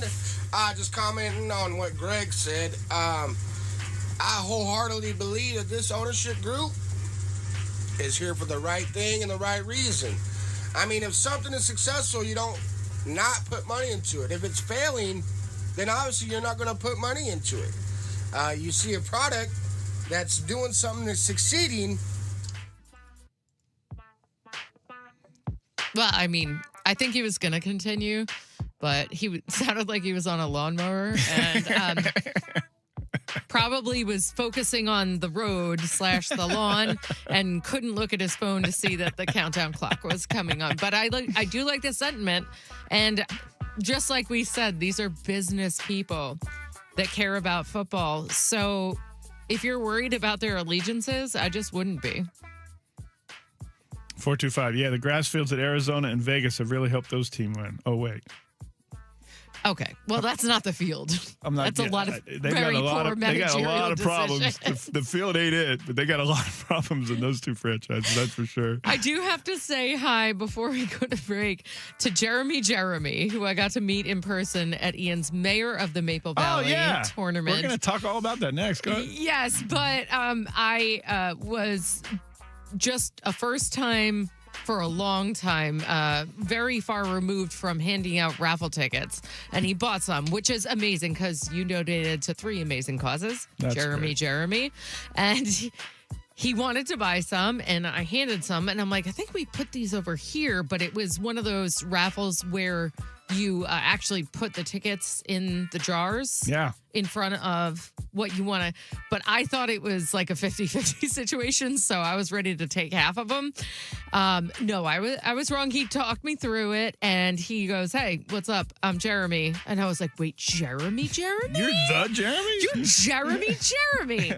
And so I want to say for all of the listeners that I got to meet out there, Ian always puts his heart and soul into it. It was such an amazing time.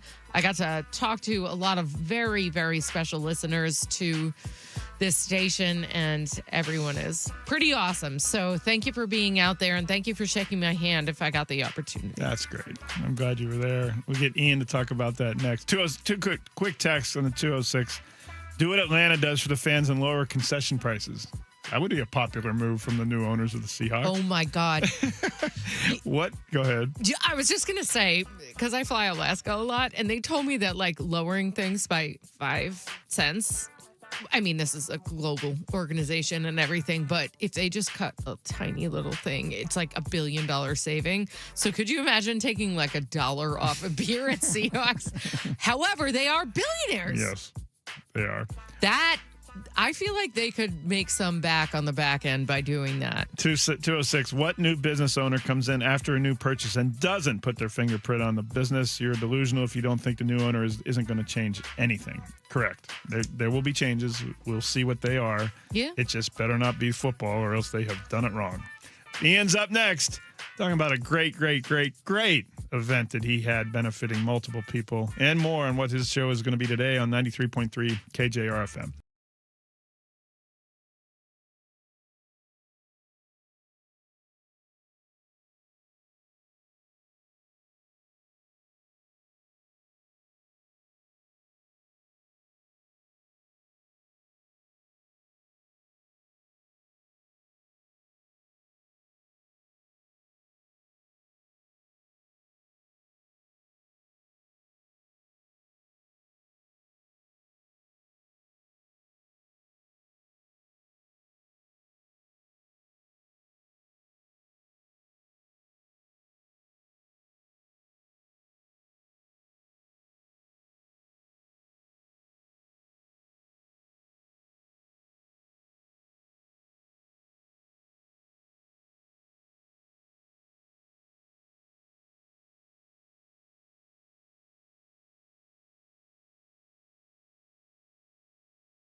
Welcome back. Greg Bell, Justin McIntyre with you here on 93.3 KJR FM as we are every weekday, 10 a.m. to noon. Don't forget this week, the Open Championship. Some people call it the British Open, but the British don't like that. Nobody on the aisle likes that. It's the Open. And we have our major Open Golf Challenge. Go to 933kjr.com between now and the end of day Wednesday because the tournament starts in the middle of the night, our time, Thursday. And you select a group of pairings. You think the best lowest score of the pairings. If you pick the lowest score in the pairing, you win. What you win, PNW Golf Academy 2-hour full game assessments, 2-month membership at the Golf Academy, a round of 4 for golf at Gamble Sands. Speaking of golf, our man Ian Furness, the mayor of Maple Valley, had the Mayor of Maple Valley Open, the invitational, the charity event golf tournament that was absolutely fantastic once again on Friday. Yeah, congratulations. Thank you. Yeah, I appreciate it. We had a great time. We had a lot of people out there and a lot of money raised, a lot of thank yous coming over the next few weeks to all our sponsors and so on and so forth. So, yeah, it was a fun afternoon. Couldn't ask for better weather, which was nice. That's always a cool thing. And, we, like I said, a lot of thank yous coming up. I'll just shout out the 3 big sports teams in town. The Mariners, Seahawks, and Kraken are all big supporters in a sense. They get asked to do a lot of stuff, and I'm always humble when they help us out a little bit, and that helps us raise some more money for some great causes. So thank you to Chuck Arnold, Kevin Martinez, and Todd Lywicki, because you guys, even if you don't always agree with what we say on the air, you're very good in terms of helping out in the community. So I appreciate them along with everybody else we'll talk about. Since you mentioned Chuck Arnold, what do you anticipate might change on the business side of the Seahawks? I think that's the great unknown. I don't think the panic about any concern about football this isn't Ken Behring bringing in Tom Flores and firing Mike McCormick and Chuck Knox. This is a different deal. So I don't think we're about the football side. I guess with the business side, there'd probably be a little bit of concern. But then if I was, none of us can put us in those shoes of being a billionaire. But all you have to do is look and see how the organization has been run on and off the field. And I think it's safe to say it should be status quo, right? Should be status quo. You're buying a ready-made product, so. Yeah. Other than the people they'll bring from their organization. Maybe. You would think. Some. I do hope that people that are smart enough to have the success that this new ownership group has had, this family has had in business, I do hope that they're smart enough to realize that sports are very different than a regular business. Mm-hmm. And having worked for a number of sports teams, in a variety of roles, it's just different. It just is different. And there's no need to, and you bring in people with inexperience in pro sports, I think it's always a big mistake. Just a really, really big mistake. So hopefully they don't do that. You figure if they're billionaires, they're probably smart enough to. I would. They didn't win they didn't win the Powerball. Exactly. They didn't get their money with the Powerball, buddy. They've got, I think, 7 degries between the 3 of them. Yeah, all from Stanford, or 6 of them from Stanford. Yeah, they didn't win the Powerball and get their money. I think they did it the right way. So that's what it seems like. Molly Whopping today. Molly Whopping at 1. Yeah. Man. Oh boy. Yeah, that's good. What a difference a week makes. 5 in 1 week to a 1 in 5 week. Yeah. Sheesh. Stumbling into the break. So, yeah, we got Molly Wop today at 1 o'clock. Pete Von Reichbauer is going to join us, King County Councilman. Oh, I'm sorry, I forgot to mention that. That's right. Thank you for doing it. Yeah, Pete Von Reichbauer is going to join us at 12:30 today. He was involved in the Paul Allen sale back in 97 and some good insight on what to expect and what to think and also where we are with the stadium and all those things. So, always been a big proponent of sports, has Pete been. He tried desperately behind the scenes to keep the Sonics here till the 12th hour. I say behind the scenes, not to his own political benefit, behind the scenes. Didn't work, obviously. Between that, Mariners sale, things like that, he's always been involved. And so we'll check in with him coming up at 12:30. The Lumenfield lease runs through 2030, and then there are 10-year options after that. Yeah. I'm sure Mr. Reichbauer will talk about that. Ian Furness will join you at Molly Whopping Mariners and Seahawks sale news for the next 3 hours from 12 until 3. Greg and Jessman joining you again tomorrow, 10 to noon. Thanks for listening. We'll do it again tomorrow on 93.3 KJR FM.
Tunnel Sports Desk. Your 93.3 KJR FM sports headlines. Headlines are brought to you by Frostbrewed Coors Light. Go ahead, choose chill. Big news over the weekend. The estate of Paul G. Allen reached an agreement to sell the Seattle Seahawks to a group led by a family, the Kosla family out of the Bay Area, an estimated $9.612 billion sale. Still has to be approved by league owners. That'll happen later on in August, and obviously a big topic of conversation here today. Mariners, they got a win yesterday. Yeah, Yay! They did. They salvaged the road trip with a win. I don't know if that really salvaged it. They didn't salvage anything. It was a 1-5 road trip. We'll mollywop coming up today at 1 p.m. Should mention the All-Star Week festivities are underway. It actually started yesterday. Yep. Sloan and Anderson, really good scoreless innings in the Futures game for the Mariners. Yeah, it's kind of fun. I can tell you that's the first inning I've ever watched of a Futures game, and only watched it because Kate Anderson was pitching. Of course. Then that 3 outs came, and I was done. Thanks for coming. We'll get back to golf. Okay. But yeah, it's a home run derby tonight. All-Star game is tomorrow. Randy Rosarena, the only Mariner involved in that. Weird weekend in the UFC. Conor McGregor, surgery, wants to fight again. His fight with Max Holloway, can you imagine, lasted less than a minute. He tore his ACL, it appears, and he went down. The previous co-main event lasted less than 45 seconds. Good times. Hopefully you didn't pay a lot of money for that. Let's go. The Ian Furness Show is presented by Snoqualmie Casino. Text us at 49451 and hit the talkback mic on the iHeartRadio app. This is the new Sports Radio 93.3 KJR FM. All right, here we go on a Monday of the show. Welcome in. Hi, everybody. Here we go. My All-Star break starts at 3 p.m. today. Not that I'm counting. 2 hours and 55 minutes away. I would be counting. I'm very much counting, buddy. Very much counting. So, yeah, we got soccer coming up tomorrow and Wednesday, and then Chris Crawford will be in Thursday and Friday. Beautiful. For the show semifinals. And then it's my spring break. Then you're off next week. Yes. All right. Good to know. I told you that. I did. I know. I'm not planning ahead. All right. We got... we're going to get to the sale here in a second. Mariners, quickly, I don't know what to say. Chuck this morning called for a managerial change. The guys did it 2 weeks ago on this show. I'm going to be very honest with you. I don't feel comfortable enough saying one way or the other, keep him or let him go, because frankly, I just don't know. I don't know how culpable he is. I think sometimes moves are made in sports just to make a move. Yeah. And if that's the case and you think something needs to be shaken up and what have you, then fire away. It's a complicated and a layered situation with the baseball team, because the same group that put together this, for the most part, really good pitching staff, at least starting rotation, is also the same group that, has given you over the years Tommy La Stella, Colton Wong, Cooper Hummel, AJ Pollock, Rob Refsnyder, etc. And the inability to find guys that can play corner outfield on a daily basis at a high level. And yes, Randy can hit. He just can't field. And we all know what happened this weekend. If you missed it, he basically lollygagged on a fly ball. Luis Castillo was pissed off. It probably cost him 2 runs. And maybe the game. Yeah. In that, what Randy does for you at the plate, he is their most important offensive player right now. He's been their best offensive player. But in the field, it's an absolute disaster. And you don't have an option. The accountability, I guess the one thing from a manager standpoint I would say is that if there is more accountability, more of a feeling of I got to do things the right way, then that doesn't happen. And maybe he just feels comfortable doing that. There was a play last week. I'm trying to think when was the last show I did, because we had soccer Thursday and Friday. Wednesday. There was a game earlier in the week, I don't know, it might have been Tuesday, that he also kind of just took it easy on a ball in the corner, I think it was. He's done it a lot more recently. And my wife, who just we're kind of eating dinner and just casual. I'm watching, but she's casual, and she's like, Randy. What? She likes Randy because he wears 56. My kid wore 56 in high school and college. Love that. That's cool. So she got herself a Randy Rosarena's shirt last year when she went to a game because he's 56. You were annoyed by that, I can tell. No, I don't care. It's funny how that's the person she's like, Randy, what do you like? She saw how lazy he was. Right. It's just bad. But is that because of the manager and he doesn't have the same juice that maybe a John Schneider would have? And I'm talking about the manager in Toronto, not the GM here. Or Aaron Boone, whoever, right? There's no accountability maybe. So if you want to go down that road, but we'll talk about it with the boys coming up at 1 o'clock today. We'll get into that because that was a bad week. I know you're playing better competition, but I think what we have seen this year, a lot of times when you are playing better competition, you're not good enough. Right. Simple as that. A lot of baseball left to be played. Still probably the most talented team, the best team in the AL West, but you do have to win games to get into the playoffs. You can't just kind of sneak through. There's nothing arbitrary about this, nothing subjective about this. This isn't the college football playoff or March Madness where, you know what, North Carolina kind of screwed around and they've had a couple injuries and their best players hurt, but they're still going to get a 4 seed. Right. That's not how it works. They're like, hey, the Mariners have a bunch of injuries. They got these things, but they're still going to be a 4 seed. They're still going to waltz to an AL West championship. Right. That's not how it works. You got to win games. Yep. And they have not done a good enough job of winning games. And so we'll get into all that coming up at 1 o'clock today. The Seahawks sale is obviously kind of the headline. I'm very curious. The thoughts and the emotions, if there are any, for sports fans. I did a hit this morning with my buddies down in Portland, Dirt and Sprague, on their morning show on the Fan down there, my old station I used to work at, and hey, what's the thoughts up there? What are people saying? What are the feelings? I don't know, dude. I haven't been on the air yet. I have no idea. Like honestly, and it was not for me. I didn't feel like it was a big topic of conversation. I don't think it is. At least for me. Okay, and that's good. That's a good place to start. Yeah. There's this unknown, but is there a fear of the unknown, or is there like, hey, it's the Super Bowl champions, they've got everything in place, there's nothing going on here. Like the sale of the Blazers, I think because it's so close and the proximity, the geographic, proximity of it, the fact that Blazers right down the road, the NBA allowed a sale to a guy that frankly has no business owning a second team. In fact, some would say no business winning a first. Yes, he won the Stanley Cup. He didn't do jack in the Stanley Cup, people. He didn't win it. He hired some good people, but a lot of those people were already in place before he bought the team. So let's not get too carried away. He's also the cheapest son of a gun in the history of hockey, and as it turns out, the NBA as well. So I understand the consternation and the stress because of Dundon buying the Blazers. Are they going to move the Blazers? And, what changes with the organization? Well, there's a lot of differences. One would be this. The Moda Center needs a lot of work. It's not Key Arena level yet, but that building was built in the mid-'90s. Lumen Field was built 9 years later. So there's a difference there. Lumen Field isn't the whistles and bells, Jerry's World, SoFi Stadium, the new stadiums in Minnesota, and places like that. It's not, or Atlanta. It's not that, but it's fine, and it's actually a great NFL stadium. Again, I'm going to say this. I've been outside of Buffalo is the only stadium I didn't go to in the 16 years I was with those guys every week. Buffalo has a new stadium, so it's kind of a moot point. Lumen Field, to me, right, kind of in the middle. Yeah, I agree. In terms of... From the outside looking in, because I haven't been over. Yeah, just in terms of the infrastructure inside, the ability to get other shows in there and all those things, the amount of luxury suites, how they're structured. They've already done a lot of work. I mean, they cut the press box in half a couple years ago, added a couple luxury suites on that level.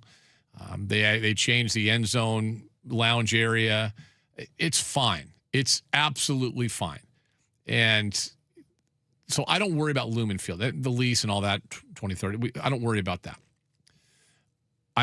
So it's not the same with the Blazers because Moda Center has massive issues. And some are internal, like we had Dwight James on a couple weeks ago. He's like plumbing, electricity. Like there's a lot of infrastructure stuff that just needs to be changed out, and that costs a lot of money. You don't see it, maybe not even notice it as a fan. Like if you've gone to a game at the Moda Center, if you've ever gone to a Blazer game or they've had tournament games down there and stuff like that, you're like, really? Does it really need it? Honestly, it's a good building. Having worked there for a lot of years, I was there when they had a huge renovation in the early 2000s, and they changed the club level and the suite level, and they did some different things, and it was fine. They also changed downstairs. That building's fine, but it has some other infrastructure issues that need to be fixed, among others. So the biggest, and here's the other thing, there are options for the Blazers. whether they be Nashville or Kansas City. There's options. People want to bring up Austin all the time now for some reason. I mean, you could go on and on. So there are options for this team to move. That's not the case with, like, I would just say, where would you move the Seahawks? That would be my first question. If you're concerned about that, where would you move them? Like, tell me the market that needs an NFL team that doesn't have one. There isn't one. Some might say Salt Lake. They don't have a stadium for that. Rice Eccles is not an NFL stadium, not even close. So, no, it's not. And I'm going to be honest with you, Salt Lake, if you're listening, I know some of you guys listen still on the iHeartRadio app. You ain't putting a team that plays the majority of their games on a Sunday in Salt Lake City. Sorry, ain't going to happen. Just is not going to happen. Huh, why is that, Ian? Because they don't want to work on Sundays. Yeah. BYU doesn't play on Sundays. The Jazz do whatever they can never to schedule a home game on a Sundays. The Mammoth try to do the same thing. You're not doing that. But they don't have a facility. First of all, the Lumen, where would you build a new stadium would be my next question. You're not building it somewhere else. Absolutely not. And you own that stadium. It's not like the Sounders where they're trying to get a new building because they don't you operate it. You operate it. Yeah, exactly. you manage it and yes, stuff. Right, sorry. Yeah, with First and Goal. But we just had the World Cup here. Looked pretty damn good, did it not? Looked pretty damn good. Yeah. I think it was fine.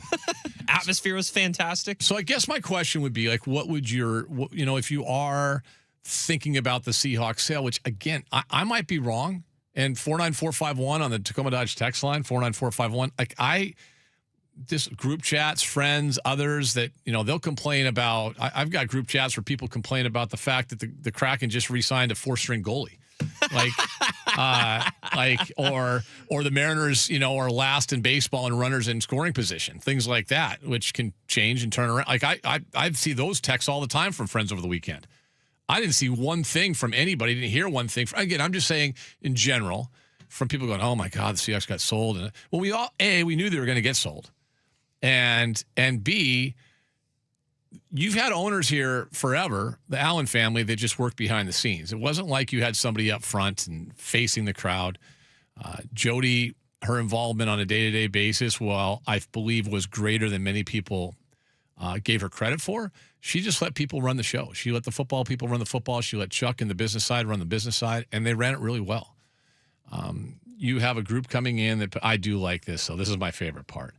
$9.612 billion. Those last two numbers are the ones. I don't care about the $9 billion. It was going to be that anyways. Yeah. So just under $10 billion. Wait for it. 12 billion. Oh, I love it. Do you think they purposely got it up to that? 100%. Like, does it matter? You're talking about billions of dollars. Does the final 120,000 matter? Does it really? Does to a lot of us, Ian. It would to you and me. I don't think it mattered to them. Probably not. So I thought that was a nice little. Someone had a chuckle and a wink over that one along the way. But this family, the Coastal family that bought it, very successful. Dad immigrated here in the 70s. Mom, I think in 80 or something like that. Built themselves an empire, went to Stanford, and got involved with the ownership of the 49ers on a very small basis, 3%, to kind of get in maybe a foot in the door with the club, so to speak. The club being NFL owners. And here they are. They're the ones the NFL picks and has to approve and all of that. And they'll put a bunch of money into Paul Allen's philanthropies, which is really cool. That's going to happen all along. My only thing is there's really, to me, nothing to mess with. Like I was telling Greg a moment ago, you look at who runs this, or what these people did to build it up. They didn't win the damn Powerball. They didn't get rich by winning the Powerball. They earned it. They know what the hell they're doing business wise. And they do a lot of really good work as well. Really good work, especially the one foundation that uses AI for books for underprivileged kids and things like that. Yeah, so they're doing what football wise. There's nothing to mess with. The biggest decision football wise, when you think about it, was a couple of years ago. Yeah. And maybe we give Jody and Burt Cold some credit there. I mentioned this morning. I really believe that the end was, and we talked about it on that Monday after the final game in 2023, or it was January 24. Actually, we didn't. I wasn't on the air that day because we had the national championship game with UW. The next day we talked about it. And I said, there's something wrong. I told you guys all year. There's something wrong. Greg probably said the same thing when he was on the air. There's something wrong with that locker room. It was it just wasn't right. Burt Cold was in the locker room after every game, home and away. And he was there in Arizona when guys were smoking cigars. No, they were not celebrating Julian Love's kid being born. That was not what the celebration was. I watched it. They were celebrating, hey, we got through, some of us are healthy, and end of the year, and da-da-da-da. And we're never going to be together again as a team. And then you had guys sitting around going, we didn't make the playoffs. What are we celebrating? I mean, it was broken. And they had to make a tough decision. Burt had to go to Jody. Jody had to go to Burt, and they had to say what's going on. And then at some point, they made the decision to get rid of a guy that won a Super Bowl as a coach here. That's some heavy-ass lifting that Jody Allen had to do. That's a big decision. And she did it. And it's worked out unbelievably well. They decided we're going to – I mean, really, it probably came down to keep John and get rid of Pete, or keep Pete and get rid of John. One or the other. And they kept John. They hired Mike McDonald. And last I checked, there was a second Lombardi trophy in the trophy case out there at the Virginia Mason Athletic Center. I'd argue they made two right decisions, Ian, in the last 4 or 5 years. One with trading Russ instead of getting rid of Pete. And I was going to get to that. Yeah, I mentioned that to the guys in Portland today. Right. I said, like Jody didn't get herself involved. She did there. Yeah. She did there. And that was part of it was Russ did it himself. I mean, from by all indications, he was going to her saying, we need to get rid of John and Pete, and we need to bring in my own people. She forced her hand, or he forced her hand. Yeah, well, she may have, because she may not have been Russ. It might have been the other half of the family doing that. That's true. But yeah, that was so she stayed out of it. Hopefully these guys do too. The business side, I think it's a really interesting dynamic that they have at the Virginia Mason Athletic Center. Culture means everything. I don't know if I can say this with a straight face sitting here today. Culture in a business and a company and for a corporation means everything. Would you agree? Don't say anything. So. Don't say anything. I got to be careful here. Who you work for makes a world of difference in terms of how happy you are. And are you always looking for another job? You're always looking for a way out. A lot of folks are. A lot of folks are. In a lot of businesses for a lot of companies. The Seahawks, people that work there forever.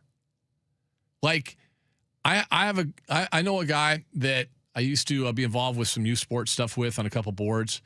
He's been a ticket account executive, a.k.a. he sells the tickets, deals with season ticket holders and accounts and all that. And he might have a title of senior ticket executive. I don't know. He sells tickets. But he sells tickets. Great. I mean, selling tickets for the Seahawks is probably a pretty good gig. Good gig. But there's upward mobility, or there's not, or maybe you could find a better job making more money. I don't even know. He's been there for like 25, 30 years. He's one example.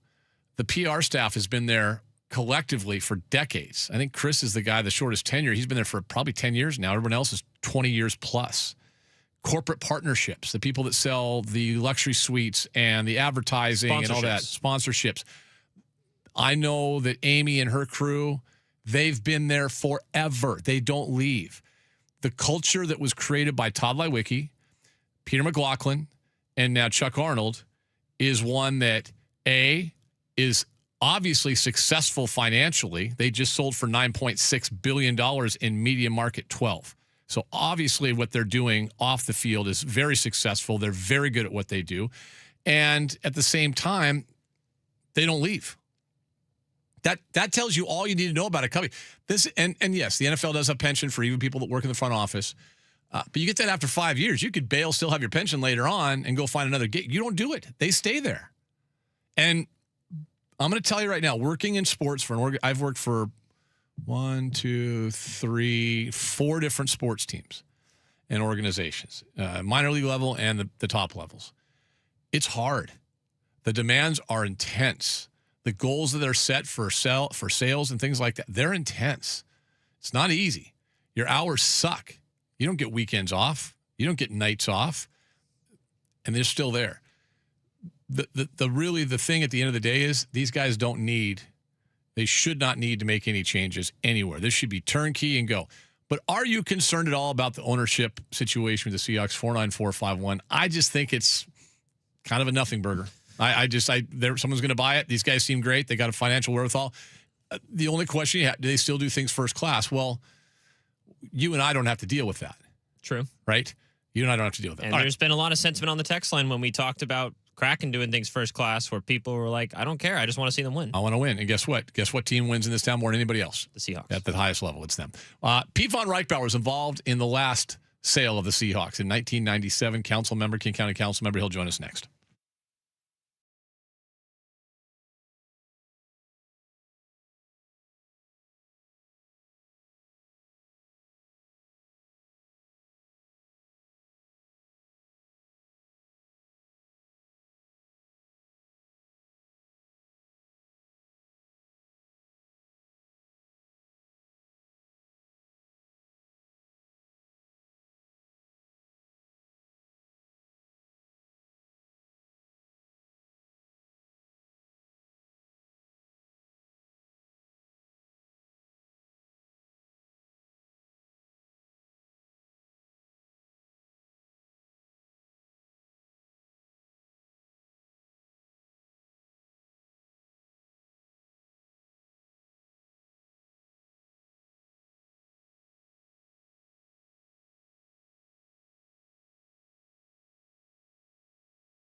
Now back to Ian Furness on your home for the Huskies, Kraken, and the 12th Man. Brought to you by Seattle's closest Snoqualmie Casino and Hotel on Sports Radio 93.3 KJR FM. All right, our next guest is a busy gentleman. He's doing things way more important than talking on sports radio here in Seattle. But I'm guessing back in about 96, 97, those years, he probably was on with Graz, Gass, and whoever else back then, because he was a big reason why we still have the Seattle Seahawks. King County Council member Pete Von Reichbauer joins us right now on the Beacon Plumbing Hotline. Pete, I appreciate you jumping on today. I know you're busy. Thank you for doing this. Oh, thank you, Ian. It's great to have you. Great to have you on. Let's get to there's a lot of I just got a text from a friend of mine, and I was saying I don't feel like there's a lot of stress involved with this Seahawks sale compared to Nordstrom to Bering, and then Bering, is he going to give it to somebody here local and end up being Paul Allen? You were heavily involved in that. Can you take us back to that time in the 90s? We needed a stadium. Ken Bering had done some things here, and there's all kinds of issues. How different do you believe this sale is compared to that sale, and should fans be concerned? This is a no Ken Bering or David Bering zone. You know, Bering looked at the Seahawks as a toy. The family that purchased and in the process of purchasing the Seahawks look upon this as a fan decision and a financial decision. When you look back on what Ken Bering paid for the Seahawks, it was $80 million. In today's world, that'd be about $220 million. These folks just paid $9.6 million commitment to buy the Seahawks. They're not just fans. They're making a financial commitment to this team and to this region. One of the things, Pete, that I hear too is that there's a little disappointment from some fans in regards to not having, quote, local ownership. How would you address those? I talked to somebody who was actually directly involved, and his comment to me was, when it came to local owners, all they heard were crickets. We always talk about how important it is to have local ownership, but when you talk about billions of dollars, you limit the doors that are going to be open to you. And so many of the folks that are capable of buying this team and have demonstrated their capability by buying a team out of state, for example, Steve Ballmer. When you buy a team in your own backyard, you're going to get a lot of controversy anytime a decision is made. When we passed referendum 48, I talked to Paul on that day, and I said, from now on, you have no privacy. And that's the hardest part. You paid a lot of money back then, $194 million, but he lost his privacy because when he had the Trailblazers, he would fly down from Boeing Field to Portland, watch a game, and no matter what happened, he came home and no one stopped him at QFC on Mercer Island and said, hey, what happened to the team that? When you own a team in your own backyard, you're going to get involved in every single controversy, whether it's players or coaches. And so it's very difficult to get someone who has $1 billion to buy a team here in this region. King County Councilmember Pete Von Reichbauer for a couple more moments joining us here on the Beacon Plumbing Hotline. Yeah, I mean, I think you look in our town, it's pretty right now. The two major teams not named the Seahawks, the Kraken. Samantha Holloway is not from here. John Stanton and his group, by and large, Chris Larson, rather, are from here. Two different places they come from. I would argue that, and I'm biased, but I think Sam does a hell of a job. She's there every day, and never once has it crossed my mind that, wow, she's not here. She's not from one of us. She's not one of us. She's very much one of us now, has relocated and everything else. Stanton, meanwhile, has been here. You just mentioned, I think John Stanton's the best example. Everyone knows his name. And anytime things are going wrong with the Mariners, a 1-5 week, we hear his name brought up, right? So does local ownership really matter in the long run in the eyes of you and others that have to deal with leases and stadiums and things like that? The financial commitment, it doesn't matter, but sure is nice to know that we do have local owners like John Stanton, Chris Larson, and the folks that were directly involved. The Mariners have one of the longest history of ownerships in Major League Baseball. They get a bad rap, but you think about when they first put together the package with Mr. Yamauchi having 60% control and the team and the minority members he brought together. You know, he truly committed himself to this region, and John Stanton and his teammates, his colleagues, have carried on that tradition. Baseball has been unique in its commitment to our local region. Seahawks, Paul Allen stood up when no one else wanted to. There was nobody in our region. John Nordstrom went out of his way to join me in trying to find new owners because he was so disappointed with his decision to sell to Ken Behring and the after effects of Behring. And John Nordstrom, we went from Oregon, Washington, every place in this region to try to find somebody who would write a check, in this case for $80 million, and no one was available. And we had to go to Ken Behring. And so Paul Allen stood up and made a decision in 97 that he was going to keep the team here, and we're all the beneficiaries of his decision. Pete, let me wrap it up with this. Knowing that the lease runs through, was it 2030? There's options on the lease as well. And again, for folks that are not, referendum 48 that Pete mentioned was the Public Stadium Authority one that basically helped build what is now Lumen Field. We can call it Lumen Field again because FIFA's gone. Lumen Field. And Pete, that got done under your watch. You were a huge part of that. Is there any concern on your part that at some point in the next couple, 3 years, we're going to hear, wow, Lumen Field isn't good enough. We need to maybe think about something else. And the threats that I think, you know what I'm saying, Pete? We have PTSD because of the Sonics. And so that's why I understand where fans would have some trepidation. Knowing what the lease is and the stadium that you helped get built, should there be any concern for Seahawk fans? I'm concerned every day, to be honest with you, not because of this ownership, but we have to recognize that there are changing tides within the NFL. And ironically enough, Lumen Field, which I think is absolutely at the top 1% of franchises in the NFL, you know, some people think that there's some changes that need to be made there. I just think we finally brought in an ownership team in terms of this family that brings support for football as well as financial strengths that we have not had necessarily in the past. And they're committed to winning. Anybody who has dealt with these folks in Silicon Valley said one thing, the one word that they constantly use about the entire family, winning. They bought this team not as a toy, not just as fans, but as a great financial investment in football.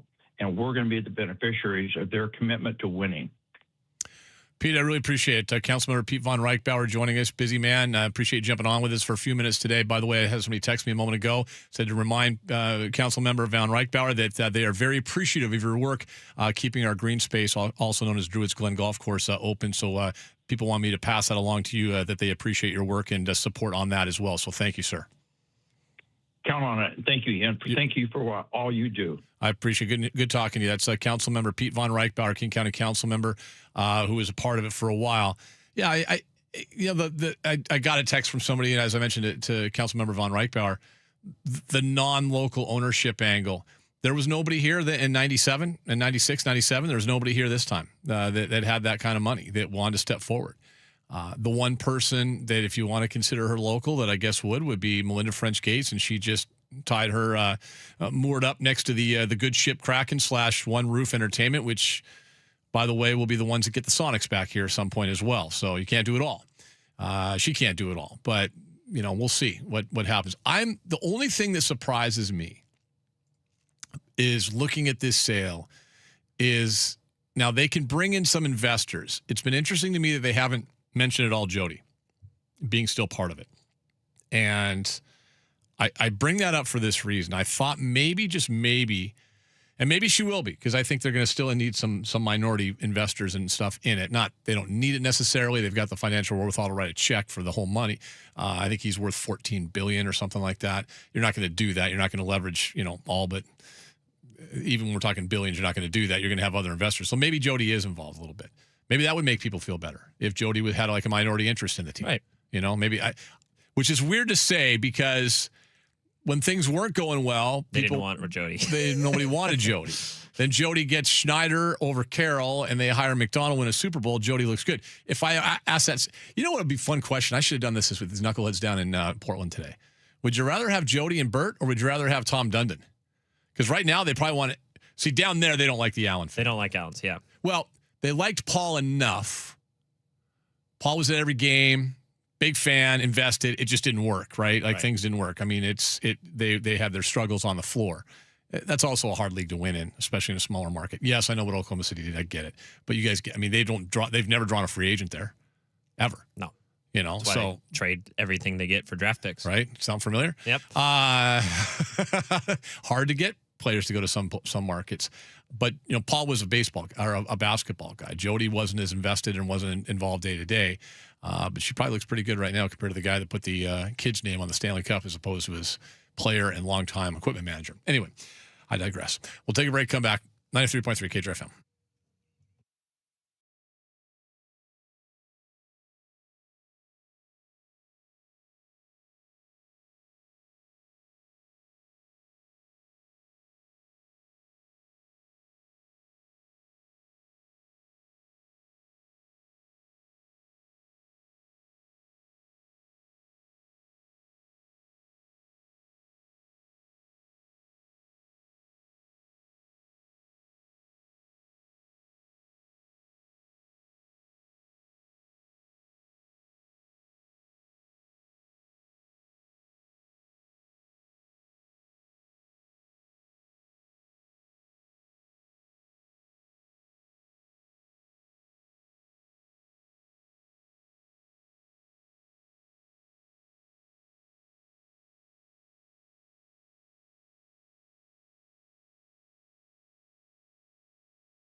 Now back to Ian Furness on your home for the Huskies, Kraken, and the 12th Man. Brought to you by Seattle's closest Snoqualmie Casino and Hotel on Sports Radio 93.3 KJR FM. It's crazy thinking about the money involved here, right? Like, just it is insane. I know, right? We knew it would be large. Ken Behring, Ken Hoffman were the co-owners. We always kind of forget about Ken Hoffman, but it was because mostly Behring was the guy in front. Very similar to John Stanton, Chris Larson sort of thing. Yes. Behring bought it from the Nordstrom family in 1988 for $80 million. The Seahawks for $80 million. What? God, I don't even think. Then he sold it for $196 million to Paul Allen, 194, I guess. What's a WNBA franchise or an MLS franchise worth these days, I wonder?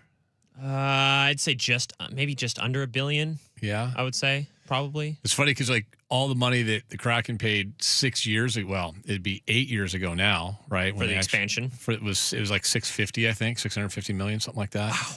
And that was a massive amount. Yeah. I mean, hell, we've had NFL franchises, the last few have sold, like Charlotte or Carolina sold for like $2 billion. I mean, it's the greatest investment if you have billions of dollars to make. Right. Is a sports franchise because the appreciation goes up every single year.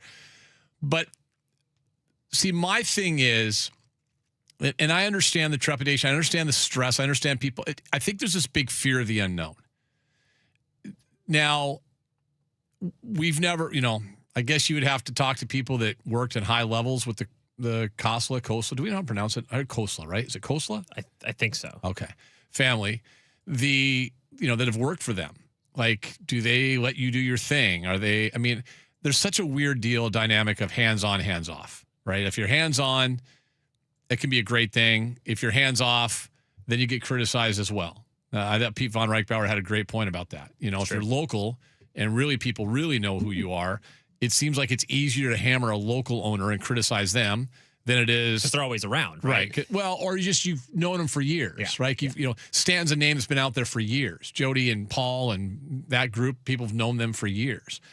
The Kraken don't have local ownership necessarily. They do. They've got local investors. But the face is Samantha Holloway. She's not from here. And the funny thing is she's there every day, involved in stuff every day on the business side. She's not down telling bots what to do. Right. I mean, people would say maybe she should, but she's not.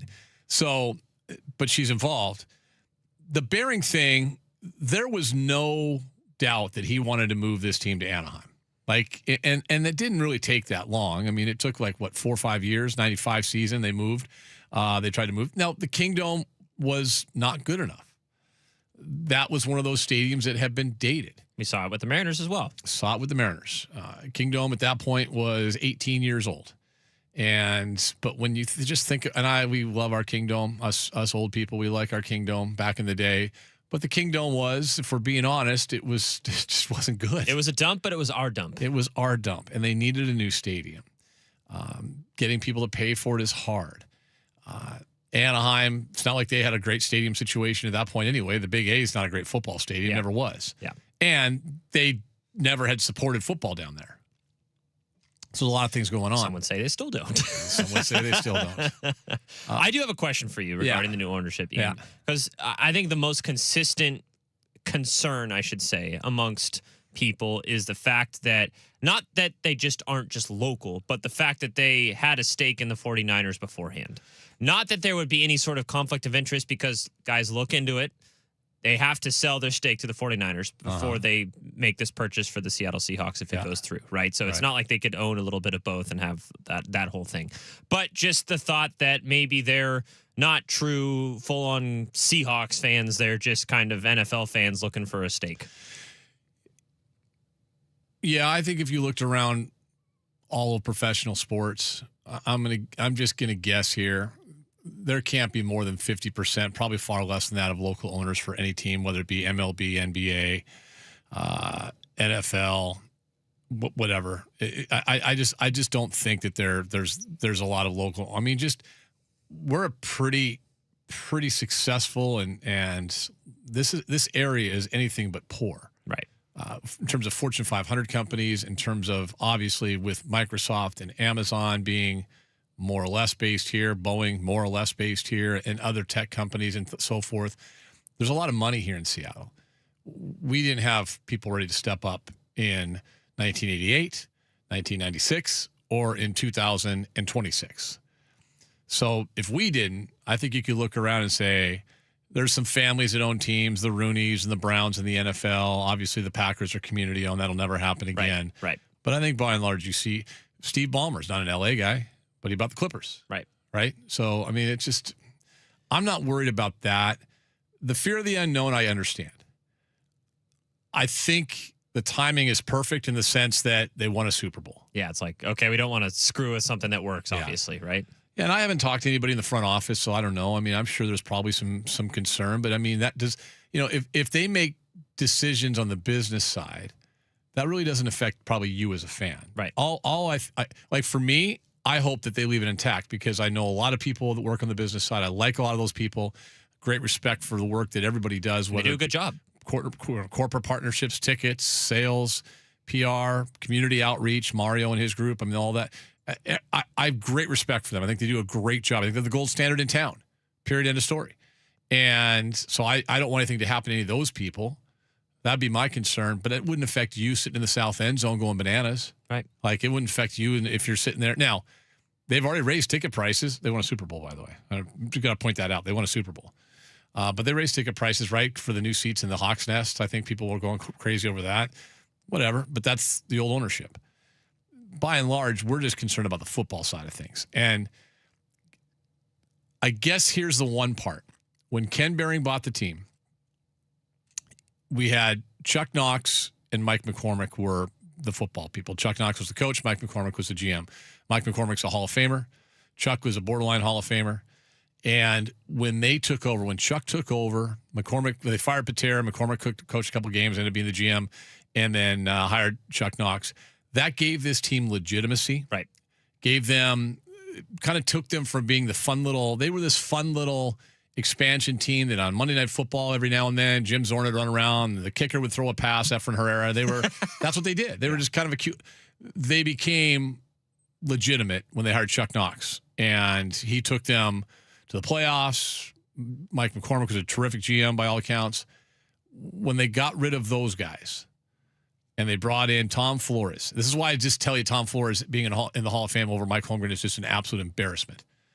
Guy was so far over his skis from day one when we're interviewing the guy. It was just like, man, this guy is clueless. The first GM he hired was Mike Blatt. The guy before he stepped foot into the GM's office was convicted of or accused of and later convicted of a murder for hire plot with a rival real estate agent. He was a former agent himself, but he was also a real estate guy. And he hired 2 football players to shoot a crossbow through this guy's chest and then bury his body. That's who Ken Behring hired as a GM. So yeah, I can understand over Mike McCormick and Chuck Knox. So I can understand that. I think what Pete Von Reichbauer said is worth noting. It's a different time, a different era, and a whole different level of finances. But I'm concerned to hear what you guys say as well. We'll get to those coming up later on. Talkbacks are welcome as well. When we come back, local ownership, Mariners. How's that going? We'll find out. Molly Watt Monday next.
from the Star Reynolds Sports Desk. Your 93.3 KJR FM Sports Headlines. Headlines brought to you by Frostbrewed Coors Light. Go ahead, choose, chill. Big news of the weekend. The estate of Paul G. Allen announced they had entered a formal sale agreement with an ownership group led by the Kosla family. That will be approved more than likely by the NFL owners later on this summer, late August, we are thinking. NBA Commissioner Adam Silver is expected to speak to the media tomorrow. Anything coming up on expansion? We don't think so, but we don't know 100% for sure. Stay tuned. That's at 2:15 tomorrow. Right about that time, Dick Fain will be getting ready to go on the air after the soccer match because tomorrow we got World Cup game, semifinal game 1, France and Spain. 11:30 pregame for you here, Anders? Yes, sir. I will be on the show. 12 o'clock kickoff, and then Wednesday you got the second semifinal, England-Argentina coming up as well, and then the final is on Sunday, also at noon Pacific time.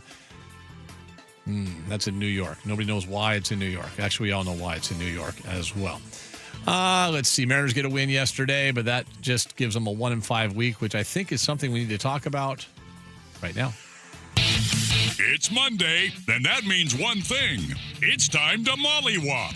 Uncensored, unscripted, and filled with the passion that all Mariners fans can relate to. And brought to you by the company that's all about Seattle sports. Simply Seattle. Visit simplyseattle.com for the best Mariners gear. Now with the mollywop boys, Nathan Bishop and Chris Crawford with My Oh Why. Here's Ian Furness. All right, My Oh Why. Our guy, Chris Crawford, probably had a fun weekend up until yesterday with the old Mile Wise. This, of course, is Mollywop Monday. It's brought to you by Simply Seattle, simplyseattle.com. Mollywop 15 at checkout. Get there, get your check. By the way, big sale going on with World Cup gear at simplyseattle.com. So they got some good stuff up there for the that little soccer tournament we just saw here in Seattle that was played at a place formerly known as Lumen Field, but now can be referred to once again as Lumen Field as well. So you can go ahead and check that out. Simplyseattle.com. Love those guys. Chris and Nate are here. We're ready to rock and roll, get this thing going. Jim Bob Ghostkeeper. All right, go ahead and explain. I don't know what that means. Bob Ghostkeeper was a real hockey prospect. I think he's out of hockey now, but I just know him because he won Deadspin's Name of the Year in 2018, and it is a name. This is me retiring the bit. Jim Bob Ghostkeeper is as good as it gets. I thought there have been some good ones. There have been some good ones along the way. All right. Well, we'll see what the so-called second half of the season brings us. Maybe some baseball names or some soccer names. Who knows? We'll see what that is. That's Chris Crawford. That's Nathan Bishop. So what a difference a week makes, fellas. What a difference a week makes. 1 week ago, we were sitting here as a 5-1 week for the Mariners. Things are going along swimmingly. Couldn't be better. We're all excited, happy. All right, here we go. Look at this baseball team. It's cruising along. The only thing we can really bitch and complain about is what they're doing with the 6-man rotation. And maybe we're going to have a piggyback. Maybe we're not. And I believe, if I'm not mistaken, not if I'm correct here, Anders fact checked me on this. Since we last spoke, they've kind of put the piggyback thing to bed, right? Yes. The piggyback was still alive. At least it was on life support as of last Monday. That's now gone. Also gone are the good vibes only with wins after a 1-5 week as well. They go into the All-Star break, which starts today, obviously, home run derby, all that stuff tonight. And then the game tomorrow, they are a game and a half behind the Texas Rangers in the American League West. And if you're wondering about the wild card, they are wild card 3, sort of, tied with the Minnesota Twins. Boston is a half game back. Houston's right on their tails as well, 1.5 back. So what do we make of this? Let's before we get to the manager and Randy and all the other specifics, let's get some general thoughts from the week. Nathan Bishop. Well, I think we said last week it was going to be a tough road trip. And lo and behold, it was a 1-5 road trip. I was just kind of trying to think through, because I think we're at is it 95 games, or it's 97 games, excuse me, before the break here. So we've got 65 games to go. And I was just looking at it, and I'm just trying to figure out, because I think I had mentioned a couple weeks ago that this felt like this had all been a waste to this point, just a wasted season. I'm just trying to think of the things that have happened that are worth talking about. And I'm just looking at it, and the Mariners have the 17th best record in Major League Baseball. They have the 17th ranked payroll in Major League Baseball. They have the 15th ranked offense in Major League Baseball, the 22nd ranked overall positional group because they are the most god-awful defensive team I think I've ever seen in franchise history. The pitching is okay. The starting rotation has been pretty good to pretty excellent for a majority of the time. And the bullpen has been precariously thin, managed by a man who has absolutely no idea how to manage a bullpen. So we're, I don't know, 60% or so of the way through the season, maybe a little bit more.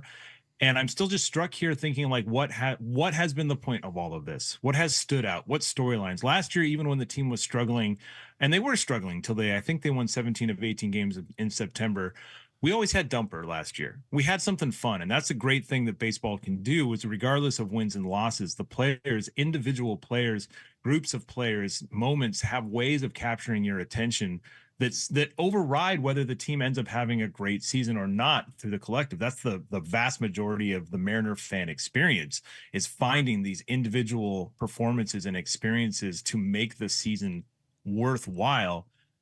What has happened this year to make it worthwhile, you guys, at this point? I honestly can't remember a season that felt this pointless, directionless, like a waste of time. Like we're locked in here. We're not going anywhere. I know I'm not going to be here a week from today, but there's no reason really that I can sell on the average fan to pay attention to the 2026 Mariners. They're just a really uninteresting product to watch day in and day out. And it sucks, man. I don't like saying it, but that's just the way that it is. Mile Y, how we do over the last 7 days, sir? Bad, really, really bad. And you know, it's funny because Nathan said, of course, because we are both brilliant minds, something similar to what I want to said. So go back to, I think, our first official Mollywop Monday. I mentioned that I only cared about the destination and that I didn't care about the journey. Well, that was dumb because this journey has sucked. It has been an awful, awful journey. And if the Mariners reach their ultimate destination, it's going to be like Clark taking the family to Wally World. Like this has just not been a very fun 97 or whatever many games it's been. And you should have more fun through a first half than the Mariners have had. And it's funny. Fun is such an interesting term because I was watching the game Sunday and then I rewatched the game Sunday to kind of confirm my biases. Even when they were up 8-0 or 7-0, excuse me, this team still didn't look like it was having any fun at all. It didn't look interested. It didn't look like you didn't see any energy in the dugout. And to be fair, I think if they would have been rah-rah, sis boom bah that game, people would have been like, what the hell are you celebrating? You just won 1 game out of 6. Mm-hmm. But at the same time, baseball is a sport where that energy is really important. And I just don't see it. And I haven't seen it all freaking year. And there's time for things to change. There's still plenty of time. And it's mostly because those other 4 teams in the division, much more so than what the Seattle Mariners have done. Much, much, much more so. There's still time. There's still time for this all to work out. But this first half is the most disappointing and uninspiring first half that I have seen from this team since Bill Plummer was managing. Oh my God, I'm old. This is no fun. 1992, Bill Plummer managing the Mariners. Oof. It was an absolute disaster. 100+ win last year. Came on the heels of Lefevre having the best year ever in the history of the franchise, and they turf him. And again, in fairness, that's like 3 ownership groups ago. But nevertheless, right. Yeah, the 92 Bill Plummer led team was something. Oh my God. They're 8 games different in a negative sense than they were at the same number of games played last season. They were 7 above 500 at this point last year. They're 1 below 500 at this point last year. The difference being the division is awful, more or less, although Texas might argue with you they're a whopping 5-5 in their last 10, and now they have a game and a half lead in the division. So, but they haven't gone away, and neither has Houston. And so the fact that I mentioned this in the first part of the show today, guys, this isn't the NCAA tournament. This isn't March Madness. We're going to say, you know what?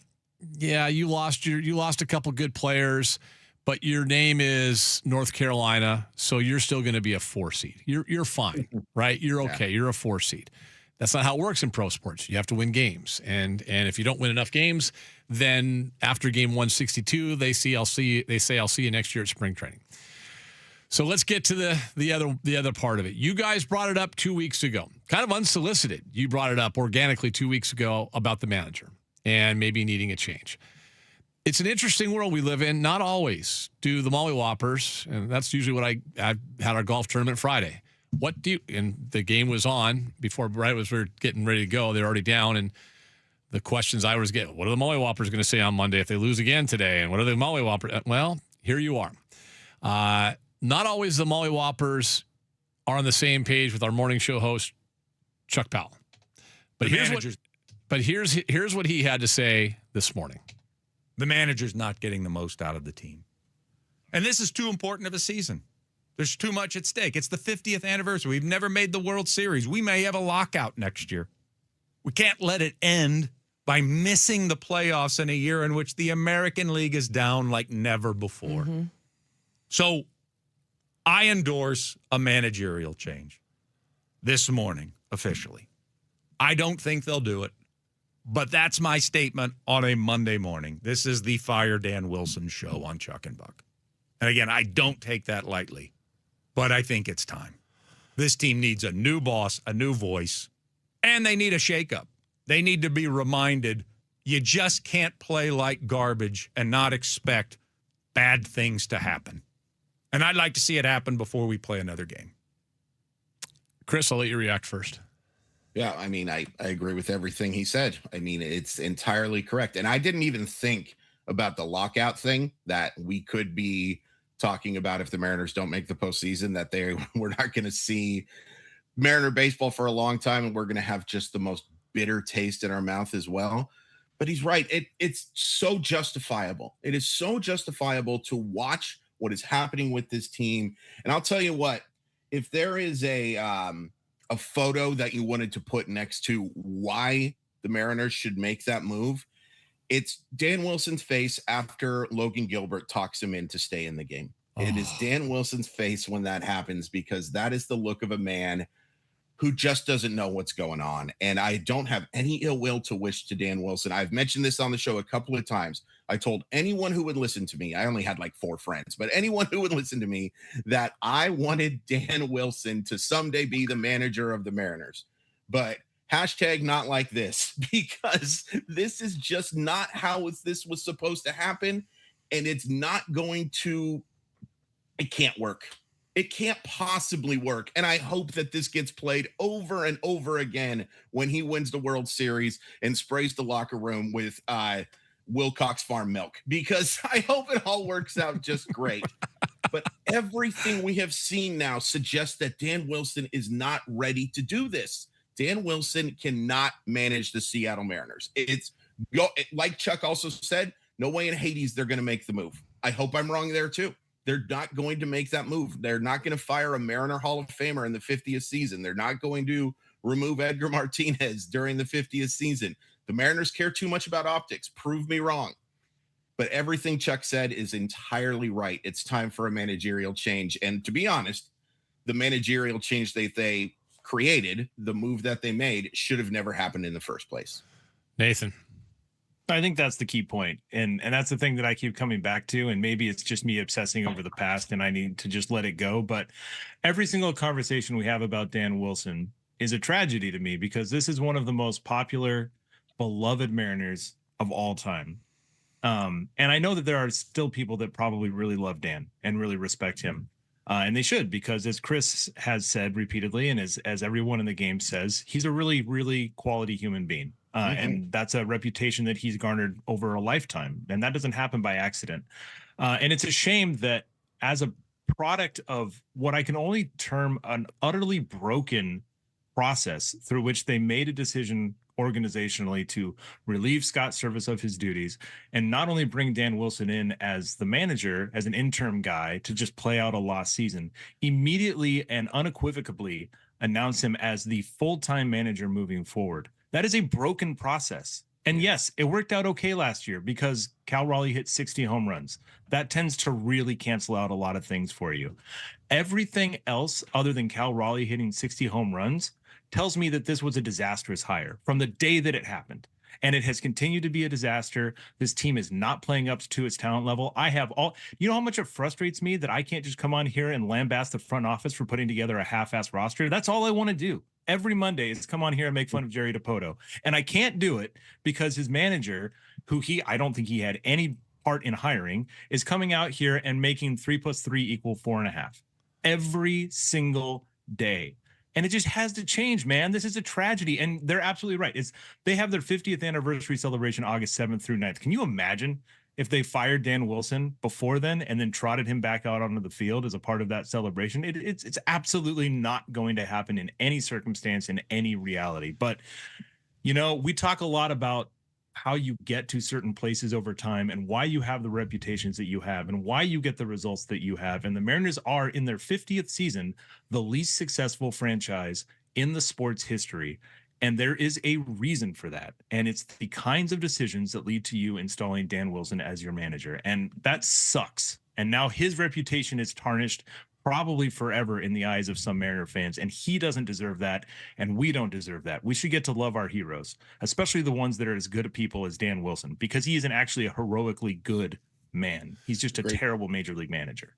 Yeah. And I mean, I don't think anybody's comfortable with this. This is, sports radio is an interesting thing. I know, and Justin Hollander brought it up a couple weeks ago, and, the lunatic fringe comment with fans, and then, sports radio. Hopefully he's still coming on with Chris later this week on sports radio. We also know it wasn't our station. It was another station and happened to be a show that's in the morning. But I understand. I think we all understand. This is an interesting thing. If we were talking about firing any other coach in any other sport, and it's different, right? It just you can kind of cut the emotional ties off and not worry about it. Dave Haxtell was fired, whatever. Dan Biles was fired, whatever. You don't care. Pete was a hard one.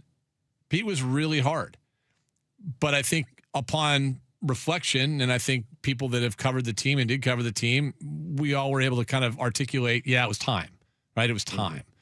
This is so different and unique because when Nathan and Chris both said it, he's brought on, and weren't we at Snoqualmie that day? We're at Snoqualmie Casino, I think. I'm pretty sure we were up there doing a show, or we had you guys on. Maybe it's I just remember being up there, and maybe we just had you guys on an emergency show, and we were like, well, this is interim, right? And Chris goes, no, this is the release just came out. It's permanent. I'm like, whoa, what? They put him in an impossible position. Yeah. That's the problem. They put him in an impossible position. I want to take a quick break, an early break here, Anders, because I want to come back. Everyone has that same, I don't want to say it. You guys did it a couple weeks ago. You just reiterated it again. Chuck said it this morning. Nobody wants to say fire Dan Wilson. But I do believe that there's a reason, and we saw that reason this weekend. And it basically just was kind of, if you're going to write up the Cliff Notes version of why, there was something that happened on this road trip that shows exactly why. We'll talk about that next.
who's running the show for the Seattle Mariners clubhouse? Is it Dan Wilson, or is he just kind of there as like a totem? Is he like a good luck charm that they kind of rub his head before they run out of the field and hope something happens? If so, I bet they stopped rubbing his head a long time ago because the good luck has run out. And Chris already brought it up. The interaction that he had with Logan Gilbert on Saturday was just, there's not a professional respect there going on in that interaction. Well, I'm going to go to that for a second, because this is also how bad it's got, Chris. I'm glad you brought that up, because I thought that was an interesting dynamic. We used to applaud and celebrate back in the day with whatever of the 18 managers that Felix had over his career with the Mariners, right? Because that dude he'd just as soon fight the manager. I'm coming out. Like Felix he ain't coming out. And we love that about Felix. And I'm sure there were a handful of times that he won the argument. I'm sure there were, right, over the years with whoever it was. Lloyd McClendon, you listen, whoever it might have been. But in that case, Logan wins the argument, so to speak, and then the team pays a pretty heavy price afterwards.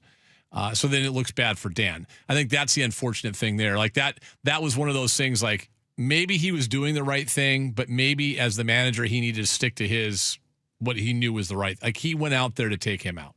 Right? Sure. Didn't make the initial move, didn't point to his arm, but that was what he did.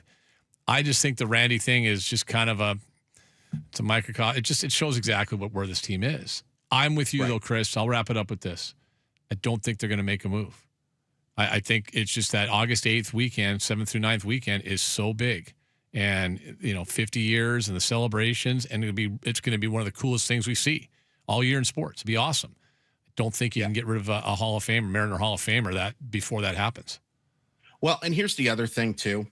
The other option, and this is not meant as a massive insult to anybody on the coaching staff, but I don't think there's an obvious replacement for him either. Not Manny Acta. Well, here's the thing with Manny Acta, and he's a really, really good dude, and I think he's one of the better bench coaches. He's lost 2 clubhouses in his managerial stint. He lost the Washington clubhouse. He lost the Cleveland clubhouse. You really going to take that chance? That seems pretty risky to me in such an important season. Like, if there was like a really obvious answer, if hey, maybe you want to ask Scotty if he wants to come on back. No. If there was a really obvious answer, all due respect to Acta, I think it might be a little bit easier. But when you add in the pomp and circumstance that is so important to this organization, and the fact that I don't think there is a great option on the coaching staff to replace him, it equals Dan Wilson managing through at least the rest of 2026. What's wrong with Dumper? He's got his slugging percentage, Chris, in the last month is at 296 is his slugging percentage, 185, 620 OPS. He has all of 2 home runs since coming back off the injured list as well. It doesn't have one in the last 10 days. There's just, I know maybe the fatigue, but he had a whole damn offseason. I don't know if I want to buy. I get maybe there's bigger issues. You guys, Nathan pointed it out, but there's just something not right there. It's warning track power right now, which is really weird to see from somebody who has shown 80 grade power for the last 2.5 seasons. And you know what? The at-bats still look good. Like, he's drawing walks, and that does matter. At least he's getting on base at a decent clip again. Not a good enough clip, but since coming back, the on-base percentage is good enough. He just doesn't look right. He doesn't look right, and I do think he looks tired. I think that we are not seeing the spry big Dumper. That's a weird thing to say. We are not seeing the energy that we saw from Cal Raleigh last year. We are not seeing, and maybe it's a lot easier to have energy when you're hitting 40 home runs in the first half, which is what he did last year. I just see a worn out Dumper. I can't help it. I just see right now a guy who is worn out. He's striking out, Nathan, since coming back off the injured list. He's striking out at a 41% clip. Oof. I was just noticing that his strikeout rate is significantly higher as overall on the season than it has been even in his prime years. He's always been a fairly high strikeout guy, but has gotten to another level. To Chris's point, he's still drawing walks, but man, it feels like he's swinging a bat with no sweet spot. Like when you watch him hit, it just feels like everything. It's like me golfing. It's either off the heel or it's off the toe, and there's just no carry to anything he hits. It's like watching Justin Smoke out there all over again, to be honest with you. And it's brutal to watch because I do think not only hitting 60 home runs, but when he was at his best and when he is at his best, Dumper is such a center point of that clubhouse's whole deal.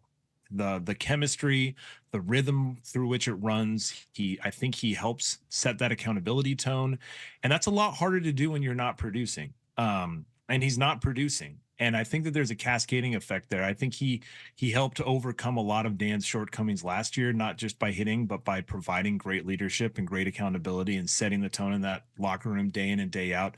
And you just can't do that when you're hitting 169 and slugging 310, man. Like that's just not going to fly the same way. So they need him to get right, but they needed him to get right all season long. It's not fair if you've built the roster where like one guy having an off season is leading to what we've been watching for the last 3 months, then that's not a very well constructed roster. So it's really unfortunate. I bet nobody hates this more than Cal Raleigh. And all you can hope is that he gets the rest he needs over the break and comes back and looks more like himself. I'm going to do this. I'm going to take a quick break. So I'm going to ask you guys a question to wrap it up next. And here's the question, so I'll give you some time to think about it. What's this team's biggest problem? It's the old softy. You can only have one. Is it the manager? Is it this is a Nathan. Roster construction? Is it the offense? Is it the shorthanded bullpen? What is the number one thing that is wrong with this team that we had such high expectations for? And they can still reach all those expectations. Let's point that out. That can still happen. But what's the number one problem, the number one thing that needs to be addressed? Is it manager? Is it roster? What is it? And can they address that after the All-Star break to hit where they need to hit in this year 50 of the year? We'll ask the boys that next to wrap it up. Molly Watt Monday, 93.3 KJR FM.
And the 12th Man, brought to you by Seattle's closest Snoqualmie Casino and Hotel on Sports Radio 93.3 KJR FM. Okay, let's get to it. Wrapping up, we go a little extra segment today with the boys, but I just kind of want to put a wrap on things heading into the All-Star break, and Nathan's not here next week. So, heading into the All-Star break, as we go down, and this team, again, a game below 500, very much in the mix still for the playoffs, and, I mean, everything's still on the table in that regard. But so far, kind of uninspiring and a disappointing season thus far through the 97 games. Chris, what is the biggest issue with this team? Manager, offense, whatever it is, pick it out, and is it fixable? No, because the biggest issue is where they built the stadium on that indigenous burial ground. It's pretty obvious that this is just you're just not going to fix that. I know that the new owner of the Seahawks has a lot of money, so maybe they can. By the way, it'll probably be Sun Microchips Field pretty soon. I would imagine something like that's about to happen. But that could be the case, yeah. The biggest issue with this team is, yes, like the starting pitching has not been consistent enough.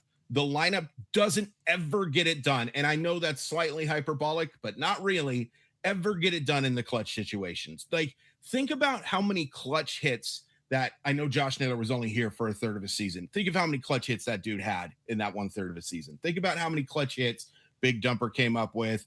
Think about the ever so underrated in the clutch, in my opinion, Julio Rodriguez. Think about how many clutch hits he's had. And he's had a couple of moments here. They don't get it done. The bullpen, the back end of this bullpen sucks out loud. Guys like Michael Rucker and Nick Davila, who pitched really well yesterday, by the way. Low leverage. Low leverage. The fact they haven't addressed that is kind of pathetic. Like, they have to go fix that. The lineup doesn't show the consistency that we want. There's just so many issues. Now, there are reasons to believe that things can get better in all of those things, but it's asking a lot.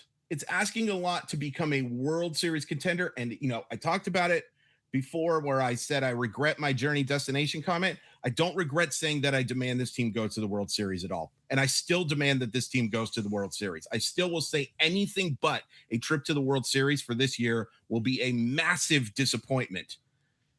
But there's nothing I've seen over these 97 games that suggests they're ready to go. So my answer to your question is, what is wrong? My answer is yes. Nathan. I'll give a more specific answer because it's driving me up the friggin' wall. It has been driving me up the wall all year long. This team has a great pitching staff. Specifically, the starters are great.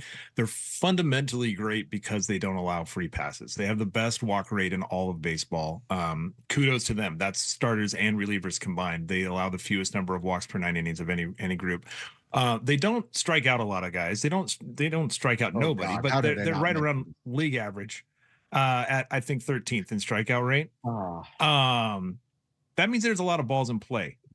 And that means that there's a lot of guys who have to both in succession get to the ball, successfully field it, and then throw it to the right base accurately. And that's the part of this roster that I find unforgivable. This is the worst defensive Mariners team I have ever seen in my entire life. And I cannot handle watching them do it for another game. We're not talking about like really hard plays. We're talking about the most routine plays you've ever seen in your life. And they screw them up day after day after day, play after play after play. I don't know how you fix it because none of them are any good at defense, but it is the thing about this team that drives me the most insane. I wonder if that drives the Mariner pitchers insane as well. Andrews, Should I interject really quick? Because for those, I mean, no one can see our Zoom here, but the funniest thing about Nathan explaining that is Chris being so mad at himself that he forgot to mention the defense. Bad. What are you doing? I was so worried he was going to take my answer. I was so, Chris, I owe you one so much. It's so bad. And that's one of the things, too, is like, you see them not having a lot of fun out there and you think, oh, this is a gritty, fundamental team. And then you see this team's fundamentals suck ass. They're terrible fundamentally. Did you see what Weston freaking Wilson did at the end of that game in extra innings? Just taking off for third base because why the F not? I got somewhere to go, I guess. Like, that's not a well-coached team. This team doesn't play up because of the coaching from this baseball team.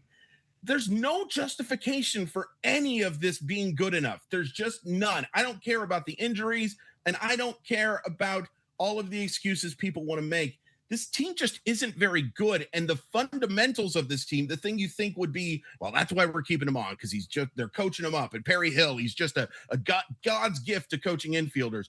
If he's God's gift to infielders, then these guys must just be unbelievably terrible. And I don't believe they're unbelievably terrible. I just believe they're terrible. This team sucks. I'm so mad now. Can I go home? No. That was... Wow. The frustration on forgetting the defense is fantastic. Oh, man. What's worse, It's Chris? almost The as fact frustrating as watching them play I defense. made an error. I was gonna say, literally made an yes. error. What a perfect way. It's a perfect way. To do this. And Oh yet, my like, God. I'm as I sit here and all this, and I still think I would not. I'm telling you guys right now. What is the date today? July 13th, 2026. I still would not be surprised if this team ends up playing in the World Series this year for the first time. Not at all. Not at all. I mean, I Because the really American League is so think terrible in the talent. Yeah, I really think that could happen. I mean, I really do think that this is.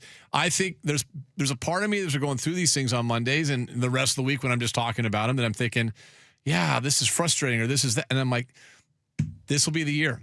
We're gonna go back and go, God, can you believe what we were saying back in? But it was true.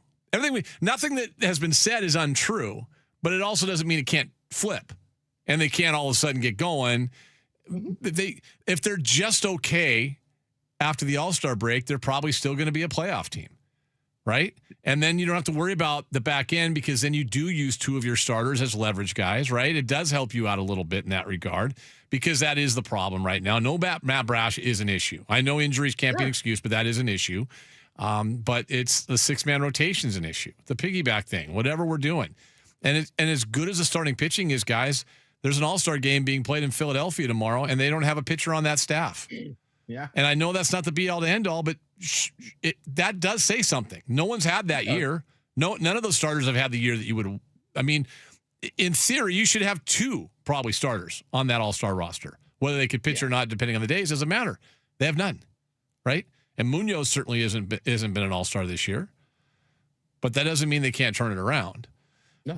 Although the defense, I'm not sure is going to get better, right? That's not going to change. Nathan. That's something that we knew coming into the season. Yeah. If we go back to our Mollywop Monday on opening day, I'm 100% can tell you that this was a concern going into. That the was year. probably a conversation that we had. Oh yeah. All right, Nathan, you get next week off. Chris, you do not. We'll find somebody to play the role of Nathan Bishop again. Probably be Anderson Hurst, who played the role filling in earlier as the role of Nathan Bishop. By the way, how was Wazoo? Wazoo visit this weekend? Yeah, it was. We had a great time. Yeah, getting the oldest ready for college is going to be a wild experience.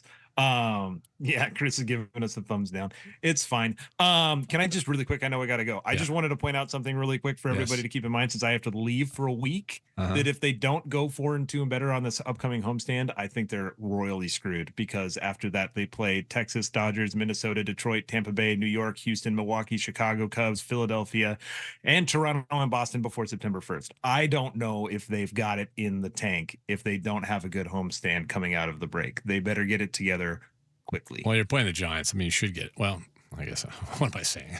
Don't do it. What am I saying? Just the most disgustingly toxic matchup you could possibly imagine. The two teams that hate each other the most right out of the All-Star break. Have fun. Oh, goodness. All right. Chris, Mile Y, are you doing anything this week or are you taking a few days off, you and Dumper? So I just posted, by the way, shock, no MLB draft questions. Boy, it's really disappointing. That might be next week. I'm sorry. Well, I mean, I don't know if you know they went 1-5 last week, sir. Oh, okay. Yeah. I think I did figure that out. But I just posted my Mile Y video recapping the draft, talking about the first 10 selections and then a couple other guys who could potentially help them. And then I'll probably just sob in a couple other videos before I have to do something else on Thursday. Is there a chance? Who's the quickest path to the ML to Major League Baseball for this on the draft? Probably Ace Reese, their first round pick, plus power. if you just ignore the defense and you want to make him a DH or left fielder, I think that he has a chance to help him. Isn't that what we just discussed? This team doesn't need a defender, so that's good. Yeah. It's very funny. They did draft a couple of good defensive players in this draft, but they did draft a couple of guys who they strike out quite a bit, and they're not the greatest defensive players as well. So they have a type. Kudos to the Mariners for just rubbing it in. That's Chris. That's Nathan. We'll be back with Simply Seattle next week. Molly Wop Monday, Molly Wop 15 to check out. We'll take a break, come back, recap the Seahawks sale, much more next.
from the Star Reynolds Sports Desk, your 93.3 KJR FM sports headlines. Headlines are brought to you by Frost Brew Coors Light. Choose chill.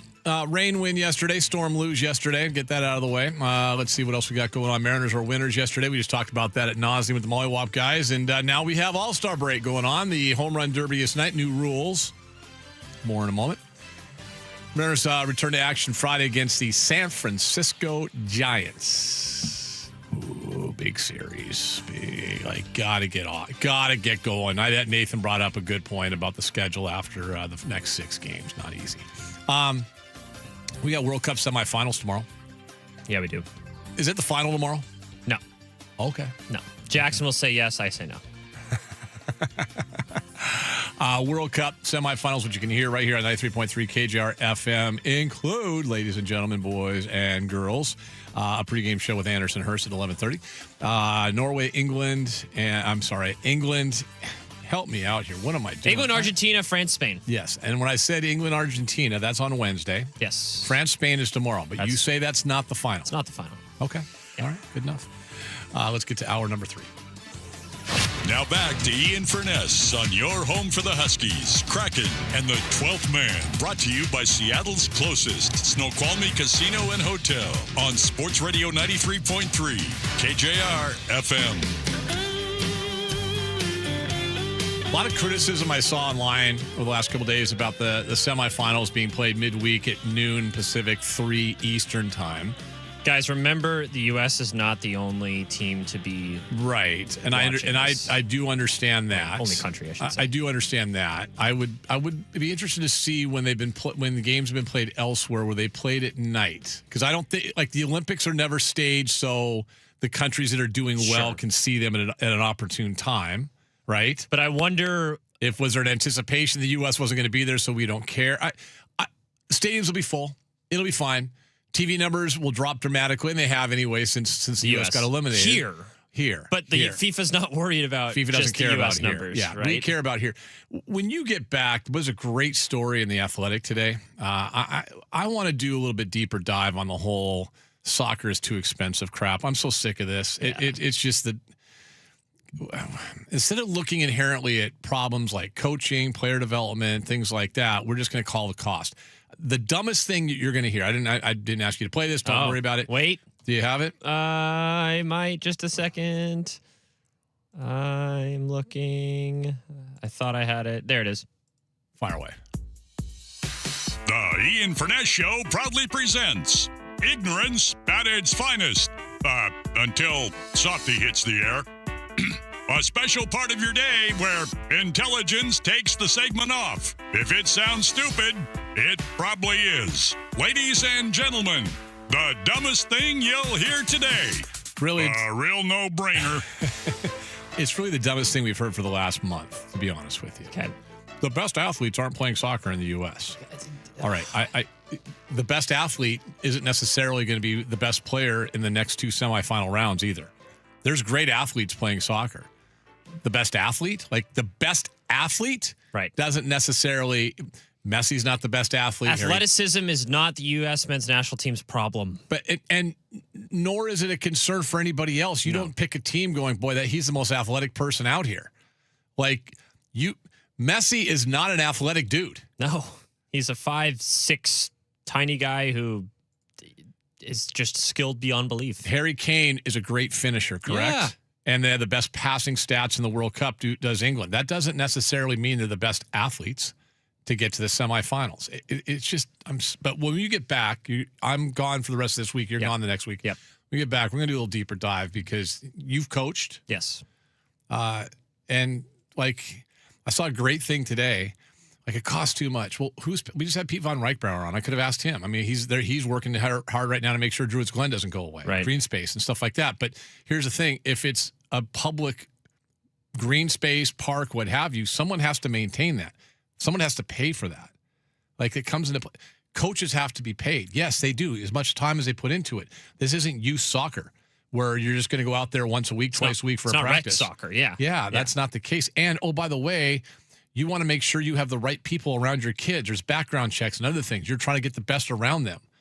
Like this, it's just. But the best athletes aren't playing. The best athletes aren't playing baseball right now. We're really good in baseball. The best athletes are definitely not playing hockey. We just won a flipping gold medal in hockey. It's not about the best athlete. But we'll get to that later. I'm just every time I hear that, I just want to put my hand through the wall. I'm like, God, what are we talking about? Yeah, I agree. Before I get back to Mariners and some Seahawks stuff, our buddy Tim Booth did write a story. Feels like I've heard this before. Wondering tomorrow when Adam Silver meets with the media ahead of all the Summer League stuff in Vegas. Doesn't sound like we're going to get any kind of tangible update for Seattle. But as Tim wrote, where does Seattle sit at this point with a situation that seems straightforward compared to the traffic jam of potential suitors in Vegas? While Silver has repeatedly said he expects to see multiple bidders in each market, Seattle has remained a one-bid city, while Vegas, that is not the case. Did we not talk about this last week? I think we did. Yes, we did. I do believe so. Tim's a smart man. Not that he's listening to me, although he did text something about it, writing this story, because he was listening to us. And not because we said it, but he says, hey, we're on the same page. I'm writing a story. He was before. already writing it probably at that point. And that's the case. The muddied waters in Vegas. Tomorrow will be interesting. Will we get something tangible from Adam Silver about the expansion timeline? We're not going to expect to hear, hey, Seattle got a team. It's Melinda French Gates, One Roof, and Samantha Holloway. But also, Vegas has a team, and it's either the Colangelos or Bill Fulton. We're not going to hear that tomorrow. Doesn't sound like. Unless something goes crazy and we hear Seattle gets a bid and we're waiting on Vegas. I just can't see that being the case, that it would be sped up that way. But I know Tim's down there covering it, so we'll see what he gets down there in Vegas if he can get off of Fremont Street. Okay, so that's the one thing happening that kind of keep an eye on, but I don't expect much there. Seahawks got sold. Did you think about this, though, for a second? Let's assume, because the Seahawk sale, the wife is going to be the front and center, I guess the controlling owner, right? So that adds Samantha Holloway and more than likely Melinda French Gates. Right. 3 of our 4 major pro sports franchises would be run by women. Kind of cool. Yeah, it's really cool. Very Seattle, but very cool. I mean, hey, you know what? Take all 3 of them. I don't care. Well, I mean, we don't know much about the Seahawks. Right. We don't know anything about that yet, but to me, it just doesn't matter. It's all about having the right person, period. Yeah, man or woman. No, that 100%. Right. And we'll see what goes on. We did ask the question earlier about the Seahawks. We'll get to those coming up at the bottom of the hour, 49451. What concerns you, if anything, about the Seahawks sale? Are you okay with it? Are you just, this was so inevitable it was going to happen. Yes. And we all knew it was going to happen, and we were going down that road. I find myself a little less concerned with it, other than hoping that they keep everybody on the business side, the football side. I can't imagine you mess with it. We've gone through, but there is, despite the money, there is that history of Ken Behring. There is that thought that other owners do come in and they buy teams and they want to put their own stamp on things. They want to do their own thing. This thing's humming along. Yeah. On and off the field. So you would hope that they would be smart enough to let the people do their thing. They buy it. It's an investment. Pete Von Reichbauer was on with us earlier. King County Council member said it's an investment. You know, it's a business, but it's an investment. Here's the thing with the business. You have certain revenue streams, which you kind of cap out depending on how your building's built, how many suites you have, what kind of corporate partnerships you can have, how many are exclusives. You have Pepsi or Coke, AB or Miller Lite, blah, blah, blah, all those things. Alaska's your airlines, not Delta, or Delta's your airlines, not Alaska. Whatever it is, you have those exclusive. So you do cap it in some spots. But the big money comes in from the media rights deal. It's almost $500 million per team. That's where you get the big money. Right, so this is more an investment. You're not like, God, we're not hitting budget. We're not hitting budget this year with the NFL team. We got a clean house. We're not hitting budget. I mean, that 450 only goes so far. I mean, I don't know how we can make it work. If only we had grass fields, man. You were going to ask something. Oh yeah, I just think for the most likely place that this situation gets muddied is with the stadium. So I'm just wondering, do you have any sort of worry whatsoever with the stadium? And no, we just saw Chicago. They moved, not like actually moved location or like to a. Well, they're trying to move to Indiana, right? Yeah, still in the Chicago-ish metro area, right? The Soldier Field, when they renovated Soldier Field, it was done so poorly, right? That it's you feel like anybody, if you Seahawks fans have been to a game there, you feel like you're cramped. You feel like you're just kind of shoved together. it's like we kind of talked about. It's like they put a spaceship inside of the old Soldier Field brick facade outside. That's kind of what it looks like. It was just done poorly. It's in some ways it's very Key Arena like. Outside of Soldier Field was iconic and historic, and the Sales Center Coliseum was a former pavilion for World's Fair. But you get the point. It was just done on the cheap. It just wasn't done well.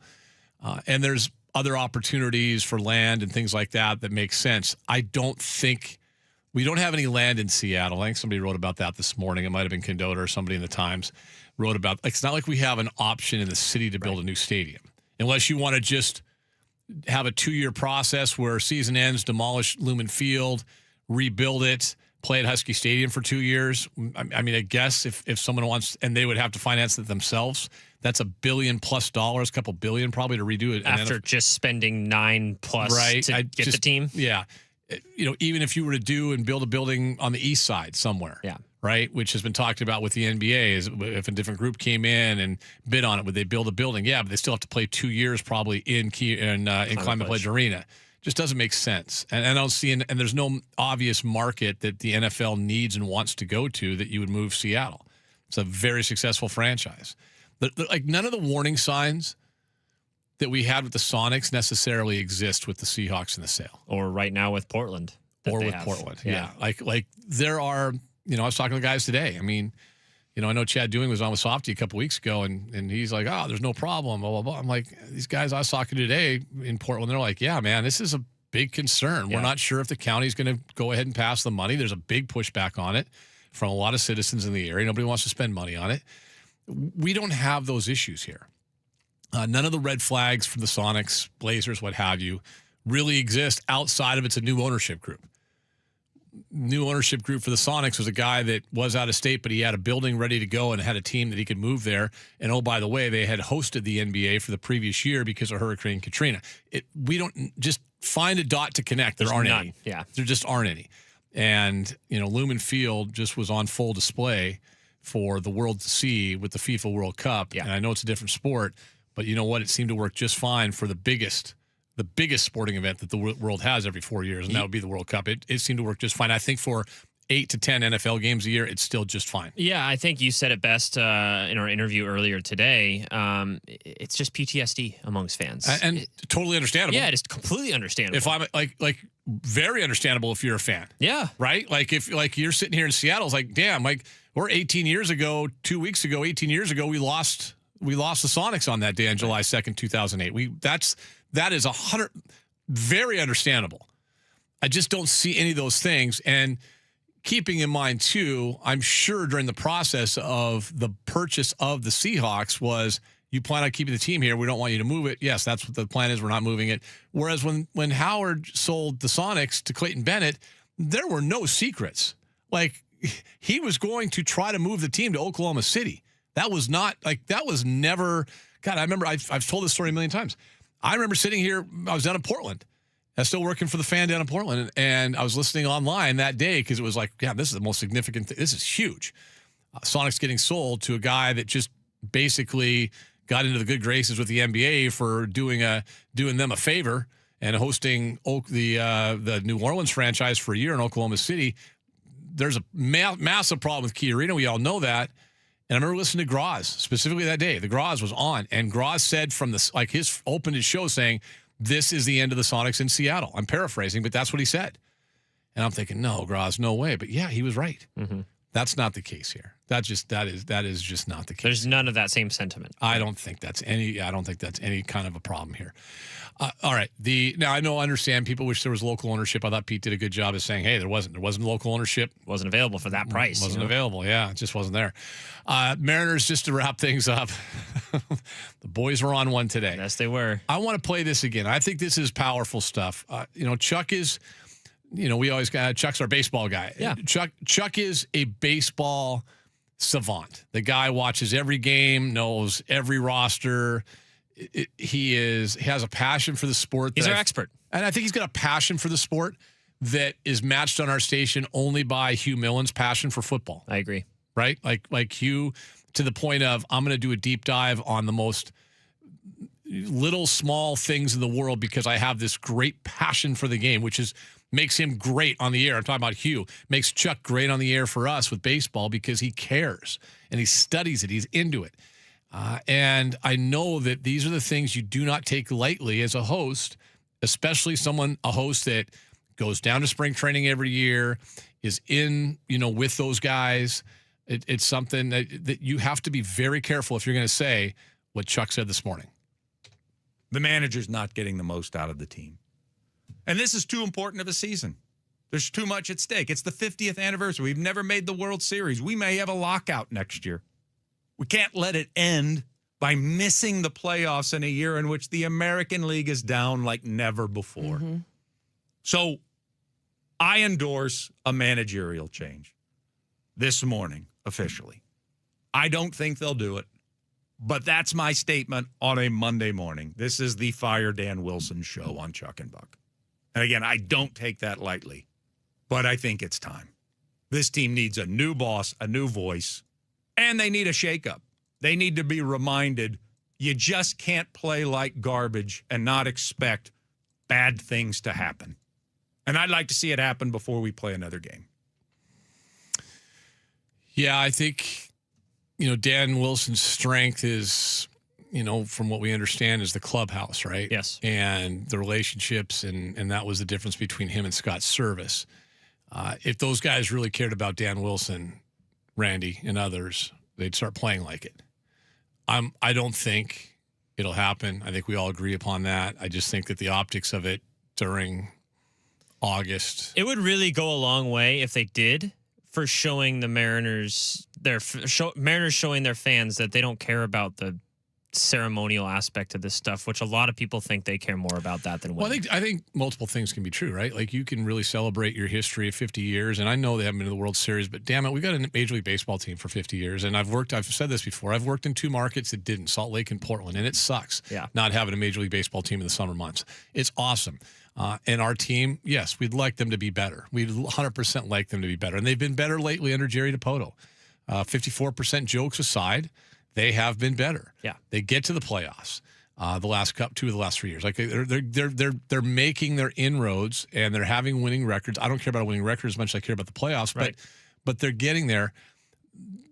You can celebrate 50 years. I mean, I have so many great memories growing up as a kid of going to games in the Kingdome and watching Harold Reynolds and Alvin Davis and guys like that. Watching a young Ken Griffey Jr. Hell, going back even further than that, Jimmy Lefevre getting a first ever winning season for this franchise. That was massive. Listening to Dave Niehaus, the greatest to ever call a game on baseball. Sorry, Vince Scully. Dave was unbelievable, and he was ours. That's why he's in the Hall of Fame. We can celebrate all of that. At the same time, we can also expect them to be a team, as Chuck said, in a year in which you really don't want to miss this year, because if you're in, that's why I told those guys earlier, would we all be shocked if they got to the World Series? No, of course not. But this is they're in a tough situation. I think that's the other part of it. They created the situation, so I'm not giving them 100% out. But they're in a tough situation. If you didn't have August 7th through 9th weekend, that celebration coming up, if you didn't have that, didn't have all the hoopla surrounding your 50 years and all that, would the decision be easier? I don't know if it would. I firing Scott Service is one thing. Firing Dan Wilson's another. Yeah. I just. If you're serious about taking the next step, which we were told multiple times, I wish we could all look in a crystal ball and understand and know, would it really get you to the next step? Here's my take on it. Is Cal all of a sudden going to start hitting? Because you ain't taking the next step unless he decides he wants to hit. Well, and I like how Chuck distinguished they need a leadership change and they need a shakeup. Those are two different things. Yes. Having a different guy to be your manager, plus telling the players that this isn't good enough. It does two different things, right? Mm-hmm. That's kind of what happened with Philadelphia earlier this year. But the other thing, and you asked the question during Mollywop, is he the biggest issue? I don't think he's the biggest issue, but I think he's the first thing that needs to happen to get these guys on the right page. Well, if it happens, let me know. I'll be tuned out for a little while. Yeah, same. 49451. That is the Tacoma Dodge text line. 494. We got, as always, a ton of texts. You guys are great. We appreciate all the feedback. We'll get to as many of them as we can. Also, talkbacks are welcome. 49451 is the text line, but talkbacks go to the iHeartRadio app, the red microphone. Fire away your thoughts, comments, questions, and concerns, all on 93.3 KJR FM.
on Sports Radio 93.3 KJR FM. Kind of taking a wait-and-see approach with this new ownership. It's sad that there wasn't local ownership. That's okay. I'm not really tripping about that. I'll never say never when it comes to a possible move. There's always stuff that they find with these stadiums that there's some kind of issue with or whatever, and they could try to move them to Mexico City because the league would like to go there. But I'm more concerned about culture, and I'm concerned about ownership, a cheap ownership. That's really all I'm concerned about. Interesting. Yeah, I tend to agree with most of what he said. Fire away. Hey, you guys, Chip here. I have somehow managed to remain sober today despite listening to people talk about the Mariners. I think we forget as human beings that sometimes we can just say things, just say the truth, and I wish Dan Wilson would just come out and say, you know what, I don't know what the hell Randy's doing out there. We need his bat in the lineup, but we're not going to win a World Series or even make one with him playing defense like that, and he knows that, so go ask him. Just say it, a.k.a. put your plums on the table. Otherwise, this season funnels back to the same three words they always do, not this year. I like the Edzo reference. Put the plums on the table.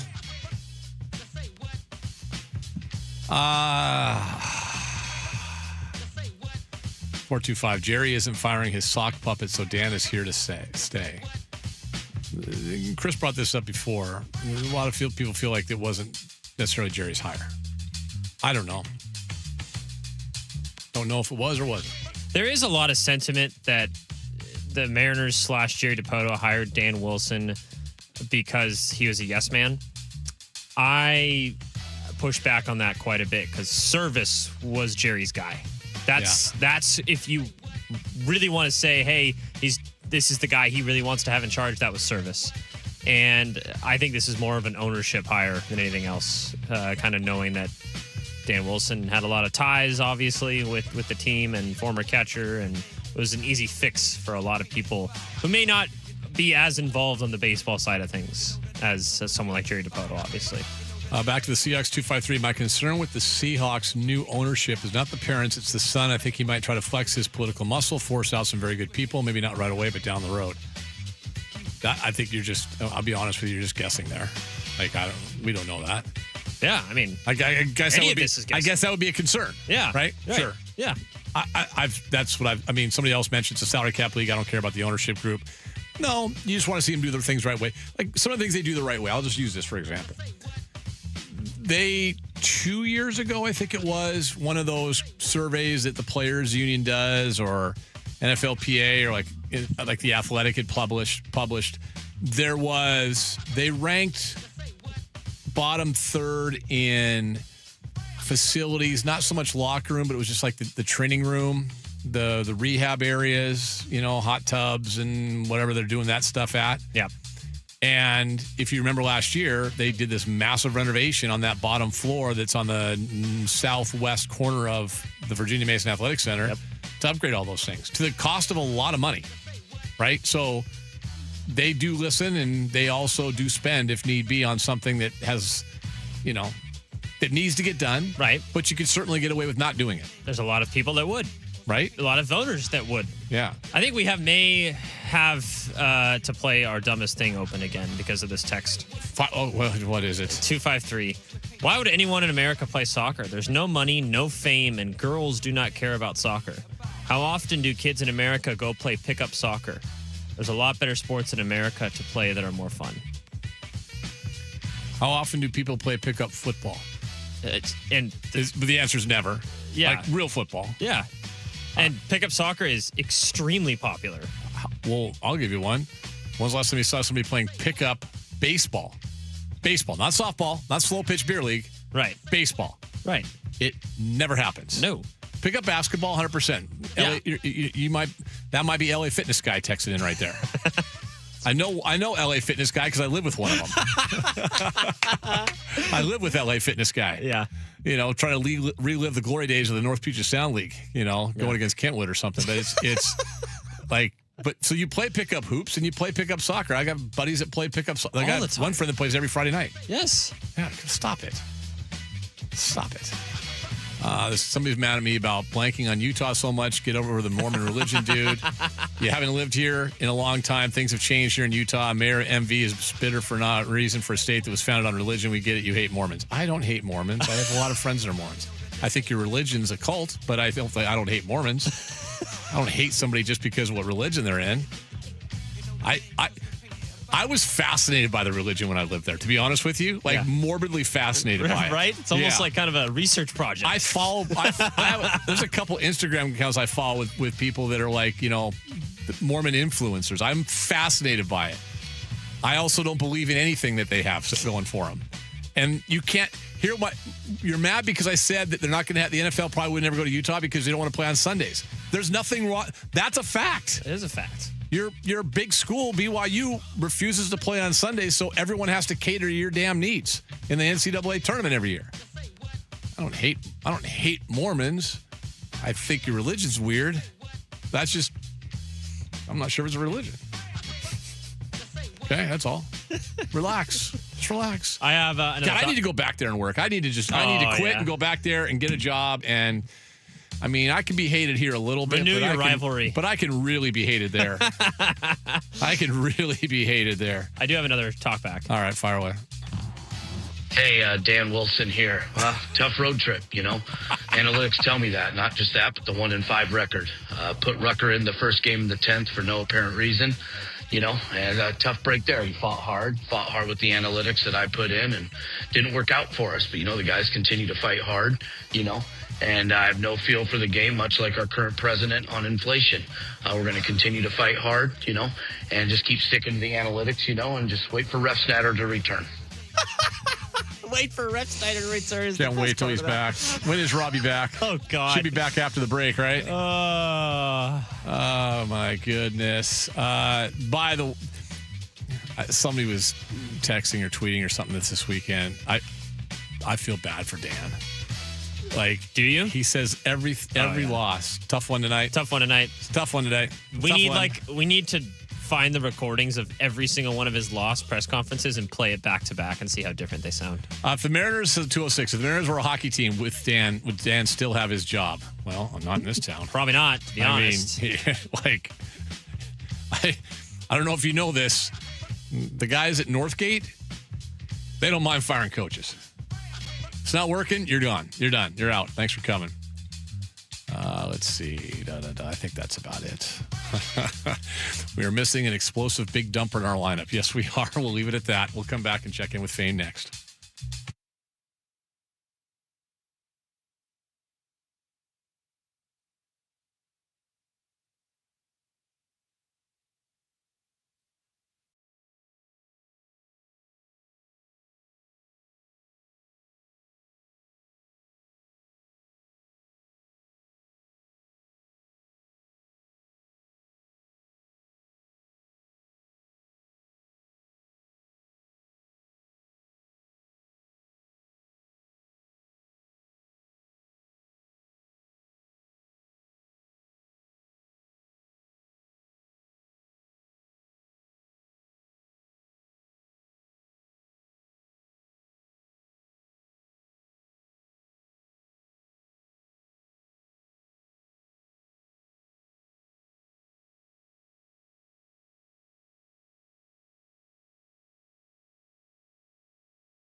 right, Softy off again this week. Fane will join us in just a couple of seconds. I've had the MLB Network up all day, Anders. Okay. Gatorade workout day for the All-Star game. Oh, there you go. Ahead of the Home Run Derby later tonight. Nice. Who you got? Home Run Derby. You got some juice on it? I got no juice on it. Oh, okay. I do believe this is, and I don't like All-Star games anyway. This might be the least enthusiastic I've ever been for this event. Well, considering we just trashed our one participant in it for an entire hour, yeah, I think that sounds about right. At some point, too, doesn't the player have to be responsible? Yes. Like, I know we spent a lot of time. I know Chuck this morning was on Dan. We played that a couple times, wanting a change. We talked about the Molly guys. At some point, too, don't you have to, we've used this term before, on the golf course, play better. Yeah, play better. Just play better. Like, maybe you as a player need to be better. Maybe, I don't know, you as the dumper need to be better. Randy, maybe hustle better, whatever. But yeah, this All-Star game, like, whatever. Dick Fane is here. He's here. Man. Oh, yes. I heard the whole Mollywop hour on my drive from High Cedars Golf Course. Yes. Down at a tournament today. So it was interesting. And I heard you replay. Do you agree or not? And you heard Chuck, right? I heard Chuck's, Yeah. yes.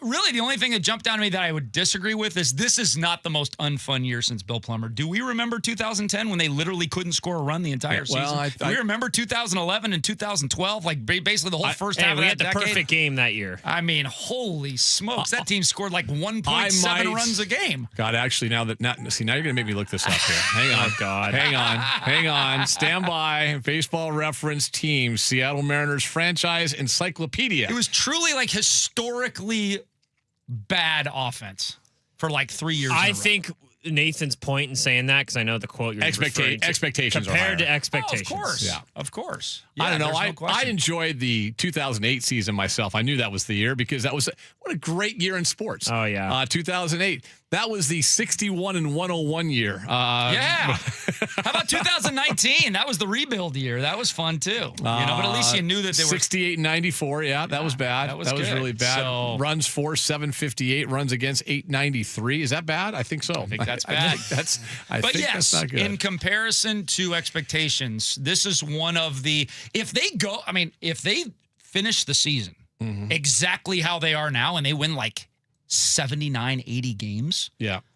Oh my God. I mean, it's top 4 or 5. I actually was looking up. I was chatting with AI over the weekend. Oh, Most how's that? disappointing seasons in Seattle sports history. Were you using the new Seahawks owners software for that AI? I don't know. I don't know which ones they It's own. for kids. So. Yeah, okay. Then I probably was. Me too. But I mean, this will be right up there. But fortunately, we still have 3 more months of baseball to play. So what's it going to take to win the division? 84, 87, you think? 85, 86, something like that. I'm just being safe. I mean, they're on 87 safe. I don't think Texas is going to go away. Houston's literally playing on the back of the AL MVP. I mean, they're on pace for 80 wins, right? Yes. They're on pace for 80 wins. So 80 and 82 is what they're on pace for. Yeah, but they've been on pace there many times before, right? July. And then they've hit that hot streak along the way. This is about as late as it's been of this bad of baseball in the DePoto era. That I would agree with. See, there's a difference between the record and the bad baseball. Yes. They've had under 500 records in July and still made the playoffs. Yeah. I took a look at that the other day on like what the latest date was. There was a date. I think it was 2022. They had a sub 500 record in August. Yeah. So, but I never felt like they were playing this poor, frustrating a baseball as they are this year. And I think that was the guy's point today. Yeah. It's and that's why it prompted Chuck to say he wants to see a change to the manager because there's like no sense of urgency. That's the words I've used all year, man. Like I think Randy just epitomized the microcosm. Yeah. Just and it can't be, hey, you're really good offensively, so it's okay. It's not okay. Like that, those kind of effort plays or lack thereof. First of all, he's already just not a good defensive player. Right. Even if he tries. Even if he tries, he's not a very good defensive player. So, it's one thing if you're trying hard and you're not very good, but at least you're giving everything, right? Yeah. If you're not giving everything and you're already not good at something, you're probably going to be really bad. And that's what he is in the field right now. But, yeah, you got Giants, Cincinnati, and then Texas, Dodgers, Minnesota, Detroit, Tampa Bay Yankees.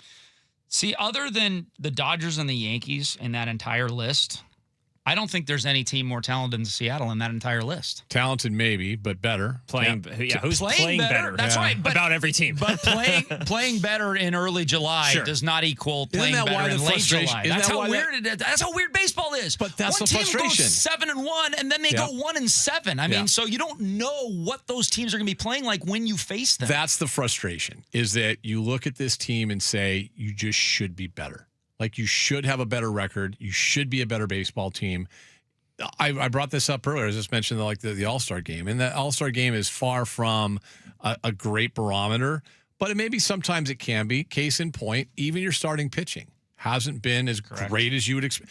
Like, are you telling me with all 50, how many starters they have now? 17, 18? Yeah, something like that. Something like that? Yeah. None of those guys are an All-Star. Yeah.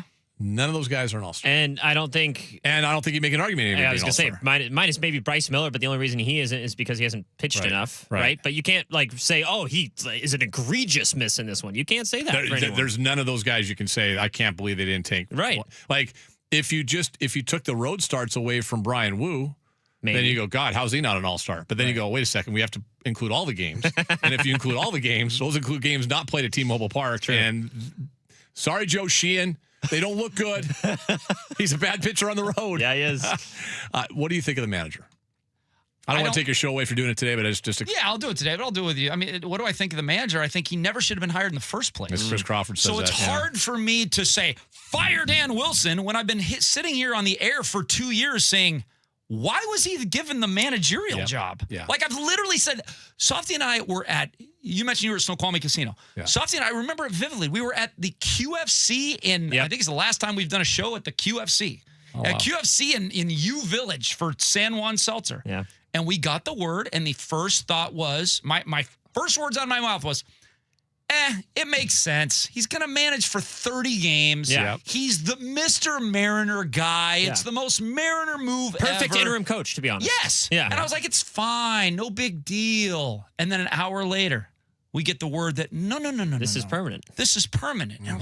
And we were both just like, what in God's earth are these guys doing? And here we are 2 years later. And did they win last year because of Dan Wilson? No. We were sitting here last year while they were 10 games over saying they're not winning because of Dan Wilson. They're winning because they're really talented. Some might argue they didn't go to the World Series because of Dan Wilson. Ding, ding, ding.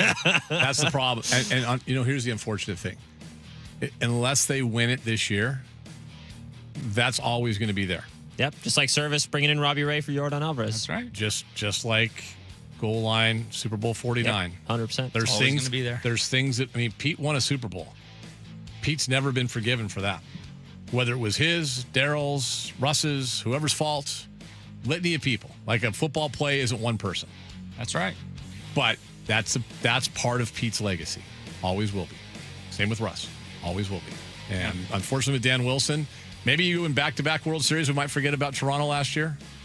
I kind of didn't doubt it. We don't forget about stuff here in this town. We do not forget about things. All right, what do you got coming up? Greg Bell's going to join us at 3:30. Might as well put him on another show today. Why not? Because, things are going on with the Seattle Seahawks and that ownership group. We'll talk to Greg. Hugh Millen at 4 o'clock for more at 4. Millen?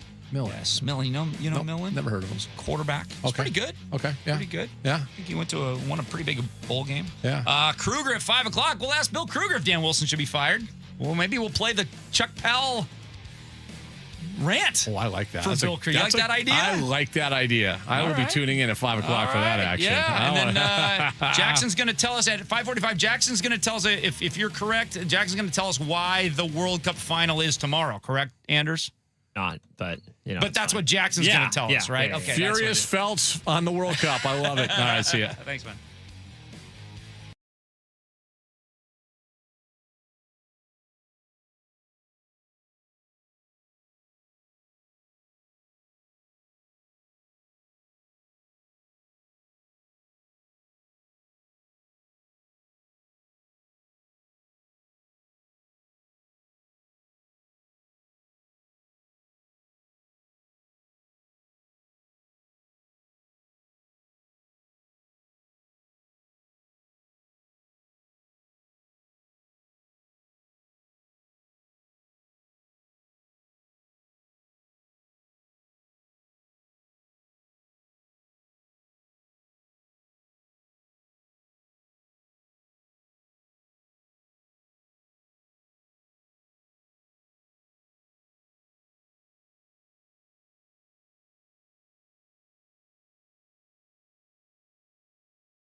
You know what that music means? It means bonus bucks cash contest presented by Bellevue Rare Coins every hour, every weekday through August 7th. Wow, this is going to go on almost a month. How about that?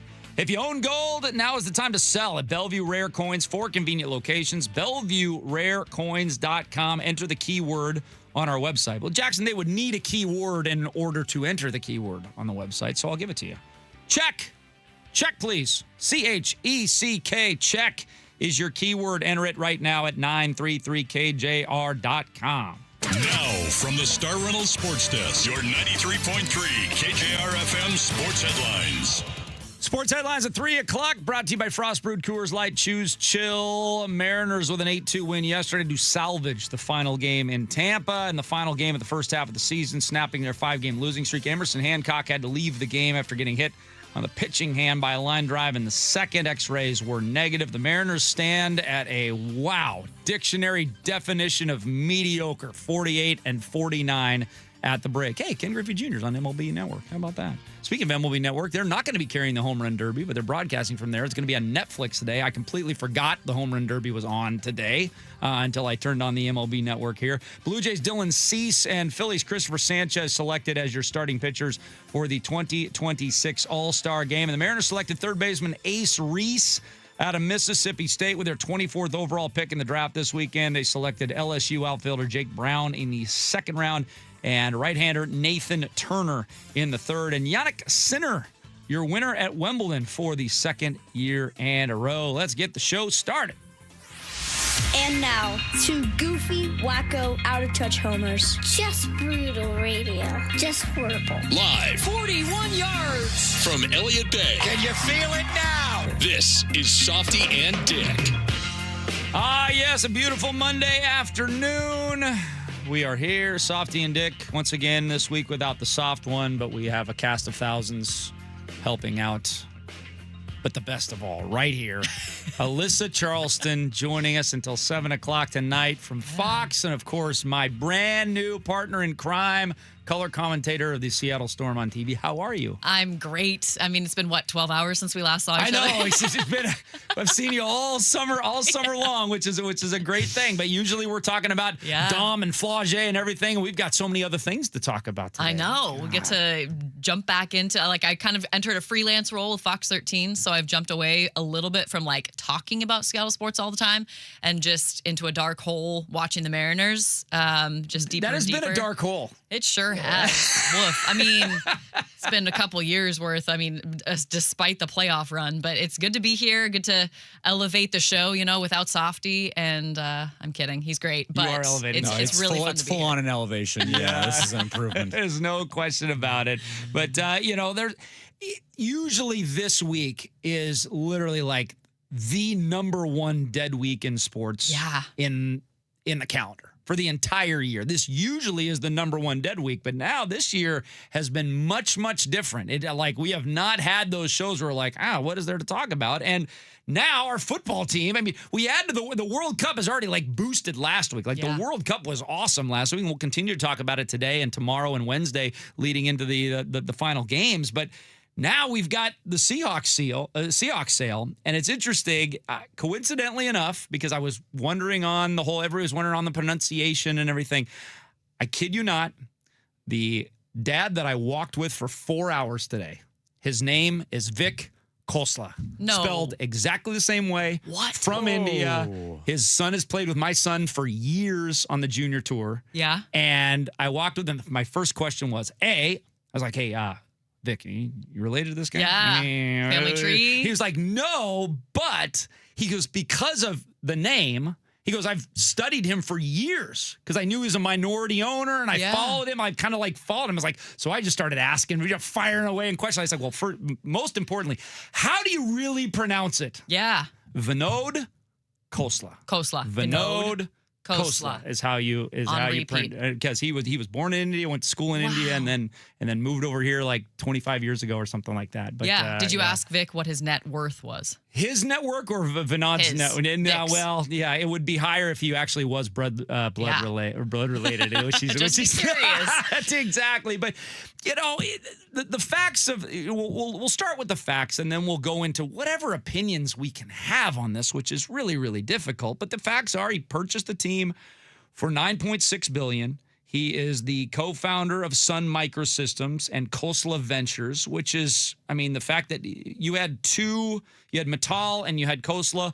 One was a self-made billionaire, and that's the one you got. Mm-hmm. I don't know if that's important to people. It's important to some people that, hey, I don't want a kid that just got daddy's money and bought a football team. I want somebody that made it on his own with his own two hands, and you got that in Vinod Khosla. Also started an AI-based healthcare company called Curai Health in Palo Alto, and he's got a net worth of a paltry $15.6 billion.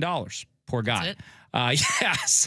What's interesting and what's got some people, I don't want to say I guess in Twitter, anything can get you up in arms, but has some Seahawk fans concerned. He's a lifelong season ticket holder. At least his son is a lifelong season ticket holder. He's a 25, 30-year season ticket holder of the 49ers and became a 3.1% ownership stake of the Niners, which obviously he needs to divest. So I put out a poll, and I'll give you the results of the poll, but I want to get your first impressions. Did you have a lean one way or the other of these two groups, and your first impressions of how you feel about this new ownership group, which you would hope, if all goes well, should be a quarter of a century plus marriage here, because that's what Allen was. That's what Nordstrom was almost, not quite a quarter of a century, but these usually last for 25, 30 plus years. Yeah, and it seems like he's got the family behind him that is interested in that, especially with his son, Neil,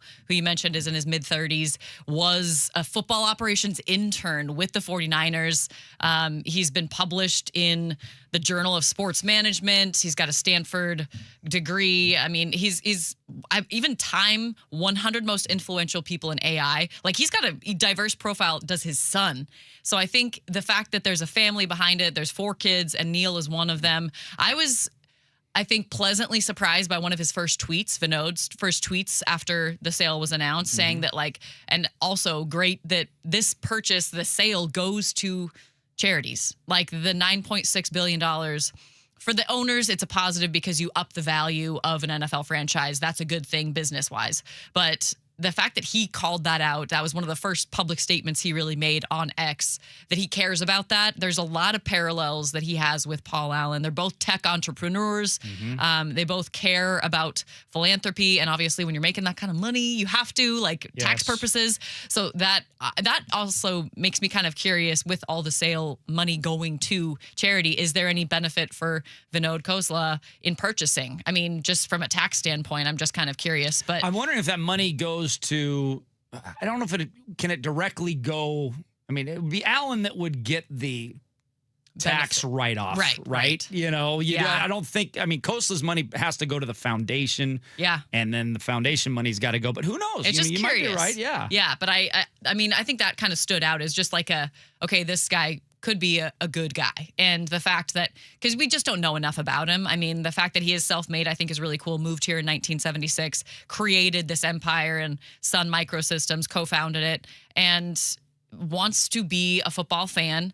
But it is at least an interesting aspect of this relationship that, raised his son as a 49ers fan. They grew up in Silicon Valley, and that is who you root for if you go to Stanford and you're from a different country. It's hard not to, especially in the 70s, 80s, 90s, 49ers fandom. That's when they were relevant. They're no longer relevant. I'm just kidding. But I do think that we have absolutely no idea what it's actually going to shake out to be. He's proven that he is vetted. He can be vetted by the NFL owners, which will be officially approved in late August, according to ESPN. The date was August 26th. 24 of 32 owners must approve, like you mentioned, and they have familiarity with him. So we have no idea. I think in the next 4 or 5 years out is what we're really going to learn about this Khosla family and how they want to be involved. I think hands off, to be honest, is the best approach, because that's how Jody Allen has done it, and Paul Allen before her. And if you look at, Khosla versus Mittal, obviously that's a big, you're a 3% owner already. You're in the club already, and all else being equal, that's probably where you're going to lean, right? And that's probably one of the reasons why they got invested in the 49ers. Yes, they were 49er fans, but also I don't think they didn't know that eventually they wanted to be a majority owner of an NFL team when they bought that minority stake in the Niners. That was probably something like, okay, well, let's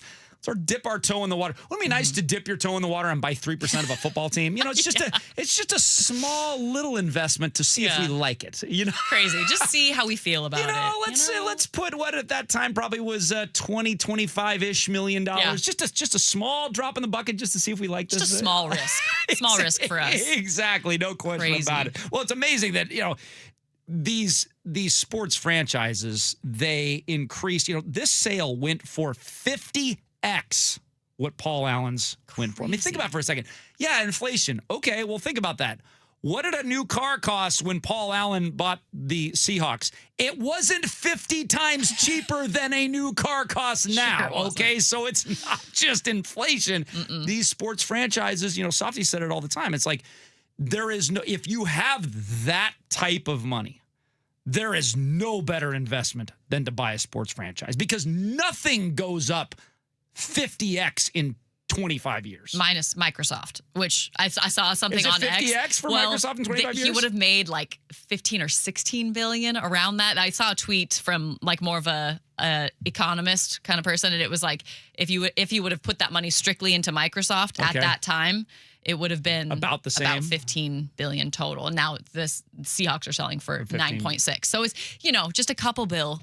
But that is wild. Yes. The NFL exponentially, it would be NFL and some of these tech companies. There's nothing better. And my curiosity and my hope is that this ownership group and this family and whoever the limited partnership group partners are, they don't want credit for the success. I think that's one of the most important characteristics and character traits that you don't want. No one is really going to equal a Jerry Jones. I think he's really set himself on a new pedestal. But wanting credit for the team's success is going to be the one thing I'm going to watch for. What are the words being said after, a great season? What kind of relationship is there with John Schneider? I think you really have to be the humble billionaire, which is a rare breed, I'm sure, in this scenario where if we see any of these family members, even Neil, who is going to be potentially the son who takes over in the future.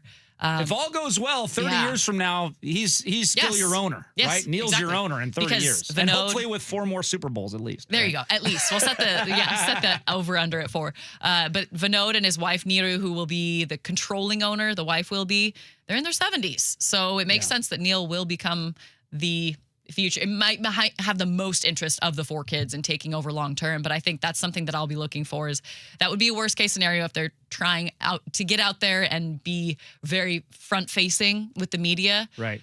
I think it was really great that Jody and that Paul were almost hard to get a hold of sometimes, or hard to find in certain scenarios. They're there and they're very proud and excited, and they're fans, but in terms of speaking out, that's just something I'm going to be watching the next 2, 3, 4 years. Yeah, and there's a couple of paths you can take. You can, since Seahawks fans are already used to an owner that we never see, right? Yep. He could be totally behind the, that's one of the things that I talked to Vic, my friend Vic Kostler today about. Your new friend. He said in studying him, he's very much like Allen in the sense that his goal is to hire the right people to run it. That's awesome. Right? Which is great. Hands off. Yeah. Hands trust off. Trust your hire. Exactly. Trust your hire. And so he could totally be hands off with this thing, hire the right people, and be like a Jody Allen and a Paul Allen. Nothing would indicate that he's anywhere towards Jerry Jones. Yeah. Like if Allen was one side of the equation and Jerry Jones was the other side of the equation, but I would be fine with him being more available than Paul Allen, sure, right? And being able to answer if there's, holding a press conference every year at training camp or something like that, or that I would have no problem with that. Not after every game though.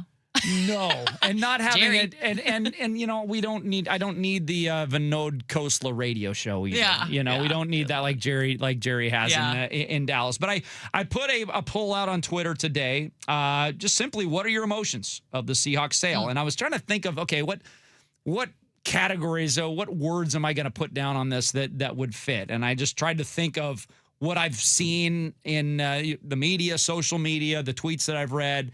and I came up with these emotions. Nervous was one selection. Excited, curious, or depressed. So those are the four I put out there.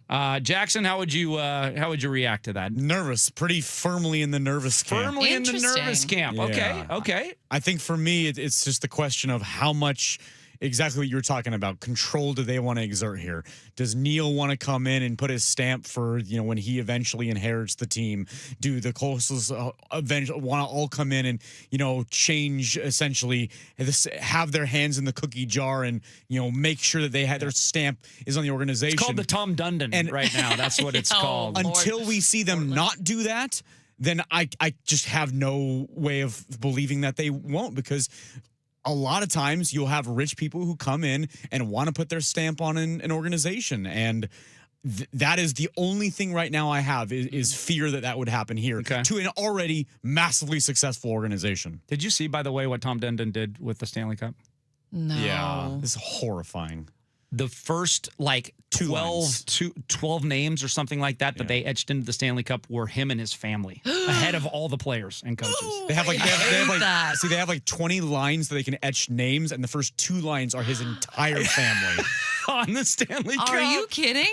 Yep. That is the opposite of that is a Jerry Jones move. Yes. Oh yeah. Exactly. That is me, I. Why wouldn't you put your captains, your coach? Oh wow. Have fun, Portland. I would also say listen. Have fun. Best of luck. The control thing is obviously a major worry.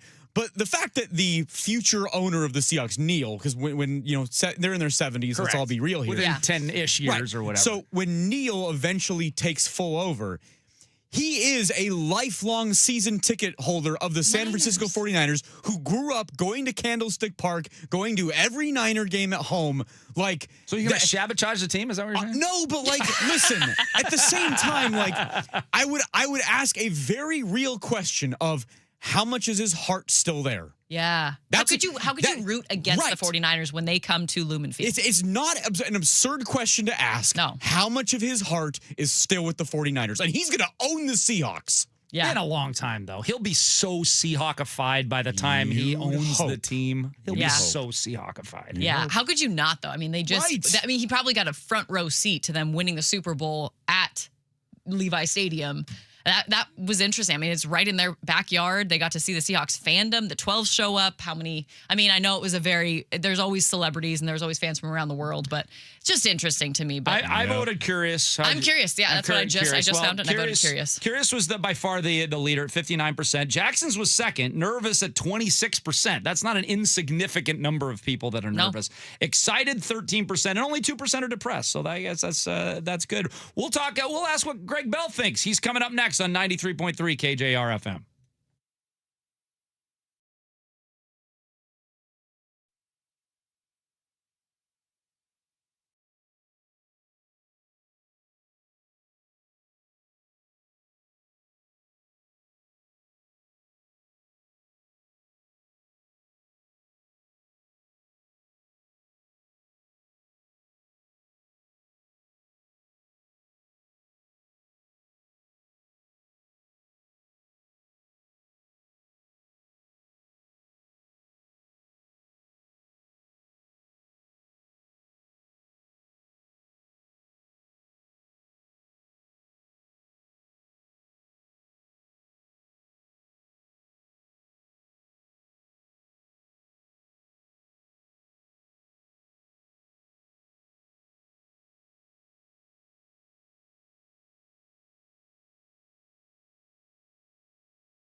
Now back to Softy and Dick, brought to you by Emerald Queen Casino, bringing you the best in live music, entertainment, dining, and gaming. Whether it's your favorite games, food, concerts, MMA, or professional boxing, it's all at Emerald Queen Casino. Always entertaining. For more info, visit emeraldqueen.com. And welcome back.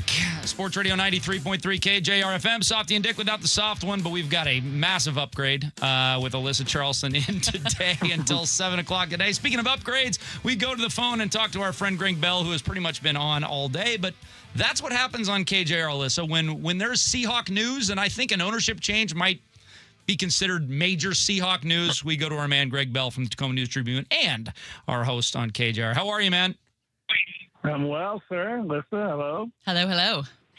Greg, let's just talk about is it a fool's errand to even guess what the next few years is going to look like with Vinod Khosla being the owner, with his wife and his family being the owner, or is there something we can read in the tea leaves to indicate what type of ownership group we're going to have here in Seattle? Well, I think there's some suggestions. I mean, first of all, it's become apparent, Dick and Alyssa, that when Vinod and his son bought the 3.1% share of the 49ers in the spring of 2025, that was a ramp up to being able to do this. And because when you buy even a minority, even a 3% share of a sports franchise, you still have to get approved by the league and the other league owners. So Roger Goodell and the other NFL team owners became familiar with the Khoslas through that process of even buying just 3% of the 49ers. Conversely, they got familiar with the process of buying an NFL franchise and what it takes, and what the approvals process is, and all of it. So that certainly helped. They weren't just coming in blindly off the street in the NFL, and Roger Goodell and the team owners didn't know who these people were. They were already in the club, so to speak. And so that's one. Two, because of how successful, wildly successful the Seahawks have been on and off the field in the Pacific Northwest for pretty much the last 20 years, really 30 years since Paul Allen bought them, let's face it, and kept them here. Because they've been so successful, the blueprint's here. And these people that are billionaires didn't get billionaires because they're dumb. They can see how successful the franchise has been on the field, obviously, by just winning a Super Bowl, off the field, and wildly successful it is across not just the Seattle area and Western Washington, but you can go to Alaska, Hawaii, Montana, Idaho, Oregon. This is a regional success story out here. And so they'd be crazy to mess with that. And I think they're smart enough to realize that. So we can make some pretty clear suppositions that, one, the football operation is likely to stay very much the same with John Schneider, the most successful GM in 16 years of doing it. Him and Jody Allen deciding to hire Mike McDonald, which was a master stroke. It's not like this is a blank slate and everyone in Seattle has to hold their breath and say, well, what are they going to do next? Because there's a lot of reasons to suggest they're not going to change the football operation, which is what the fans care most about. Greg, I'm curious, just with this family. I mean, it's Vinod, it's Niru, who will be it's already his wife, will be the controlling owner. That was made clear. And then the son, Neil, I mean, he was an intern for the 49ers football operations. Like, he's got some football background. How much of this, with Vinod and Niru being in their 70s, do you think this leans toward the kids of this family in the future? A lot of it, Alyssa. He's in his mid-30s. He's been a season ticket holder with his dad since he was 5 years old for the last 25, 30 years. They're 71 years old. And you don't spend $9.6 billion on a short-term investment that is just going to be around a couple of years. Right. This is intended to be a generational holding that they have in their family. The shortest of the three previous ownership groups we all know was Ken Behring, and that was 9 years. And we know the reasons why it was only 9 years. He threatened to move the team, and actually did move some of the team to Southern California, and then Paul Allen stepped in and saved him. So 9 years on the very short end under pressing and extenuating circumstances. So we can assume it's going to be at least 10 plus years. They're going to be 81 years old in 10 years.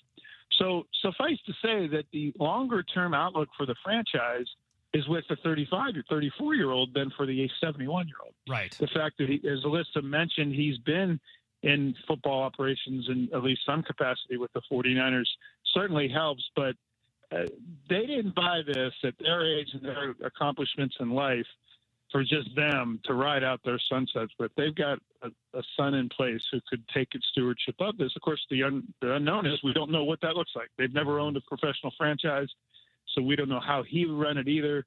Again, the blueprint is here, though, not to mess with much of the football operation. Well, normally when there's an ownership change in the NFL, the number one priority is to fix the football team. Well, that's not a problem here. So what is the number one priority for this ownership group in the near term? Continuity and keeping things pretty much as they have operated so far. You're right. This is unprecedented for a Super Bowl champion to sell within months of winning it all. You think the recent sale of the Washington Commanders and the upheaval that the Daniel Snyder era was. Dave Tepper taking over the Carolina Panthers also after being a minority investor, and that franchise was in flux. So unusual, almost to the point of unprecedented, not just in the NFL but in sports, for a championship team to be on sale within weeks of winning the title. So the continuity on the football side is number one. I think some of the statement that Vinod Khosla made on Saturday online spoke to that, saying that he wanted to continue the stewardship that Paul Allen and his family have led the Seahawks with. That, I think, spoke to the continuity piece that fans are looking for. The other thing is, Dick, the separator in NFL ownership in terms of revenue comes in local revenue, and that's mainly stadiums. Yeah. Because the NFL, as we know, shares all of its revenue, the big chunk of revenue, with the national and international media rights and licensing. So the discriminators, the separators of the haves to the really haves, are in local revenue, stadium revenue. Jerry Jones and Jerry's World in Huntington, Texas, being a prime example of that. I could see them perhaps upgrading Lumen Field, adding seats. I mentioned this on my show today. Maybe perhaps filling in those north downtown side end gaps, corner gaps of the stadium. They could put permanent seats in those and add a couple thousand seats to the capacity and get it above 70,000. We don't know. I don't know if hosting the Super Bowl is a priority for the new ownership group, but that would help if it was above 70,000 seating capacity. I would bet that they're going to put in more lucrative and added luxury seats, maybe more field level seats like the tunnel suites that they put in recently for the higher end ticket prices that could raise revenue even more. That's probably the business side that fans will notice most. What are they going to do to try to raise local revenue beyond what the national sharing already is? Greg, the best advice I've been given when investing is invest in something you have a ton of interest in. And obviously, the Khosla family likes the NFL. What do you make of just the fandom of the 49ers that they clearly have? Like, there's no denying it, 30 years of season ticket holding members as season ticket holding members. Just what do you make of that dynamic in purchasing their arch rival? I mean, I saw a joke on Twitter that said the Seahawks, the Khosla family already owned 3% of the 49ers. Now they own all of them because they purchased the Seahawks, which clearly have just won the rivalry over and over again with the Seahawks. What do you make of that interesting dynamic? I mean, it is impossible to deny that, like, they are clear 49ers fans were. You can't just divest that fandom as much as you can divest the ownership stake. It is definitely odd. And I can see why Seahawks fans noticed that right away. And in fact, the headline Saturday afternoon, 49er minority owners by Seahawks. Right. Yeah. Yes. But let me tell you, if the Silicon Valley was based in Federal Way, they'd be Seahawks fans. If it was based in Charlotte, they would be Panthers fans. The Silicon Valley, where they've made their money and become entrepreneurs, Sun Microsystems co-founder in the case of Vinod Khosla, it's in the Silicon Valley. And the team that is in the Bay Area in the NFL is the San Francisco 49ers. The Raiders left, so the Niners are the only ones there. They invested in season tickets 20-some years ago because that's where they were in the South Bay.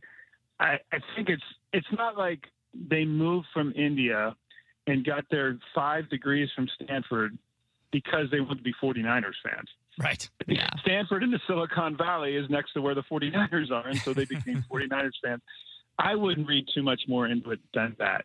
And I do think, again, that they bought the minority stake 3.1% in the spring of 2025, not because they want to have 49er pennants in the walls for the rest of their lives, to to be able to get the entry into the league, to get into the club, to set themselves up to make this purchase, whatever team it ended up being.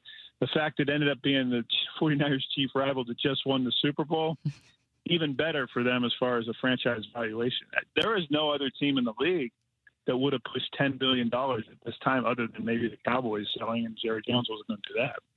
Greg Bell joining us last couple minutes. You mentioned the minority ownership he had of the 49ers. How about the minority ownership of the Seahawks? Do we have any indication at all who's going to partner up with Khosla? It could be, no, we don't. And it could be anybody. It could be someone with local ties. It could be someone with more stewardship of professional sports franchises in their background. We don't know that. We do know the NFL permits them to up to 25 total owners. So there's 3 principal owners in the Khosla family. They could have 22, as many as 22 minority investors. They could have private equity firms. As of a couple of years ago, the NFL changed their rule. You can have up to 10% of a franchise owned by private equity. But the statement the NFL gave to teams, the memo they put out Saturday said there were several minority owners. Several doesn't suggest 22. So you figure a handful more. $9.6 billion is nothing to sneeze at, though Vinod Khosla himself is estimated by Forbes to be worth $13.7 billion. But you figure at that price tag, they're going to take on a few more minority owners as well. Again, because of how successful the Seahawks have been, I wouldn't expect fans, other than knowing and learning their names, to having ever be affected by minority owners of the Seahawks in this situation because of how swimmingly the franchise is operating on and off the field. We'll see. It is a big unknown. This is a really, really unprecedented sale in many ways, including none of us knowing really anything about the new owners from a different city who've never primarily owned a sports team before. Greg, excellent job as always, all weekend long with the stories and also on the air today. Appreciate it.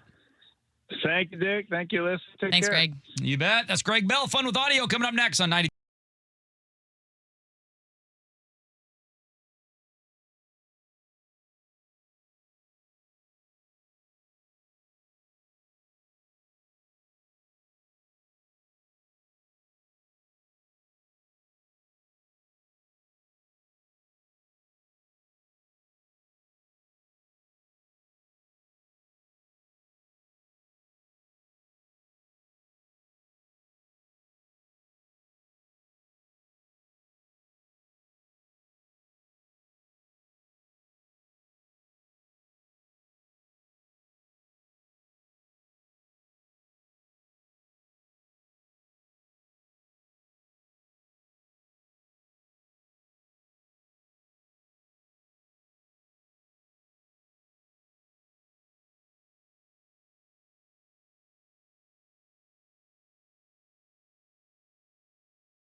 It's time for Fun with Audio, brought to you by Emerald Queen Casino. Bet, watch, and win at the EQC Sportsbook. Visit emeraldqueen.com for details. Emerald Queen Casino, always entertaining. And by Bloometry Experts, trusted and certified pros specializing in tree pruning and tree removal. Contact one of their arborists today at 206-714-9835 or bloometry.com. Now, Fun with Audio. Time for a little fun with audio. Thanks to my friend KD at Bloometry for bringing this to you on a daily basis. Now, Alyssa, fun with audio is a matter of taste. Not everybody likes all the clips, but for example, this first one. Hey, Alyssa, did you hear that? Oh, there you go. You did it. Yeah. What's that, Dick? There you go. Yeah. That's exactly right. Nailed it. It's been a while. Hugh doesn't really like Frank the Tank. I think he's very funny. Jackson thinks he's very funny. So we're not going to put him on with Hugh tomorrow. We're going to put him on with you today. New York Mets heading into the All-Star break on a 3-game losing streak after getting swept by the Red Sox. And as you would expect, Barstool Sports resident Met fan Frank the Tank is not happy. This team is a mother disgrace. A mother disgrace. Boot the game away, and it's always the same with Lindor. It's always the same. He's always smiling, playing grab ass with the opposing team. I am fed up with this phony. This is a joke. We got Devin Williams, who just blows every game. He sucks. And the Mets are drafting the worst players ever. They're drafting pitchers with 70 ERAs. They're drafting people who are 400 pounds. Hey, Frank, the body shaming, Frank. Come on. Hey, just because you're not 400 pounds anymore, Frank, doesn't mean because he's lost like 350 or something. Like he was well over 500 pounds. Yeah. I had no idea. And he that does these big. walks through New York. He's been doing it for 2 or 3 years now. Yeah. Like daily, long walks. He podcasts during his walk and stuff, and he's down like 300 pounds. Yeah. Absolutely nuts. But he doesn't like drafting guys with 70 ERAs and guys that are 400 pounds. And the Mets are doing both. That's his qualification. And he always gets after Lindor too, because Lindor always is like chummy with the opposition in the infield. Like you can't do that evidently. So when you're a Mets fan, that's hilarious. All right, I mean, they do have the worst record in the first half. In their for 31 years, they haven't been this bad. Imagine in the first half in 31 years. Imagine spending like $200 million more than the Mariners do and being that bad, and more than the Dodgers. I cannot. Crazy. Yeah. Hey, Alyssa, did you hear that? What's that, Dick? There you go. Yesterday at the Genesis Scottish Open, Rory McIlroy hit an awful second shot on the 16th hole and then let his frustrations be known to everyone. Oops. This is not good. Oh my God. I'm so bad at golf. I'll swap you anytime. A highly relatable sport that changes every day. Oh, one of us, right? But yeah, Rory not bad at golf. I would love to be as horrible as Rory McIlroy is at the game of golf. Give me that skill set every day. He's been fun and humble lately. Like he's been more so like leaning into the personality lately and being more relatable. I just think that Masters win last year just lifted everything off his shoulders. Yeah, pressure off. Pressure off, absolutely. Hey, listen, did you hear that? What's that, Dick? Huskies head coach Jed Fish joined the Triple Option podcast last week with Urban Meyer and Mark Ingram to shed more light on what happened in the DeMond Williams situation where he nearly left the program. DeMond signed his contract to be a part of our program for another, year, and everything was great. And then we all came back for our first team meeting. And then when the team meeting ended, he called me and he said, "Coach, I think I need to go. I need to go in the portal." And I was like, "What are you talking about, man?" What happened was a program told him they'll pay him an extra $2 million if he goes in the portal. And the kid's 19 years old. We were paying him a lot, but you add another $2 million onto anything. He was like forced to put something out there. And then we spent about 24 to 36 hours going back and forth and talking about this is the right place for you. And, you have a contract and contracts mean something. And in the end, he came back 2 days later. We didn't change anything. We didn't give him any more money or anything like that. But what we did do is we talked to him about what a great opportunity it is to be a 3-year player in the same program. Let's hope he's a 3-year player. Let's hope he's a 4-year player. He's still got lots of time left. Do you think there's many fans left that are still angry at him, or they're going to jump on him at the first sign of struggles for DeMond Williams this year? I think we'll find out in game 1, but there's too much time. I think too much time has passed. And he's here. He's been here through spring football. Like it was an issue.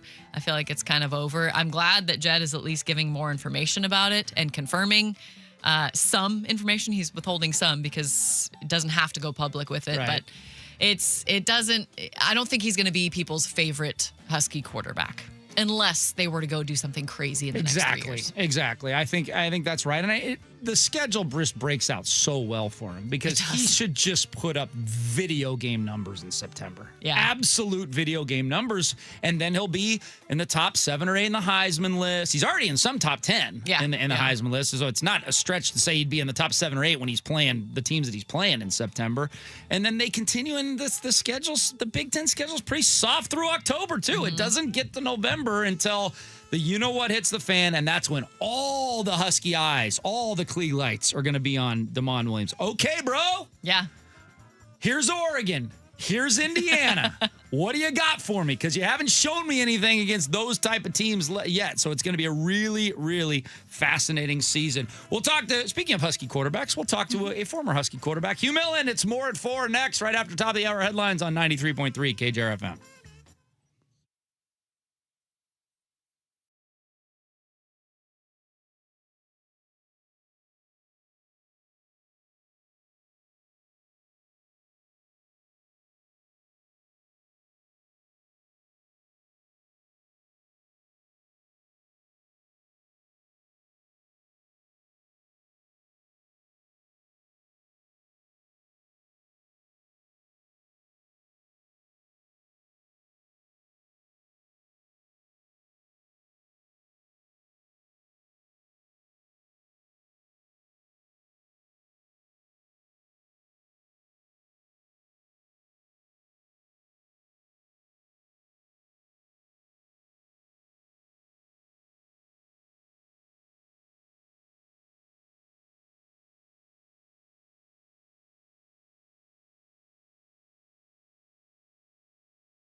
It's time again for our Bonus Bucks Cash contest presented by Bellevue Rare Coins every hour, every weekday through August the 7th.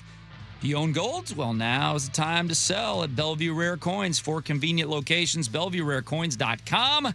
Enter the keyword on our website to enter to win. What would be that keyword for the 4 o'clock hour? New. N-E-W. New. Like we have a new owner of the Seattle Seahawks. So enter that word new at 93.3 KJR.com. Now, from the Star Reynolds Sports Desk, your 93.3 KJR FM Sports Headlines. Sports headlines at 4 o'clock brought to you by Frost Brewed Coors Light Choose Chill Mariners. Hey, they won a game. How about that? 8-2. Salvaged the final game in Tampa yesterday in the final game of the first half of the season.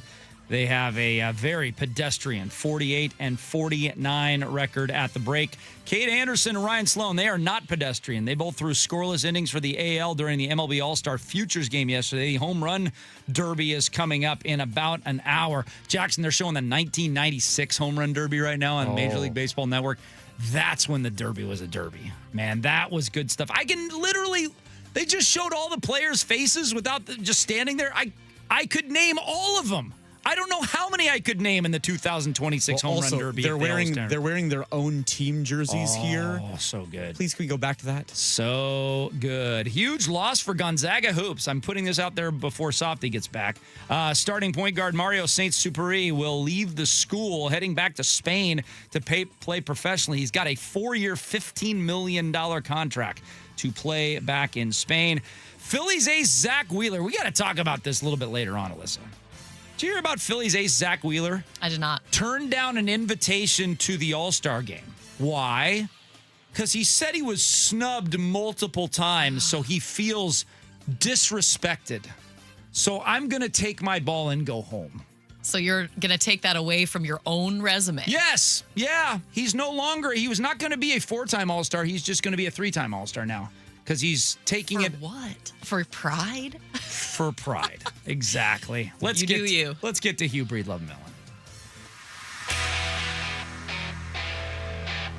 Oh, yes. It's 4 o'clock on a Monday. It's time for a little more at 4 with Hugh Breedlove Millen. We're going to talk a lot of Seahawks sale here, Hugh. But what do you think about a guy that's going to turn down the Major League Baseball All-Star game just because he wasn't high enough on the pecking order to be selected, and then once he eventually got selected, he's like, nope, not going to do it.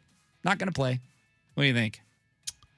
I'm cool with people turning that down. I mean, I can't simultaneously rip Russell Wilson for playing, as the 7th alternate in the Pro Bowl so that he can rack up his Pro Bowl.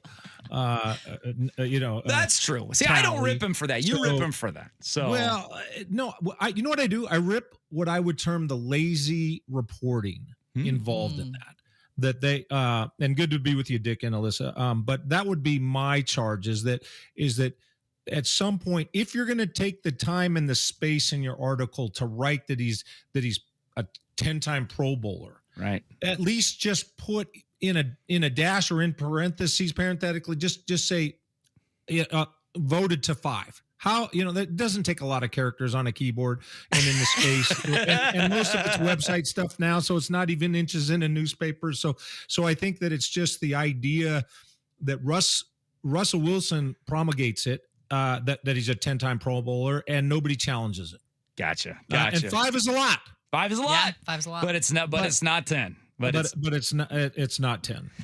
Hugh, before we talk about Khosla, let's rewind a little bit and talk about the Allens and evaluate for me, now that it's over, the Jody Allen run, and can you separate what Jody Allen accomplished versus what Paul accomplished, or was it just in your mind just kind of one 25-year reign? Well, I think a lot of credit has been given to Paul Allen. We could discuss him. I'd be happy to do it. I think a lot of Seahawks fans would be happy to marinate in all of that, because it was wonderful, particularly when you consider, for those who can remember, the Ken Behring years and the moving trucks to L.A. and what have you. So NFL football was dangling by a thin thread prior to the emergence of Paul Allen, and he just did everything right. I mean, he spent money and he held his tongue. which is exactly what you'd want billionaires to do. And so I think enough has been said to that. For me, in looking at Jody Allen, Alyssa, I'll be interested in your take on this. Paul Allen passed in October of 2018. Shortly thereafter, had you asked me about Jody Allen, I would have said, well, the number one bullet on her resume is she's in the Lucky Sperm Club. She's a sister of Paul Allen. And I wouldn't have thought much beyond that. But I think now that I have seen what she's done, I have a different take. I would say, first of all, this is going to be obviously self-evident, but maybe it's a little bit more profound than it initially sounds. Every single employee, coach, player on that Super Bowl winning team was either hired or retained by Jody Allen, or hired or retained by somebody that she hired or retained. Does that make sense? I know it sounds like a tautology. Yeah. That the truth is packed inside the definition, and obviously ownership is the root of an org chart. But I think that just the fact, the orchestration of her duties through all of that, and in a way, I think she deserves arguably greater admiration than even Paul Allen, because she performed her caretaker duties without the consolation of ownership. She knew this date was coming. Mm-hmm. And I think there's three key points in her ownership. February of 2022, Russell Wilson comes to her and says, fire Pete Carroll. Let's get Sean Payton in here. And by the way, fire Schneider while you're at it. That must have been hard for her when Russell Wilson, the star that he was, for her to say, no, actually, it's going to be you that I kick to the curb. And so the loyalty was to Carroll. And then a year later, in January 2023, she actually does the opposite. She boots Pete Carroll out for entirely different reasons. And then you could add a third component to her, critical aspect of her leadership. She hires Mike McDonald. I mean, it would have been easy to say, hey, let's just get a retread. It's a safer pick. Yeah. Mike McDonald's 36 years old. But, she was willing to be either persuaded or by her own intuition to be bold. And so I think those are three incredibly decisive pieces of decision making and leadership. And I would just say this: every single hand of the Seattle Seahawks that touched that Lombardi can be traced back to Jody Allen. So I tip my hat. Hell of a job. I certainly changed my opinion about her over the course of the years in the manner I described. Yeah, I'm with you, Hugh. In terms of not just settling for mediocrity, she truly elevated the franchise to another Super Bowl. I mean, to continue to keep John Schneider, he's the common denominator as well, right? From the carryover from Allen, Paul Allen to Jody, the hard decisions to really take the hit. I think a lot of people did realize, I mean, yes, John Schneider was heavily involved in the Pete Carroll firing, but partly taking the hit for letting go of a beloved Seahawks character and face of Seattle, who brought them to the first two Super Bowls and got one win. Yeah. I think making those hard decisions and also knowing what her brother wanted, it was impressive the way that she stayed behind the scenes, but also took some of the heat while also continuing to retain some of the most important characters. What I want to know from your perspective, why is it important for this announcement for Niru, the wife of the node, to be named the controlling owner in this whole situation? And she's got two Stanford degrees, molecular biology. Her background is interesting. So why do you think it was important to name her the controlling owner? That's obviously a family matter. I'd be speaking from ignorance on why. How that's divvied up, what role she wants to play. And that really, the son, obviously, now he's hasn't just sat around. I use the term Lucky Sperm Club, and I would have been inclined to use that about the son, but he to his credit, he formed a business on his own and has thrived. So I think that the entire family is remarkably high achievers, but that's in areas other than professional sports ownership. I mean, there's a great deal of concern for me. Jackson, I don't know if you're there, if you can be the secretary here for a second, please. Can you write down this formula? Okay, Jackson, can you write down? Okay, formula is on the radio. All right. Formula. This, yeah, I was never good in math class. Let's write this: P times M equals C. All right, just P times M equals C. Mm-hmm. Probability times magnitude equals concern. So what I'm about to say, I don't want it to be misconstrued that I haven't considered the probability. Okay, a probability can be low, but a magnitude can be high, and that elevates your concern. Obviously, right. We all have home insurance. None of us really think our home is going to catch on fire. Now, obviously your lender requires it if you've got a mortgage, but even if you don't have a mortgage, you probably have home insurance. Okay, because low probability times high magnitude is a concern, and everything about the ownership to me has high magnitude. I don't know what these guys are going to. I don't know the nature of how could anybody know? Now, they were at the 49ers. We know that Eddie DeBartolo was famously one of the best owners ever, and his daughter Denise married John York. So John York and Jed, there's at least a DNA in the 49ers that this ownership group was briefly exposed to. So maybe that's a good thing, but that would just be possibly even wishful thinking. There's no proof to that. So I look and say all the things. What are the things I would be concerned about that might have low probability? Well, let's start with moving the franchise. I doubt that will happen. I think it's a low probability, but the magnitude is that's a nuclear option to me in the sports world. And then how are they gonna interact with the principals? I mean, we got John Schneider, we got Mike McDonald. Mike McDonald's a happy coach here. In 5 years from now, could I see something the way they meddle that Mike McDonald all of a sudden, doesn't really want to be involved with the leaders? I'll tell you one thing: if you don't think that happened with Kalen DeBoer, then you're just ignorant of the facts, because that exactly, the Troy Dan did not hire him, right? And so he liked his boss at one point. By the time he left Washington, he didn't like his boss. Right. And so could something like that happen again? Probably not. Probably not. But the magnitude of some of these things, same thing could maybe Snyder doesn't want to work with them. So I would assume what is the most probable would be that these guys are going to come in, understand, stay out, everything's going to be fine. But we've got enough examples. We can be here all day. Even the moving of the team. I mean, is there some probability greater than zero that here these guys are from the Bay Area? That let's suppose this is very unlikely to happen. But if Oakland, they say, well, hey, we lost all these teams. We want a new team. Let's say that 5-10 years from now, and these guys are from the Bay Area. Now, all of a sudden, Oakland wants to bend over. They've got a new site or something, or a new financier or whatever. Things change there.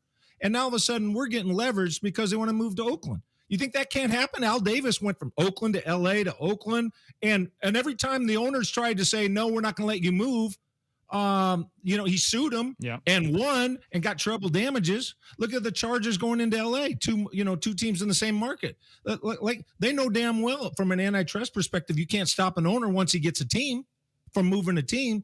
Is it likely to happen? Probability low. But I'll tell you one thing, you multiply the small by the enormous and you don't get nothing. Right. You get something a lot more than nothing. And so, this to me is just, just kind of a time I bite some fingernails and everything will probably be okay. But until we go a few years and we confirm that everything's okay, I think there's reason for concern. Okay, so you would vote like the poll that I put out a few hours ago, and I mentioned on the air last hour. What are your emotions of the Seahawks sale? I don't think excited would fit Hughes. I don't think depressed would fit Hugh. But the other two, which were the two highest response, nervous or curious. Are you more nervous or are you more curious as to what's going to happen? Because Alyssa and I voted for curious, and Jackson is firmly on the nervous side. Well, I'm lining square with Jackson. Okay. I think that nervous.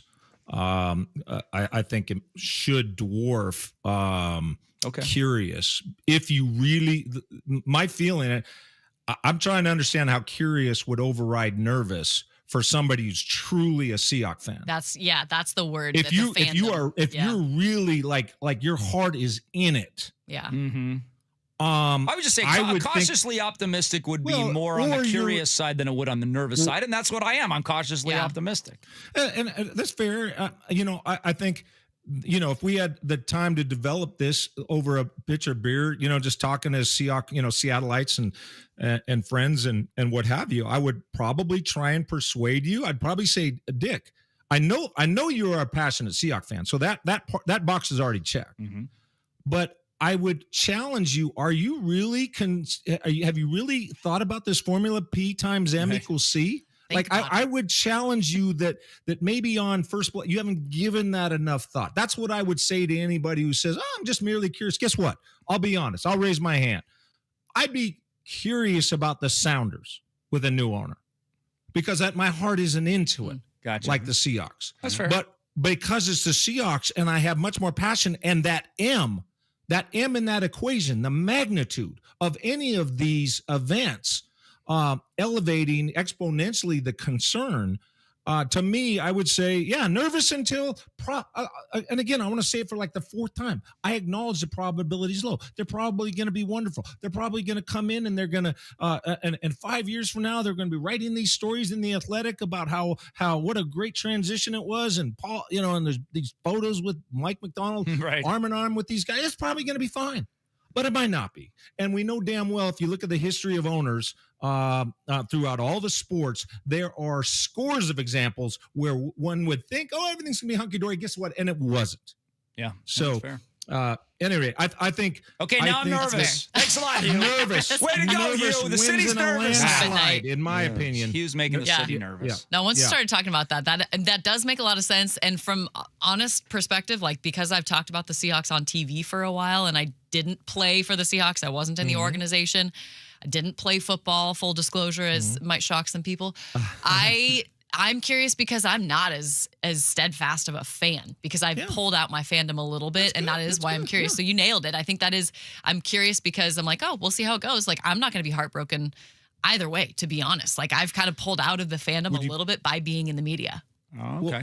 Well, whether you want to say it's a 1%, a 0.1%, a 5%, moving the team. Would that would be heartbreaking. Yeah. For some reason that absolutely because that's just the Sonics. That is where my heart has been forever. So that would be trauma unloading itself again. But Hugh, I am curious, what would be a move if this ownership group in the next 2-3 years were to make that would put a big red flag out there for you that would be here we go. Is there something with this ownership group that even in the next year, if something happens that is that would take you from nervous to depressed? Well, well, first of all, the first thing is if we start hearing a little trickling of information that they're trying to, to cut corners. And the players are used to a certain standard, and if they're if they can't sign somebody, if they don't have the cash, to sign somebody, and I don't think that's going to happen. But if we start hearing they're kind of chintzing here and there, I mean, because this is now their number one asset. If you look at their balance, and so we've seen particularly, and by the way, on the level of concern. If you were then to say the ones that have as their primary source of income, the NFL, whether it's Art Modell, moving the team to Baltimore, there's a higher level of concern with owners that have less money. And so I would say if we're hearing anything about, cheapness, parsimonies, I wouldn't like that. I would say that's gonna hurt the energy, the foundation internally. And then, if we hear rumors that any of the three of them, emphasize three because we got the kid involved too, that maybe he's interested in. I've read that they're really into data and analytics and what have you. What an irony, right? Because on a relative scale, I'm into data and analytics as well. But if they were to be somehow forcing data and analytics to take a greater share of the decision making and maybe meddling with Schneider in any way, just upsetting the apple cart. Isn't that a term? Yes. The apple cart's going fine right now. All the apples are stacked. They're fine. They're not rolling anywhere. Like don't push the damn apple cart over a curb. Just roll it on the nice smooth pavement. It's right in front of you. It's right in front of you. Just stay away from the curb. And so that would be, I'd start there. But I think it's important, as I said, what did we say Paul Allen did? Spent the money, held his tongue. Do that. Yep. And then have John Schneider and Mike McDonald just speak as glowingly about you as they do about working for first Paul. Of course, Mike McDonald didn't, but the way Mike McDonald talks about his interaction with Jody Allen, and again, man, those three decisions she made. Good on you, girl. Yeah. That had to be tough. And she went 3 for 3. Yeah. She's batting 1,000 on the really tough positions where the alternative decision would have been either easy or even, more intuitive. Right. So, I can't tell you how much I'm impressed and how I changed my opinion on Jody Allen. And so now I'm nervous as hell. Well, because I'm a Seahawks fan, I have been. I went to the very first game. Sorry, I don't know if that's relevant. Very first game of the Seahawks in the Kingdom against the St. Louis Cardinals and Jim Hart. Been a Seahawks fan ever from that time forward. Even when I played against them, there was a weird part of me that was a Seahawks fan. So I don't want any apples falling off the cart. Hugh, we'll talk more about it tomorrow.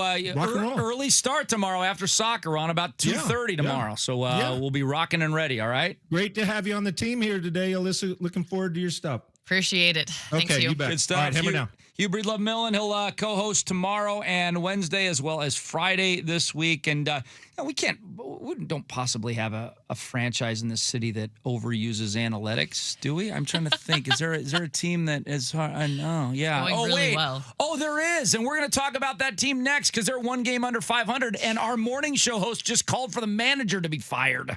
You'll hear that next on 93.3 KJR FM.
Now back to Softy and Dick, brought to you by Emerald Queen Casino, bringing you the best in live music, entertainment, dining, and gaming. Whether it's your favorite games, food, concerts, MMA, or professional boxing, it's all at Emerald Queen Casino. Always entertaining. For more info, visit emeraldqueen.com. All right, it's a beautiful Monday. I'm in a good mood. Spent all morning watching the kid on a golf course, so I've decided, you know what? We're going to wait an hour and a half before we talk about this baseball team because I'm in a good mood, and I don't want to bring my spirits down, despite the fact that they won a game yesterday. All right, cool, 8-2 to get to 48 and 49 at the All-Star break. So no Mariner baseball until Friday. But what was interesting when I was driving back today, I had not heard this originally on Chuck's show, but I heard it on the Mollywop show with Nathan Bishop, Chris Crawford, and our man Ian Furness, that our morning show host, Chuck Powell, who is normally he's rational. He's not knee-jerk. He usually is not overly emotional about things, said this morning. The manager's not getting the most out of the team. And this is too important of a season. There's too much at stake. It's the 50th anniversary. We've never made the World Series. We may have a lockout next year. We can't let it end by missing the playoffs in a year in which the American League is down like never before. So I endorse a managerial change this morning, officially. I don't think they'll do it, but that's my statement on a Monday morning. This is the Fire Dan Wilson show on Chuck and Buck. And again, I don't take that lightly, but I think it's time. This team needs a new boss, a new voice, and they need a shakeup. They need to be reminded you just can't play like garbage and not expect bad things to happen. And I'd like to see it happen before we play another game. All I will say about that comment is, Dan Wilson, if you've lost Chuck Powell, that's bad. Yeah. Now, you can lose me or Softy or somebody that, we're a little more emotional. We'll throw things out. I don't call for guys Softy, firings. emotional? I don't call for guys firings. Neither does Softy really call for guys firings very much. But there are lots of sports talk show hosts in this country that just willy-nilly, I should be fired. Get him out. That's not Chuck Powell. Yeah. So when you've lost Chuck Powell, Dan Wilson, you have dug yourself a very, very deep hole. Yeah, it is to hear Chuck say it, because you're right. He is pretty reasonable from the few conversations I've had with him. He's comedic, always making people laugh. But and he knows baseball very well. That is his sport. It's the accountability thing with Dan Wilson is something that frustrates me as someone who played basketball in college. I played overseas, so I know the switch from college to playing professionally and the pressure that's on you as someone who's relied on to score. In this scenario, the Mariners obviously relied on to score runs, something they're not doing a great job of, especially when it comes to runners in scoring position. What I see, the piggyback thing has always been frustrating. The protecting your players, sure, that's great. That's something that's more of a college thing. When you're in the pros, I think to a certain extent, like the Randy Arozarena left field answer, where he's just kind of droning on and saying like, well, defensive positioning wise wasn't great for him. It's like, Randy's injured. Randy didn't hustle to that ball. Randy pulled up and looked lazy on TV. Yes, he did. And Luis Castillo's face showed it all. That's also someone who's not over emotional. He gave up a home run in the very next play. That was frustration. And in that scenario, I think if somebody asked Dan Wilson about something that astronomically bad from a defensive scenario, whether or not he's injured, like if he's injured, don't put him out there. That's right. For him to say, I would rather hear him say, that's something, I had a private conversation with Randy. That's all I want to say about that. I would have appreciated that response more than protecting a player, because it just looked a little bit on the weak side. And Dan Wilson, phenomenal human being, very philanthropic, awesome. But in terms of professional sports manager, there have been so many things that have just been frustrating, that runners in scoring position, that dates back to Scott Service. That dates back to several managers before him. Like that, they have been terrible with runners in scoring position at different points in the season. The accountability thing, you're a player's coach, in terms of like, that's I know he's a manager, he's a skipper, but to a certain extent, these are professionals. They had a combined like 24 WAR between their 5 All-Stars last year, and it's like 11 this year. It's on pace for 11 this year. Yeah, Right. it's just something has to change. I don't know if a new managerial voice would change that. Honestly, at this point in the season, would it? I don't know if a firing right now would change that enough this season to get them to the playoffs. Yeah, I mean, people mention always the Robbie Thompson with the Phillies. Yeah, You know, he took a team that was even worse than the Mariners and got him to the World Series. Right. But now Coach he's bump. now he's fired. So I mean, that didn't last. That didn't last very long. So yes, it's hard in baseball because you don't really know how much is the manager helping you win. And what I've always said is I've always thought that there are a small handful of managers that actually help you win. There's a very small amount of managers that actually help you lose, and most of them are in the middle. Yeah. And they don't matter that much. I mean, you and I are so used to basketball where you scheme, you drop plays, like the coach is really intricately involved. Yeah. Football coaches, maybe even more intricately involved. They are calling every single offensive play and defensive formation that you have on the floor, you know. So, you know, you'd say probably football first, basketball second, and then way down third you have the manager. And the piggyback thing, yes, I agree with you. It's been kind of frustrating. It's been wonky. How much was actually Dan? I mean, how much do we throw on Dan? I still think that's probably like a 70-30 Jerry thing than it is 70 Dan. being Jerry. 70 being Jerry and 30 being Dan. But the lack of sense of urgency, and I have used that term many times this year to describe this baseball team. Ian used it in crosstalk with me today. I don't know if he just remembered me saying it or if that's something, but it doesn't matter. I mean, it is. There is a lack of sense of urgency with this baseball team.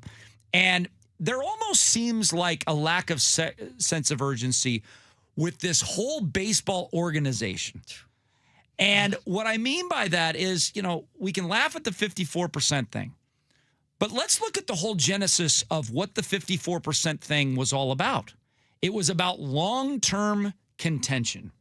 And yeah, I want them to be good for a long term, but when you're looking at being good for an 8 to 10 year run, you know what you're not doing? You're not emphasizing July 12th, 2026's game. You're emphasizing, well, can we be good enough in October to play well in the playoffs? And we're emphasizing, can we be good enough in 2029 to continue to be, you know, this franchise that we want to have 90 wins every single year so we can have all these lottery tickets. And so I understand the long-term view, but you have to show some sense of urgency in the short term as well. And you can't just always rely on pulling the plane up before it hits the mountain in August and September like they've done a couple of years over the last 5. Well, guess what? A couple of the other years, they didn't. Yeah. They fell just short, and they fell just short. Why? Because they were under 500 in June. Yeah. That's why they fell short in September. And I don't want 2026 to be the season, another season where, hey, they won 85 games, but guess what? Houston won 86 or Texas won 86, and 85 ain't getting you a wild card. No, and Texas is looking hot. Like they're getting better. They've won 3 of their last 4 series. They've had injuries to crucial players that are coming back. I think if you're also a team that wants to contend frequently for multiple years, because at this point, I'm feeling like 2023. Because 2022, you made it. There was so much excitement. At that point, it was the most anticipated season was 2023 because of what you did in 2022. Well, now this season was highly anticipated because of what you did last year. If you're an organization that wants to continue to contend, do you hire a manager who has never had experience but excites the fan base, make him an interim? Last, 2 years ago, I can't even remember what season, 2024. Yep, 2024, yeah. End of 2024, and then hire him full-time. Does not have that full-time experience. That whole process, and I think the Mollywop guys mentioned it as well, like that is also not something you do unless you really, really believe in all the micromanaging things that Dan Wilson can do. Now, I know he's been with the organization for a long time, but that was also kind of a interesting. Like that surprised a lot of people that, the process behind it. Who else did you talk to? Who else did you interview? That was a surprise. And I think that is starting to come to fruition in terms of, well, what other coaching skills do you have in terms of like getting these guys excited? It's it isn't just on the players and the stars to continue to up themselves. Like 162 game season, you need a motivator. Yeah. You need somebody that excites the group here and there. And I think Scott Service had it sometimes, but I think overall lacked the excitement. Back-to-back catchers as your managers, but this is the first year since 2019. I'm not including 2020 that they're below 500 at the All-Star break. Yep. First time since 2019. I mean, you didn't make the playoffs that year. You didn't. And 2020 was a weird season. 2021, you didn't. Like, it just. What are we seeing? I don't know. They're a frustrating team. They're inconsistent. You win a series, you lose a series. You win 2, you lose 2. Your stars are really unmotivated. Your best guy is Cole Young. Yeah, that's no question about it. We'll talk to Bill Kruger about it at the 5 o'clock hour. But first, a little testimonial coming up next.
Time now for Textimonials, brought to you by Emerald Queen Casino, bringing you the best in live music, entertainment, dining, and gaming. Emerald Queen Casino, always entertaining. For more info, visit emeraldqueen.com.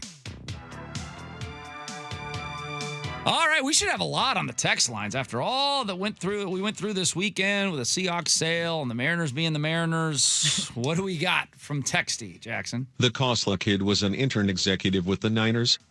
There is your problem. 2 years before he inserts himself. There is your what does he mean by there is your problem? That he's a Niners guy? Yeah, and then it says 2 years before Neil inserts himself into the Seahawks management. But we already know. I mean, it is reported that he is going to be a major part of the leadership team. Like that is done. Like he's going to have a big hand in the Seahawks. A Niners season ticket holder since he was a little kid is going to be a large part of the Seahawks ownership leadership. Okay. I just don't understand why that would be a concern to anybody, considering they just put $9.6 billion into an investment. Why wouldn't they do everything possible to make sure that investment is successful? Dick, my follow-up to that would be, did Neil himself put that money in? I knew that was probably going to be your follow-up. But Neil didn't. That will be Neil's money. That will be Neil's job. It'll be in the future. But you're right. That isn't his sacrifice. All I'm saying is his heart is in Niner country. His heart is with the Niners. Regardless of what anybody says, you can tell me, you can put me in a booth, put headphones on my ears, and make me hear for 24 hours straight that Neil is now with the Seahawks. Neil's now with the Seahawks. I don't care. The dude's heart is with San Francisco. You can't be a season ticket holder for 30 years of your life and now have a heart with that organization. Of the three concerns, one, moving the team, 2, Neil is a Niner fan, and 3, they just might not be good owners. Like, if you want those 3 in my pie... Oh, in order. That's the concern order, like, they might not be good owners is like 97.8% of that pie. Yeah. As you just went, it's 3-2-1. And again, to what Hugh said, it's the math equation that I deleted. Sorry. Already forgot. But it's like P times M equals C. Yes, that's exactly what it was. And the reality is that the percentage chance that Neil does anything to ruin the organization is so low. There's 0 they're moving the team. But because it's so low and the magnitude of the result is so high, there is concern. It computes. That Neil would try to help tank the team. Or make bad decisions but make intentionally. Not even intentionally, almost like unintentionally. Like thinking too highly of himself coming in and also just the reality of like, I don't know, maybe I'm crazy here, but like I want somebody running the franchise who loves the franchise with all their heart, and maybe it's grown love. But because most of these owners buy these teams, they don't have any attachment to these teams. That's why I said grown love right there, Dick. But I'm telling you right now, day one, at this very moment, Neil Kosla is a 49er fan, and his heart from 30 years being a season ticket holder is with the 49ers. That is undisputed. He also wants to have a good reputation as a businessman. Yes. He already has one, but I think he wants to... A lot of owners that buy franchises for the NFL in particular, are fantastic tax shelters for billionaires. It's been well recorded. It is one of the best ways to help with taxes. You also are trying to build that resume. So I think, like, if you're a billionaire, you probably have a little bit of an ego. I do think he probably will be shamed by 49ers fans for a long time, which will be interesting because he's part of this new Seahawks ownership group. But coming into it, I think the number one thing is you want to do well in your business. So it's a weird relationship. I think it is a weird relationship, and it is kind of odd as a Seahawks follower that a 49ers fan is taking over. But at the end of the day, like, you're not putting that kind of money on the line as a family, which will eventually be your money too. I hope you're right. I mean, it is a weird relationship though. That's why I did ask Greg about it, because I was like, there's no way to avoid the awkward elephant in the room. Yeah, I mean, for me, it's a 0. The moving of the team is a 0. The fact that he's a 49er fan, if it's not a 0, it's a 0.01. If he was a true 49ers fan, he would have fixed the electric substation. We got time for one more, don't. Jackson. We don't. Oh, for God's sake. You commandeered the segment, Jackson. That's too bad. Took over. Good Lord. Deal with it. See what we have to deal with. Come on. Softy loves it when Jackson abuse. talks back. He just loves it. He does. It fires him He up. really does. I hear it. Yeah, you Think should we got do a break. All right, Bill Kruger coming up next.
convenient locations. BellevueRareCoins.com. Enter the keyword on our website. But here's the key. I have to actually give you the keyword, which I'm going to do right now. The keyword for the 5 p.m. hour.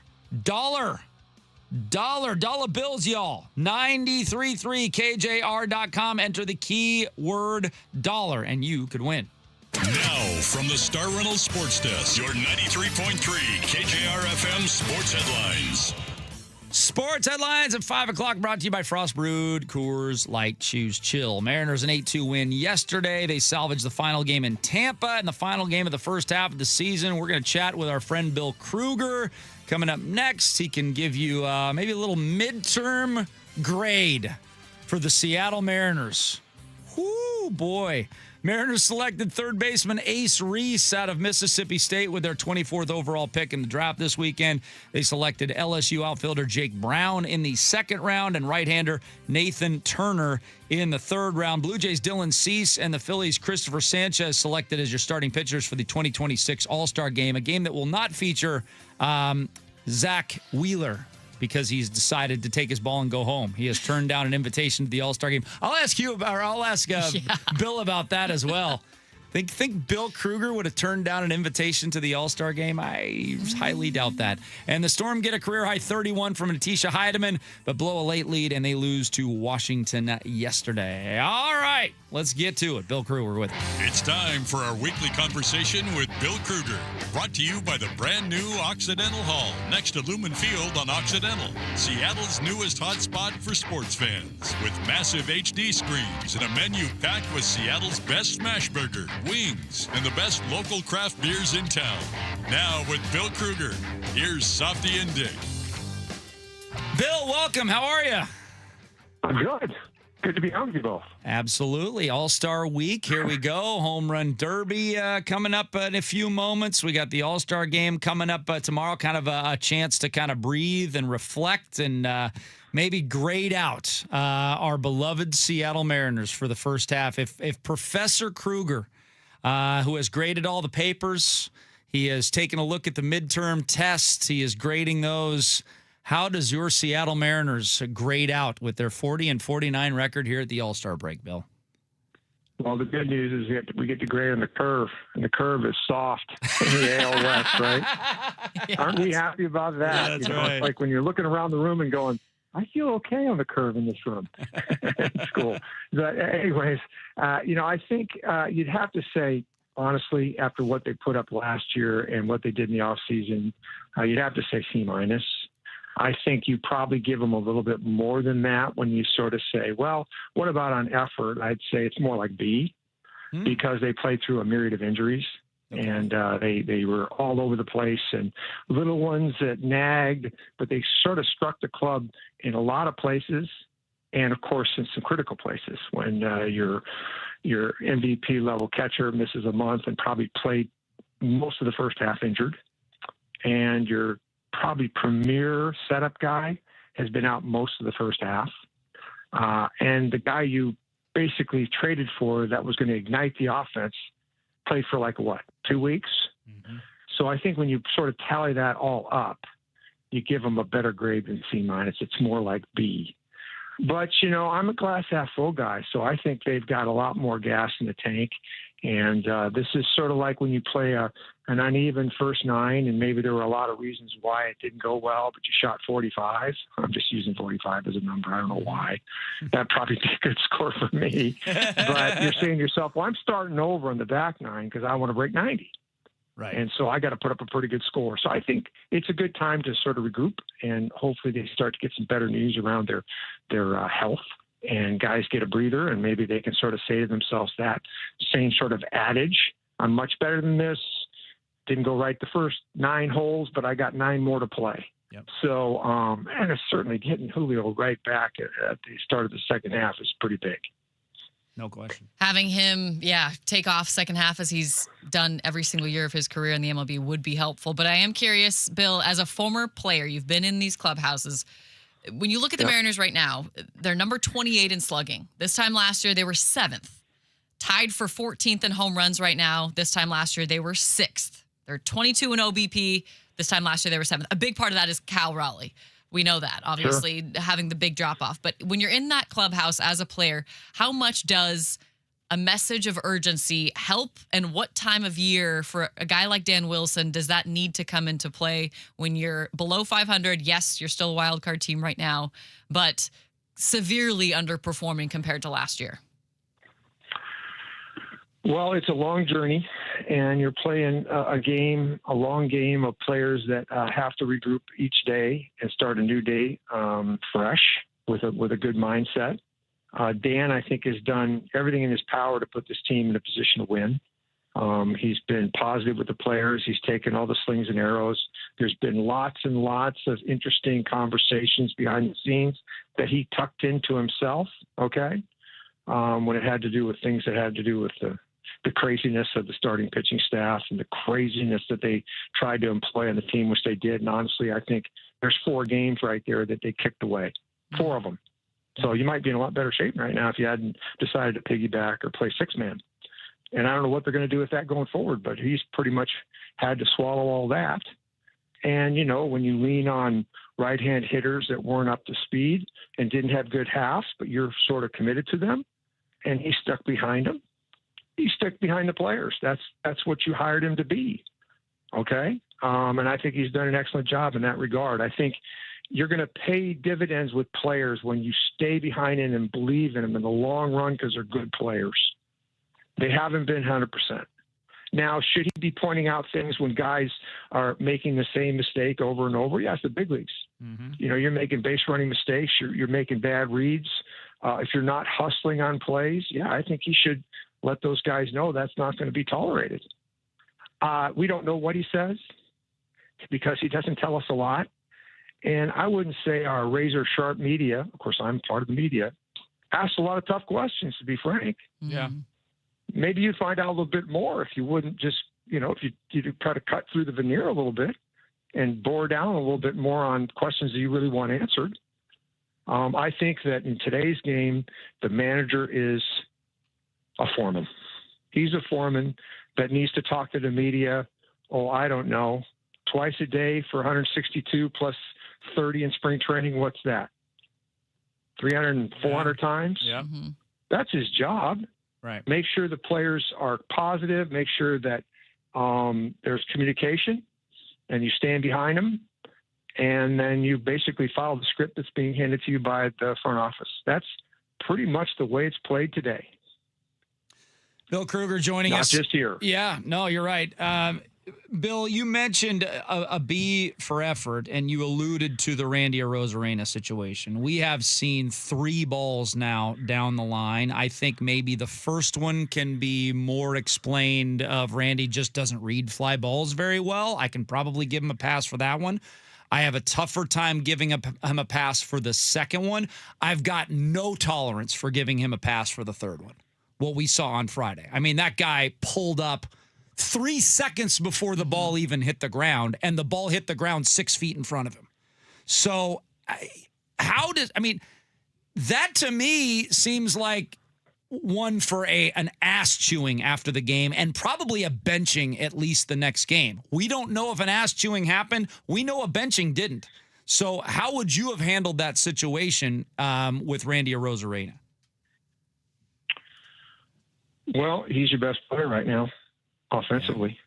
If you don't have him in the lineup, you're a little bit crickety.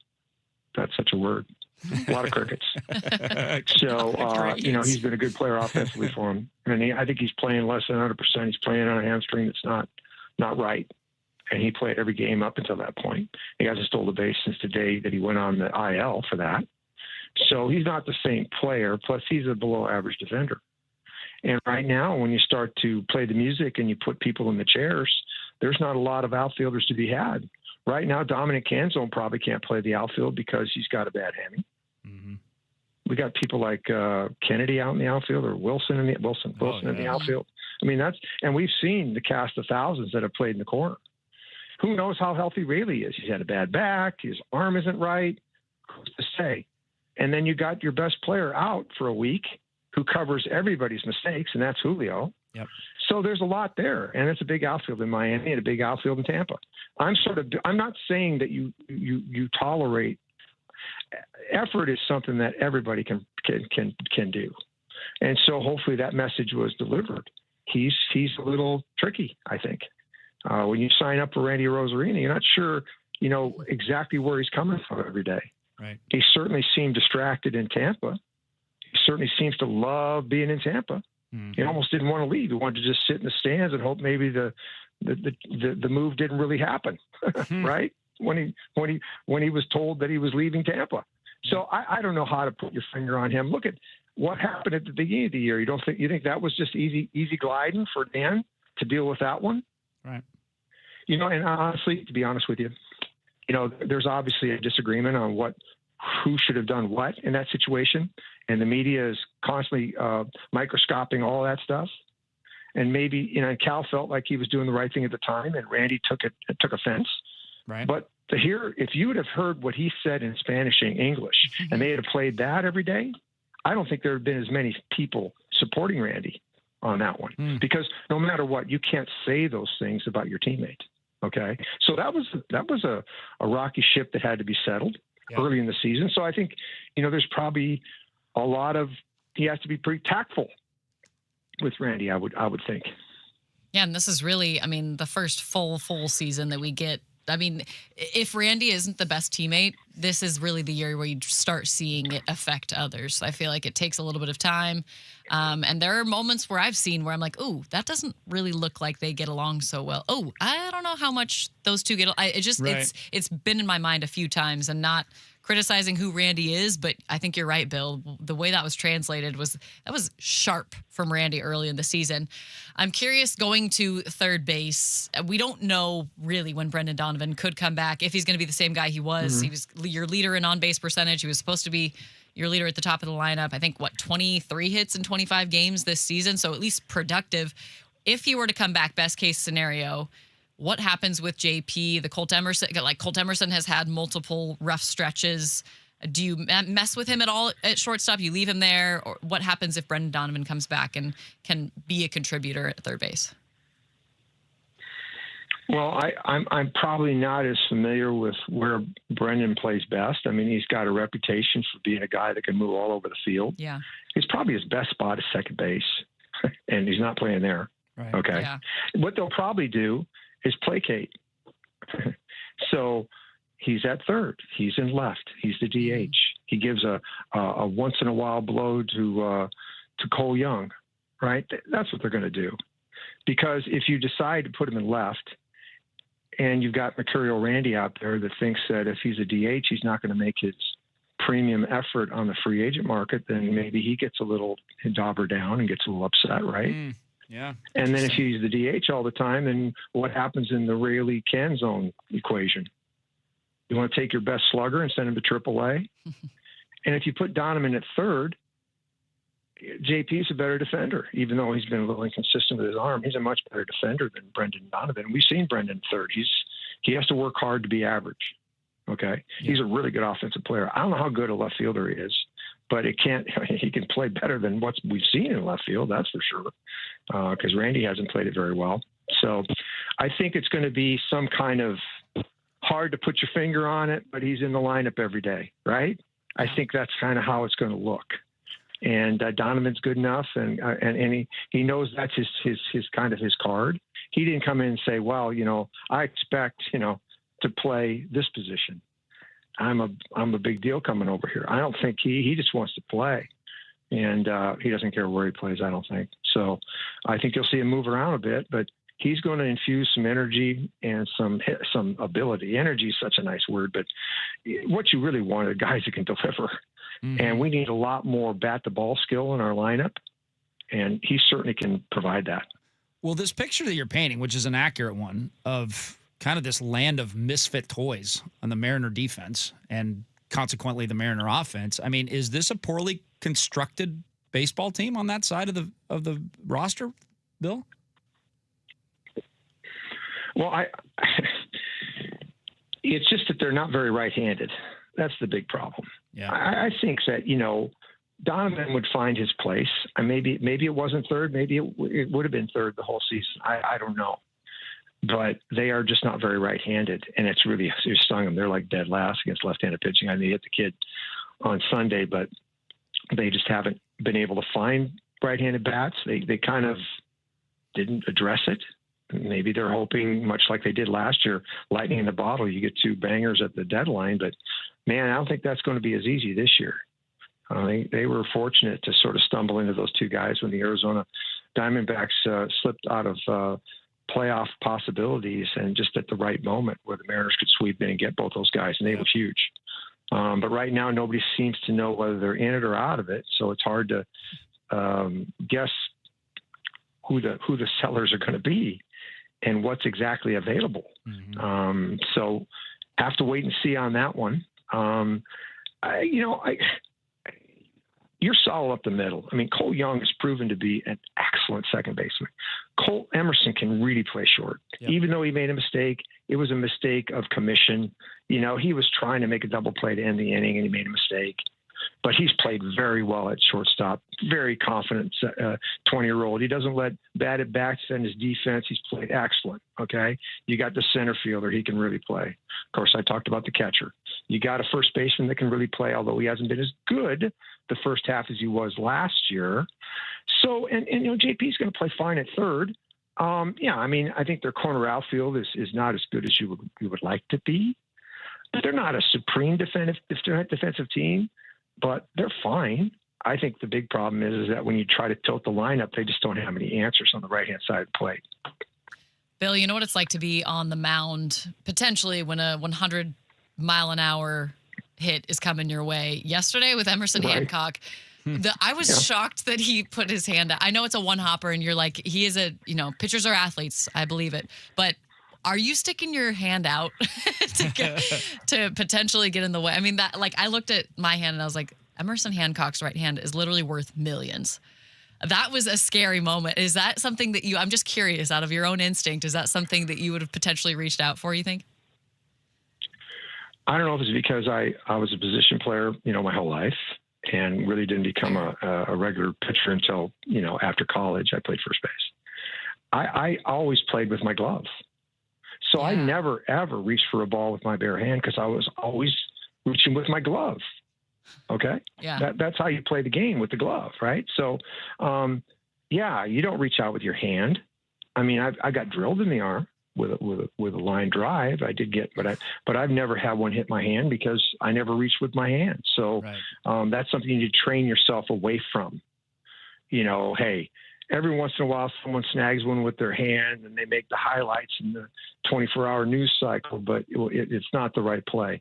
You always use your glove, even on slow, unless the ball is absolutely dead stopped. You always go down with your glove, always. If you want to be a good fielder as a pitcher, use your glove. Mm-hmm. Yeah. No, I'm glad he's okay. X-rays were negative. I was just shocked to kind of see that reaction. He's going to be fine. Yeah, he's going to be fine. He's miffed because it got tight. It just tightened up on him. I don't think it was because if they were really worried, they wouldn't let him continue. Yeah. So he's going to be all right.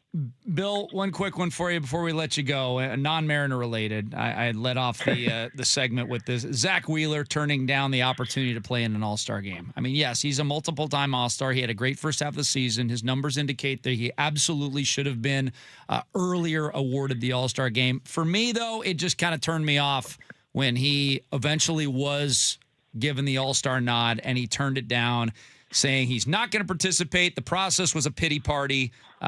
Just what do you think about that? Well, he doesn't look good, but I kind of feel for him. I do, because it's a wrong. They missed it by a mile. This guy's one of the premier pitchers in our league. You should always think about that too. It can't just be numbers. It's got to be who the premier guys. This is the All-Star game, the people we want to see. In my opinion, I think he's the best right-hander in the game, and maybe the best pitcher in the National League. Okay, That's what I think. So how in the world could he be left off more than once? Yeah, it's a huge swing and miss. 10-1 with a 2.13. Yep. 89 innings, 61 hits. Plus he's great. He should. The baseball's stupid. What is this ribbon? Everybody gets a ribbon. They don't even wear their uniforms. So who in the hell knows who doesn't represent? Right. Exactly. Right. We got teams that don't even have a city attached to them. So what? I mean, are we really trying? I get kind of miffed, and so I kind of tend to my feelings are I kind of lean toward him a little bit. Maybe he should have taken a couple more deep breaths and then let him know that they need to get it right, but that he would come. That would have been the right thing to do for sure, I think. Yeah. Bill, always a pleasure. We'll talk to you next week.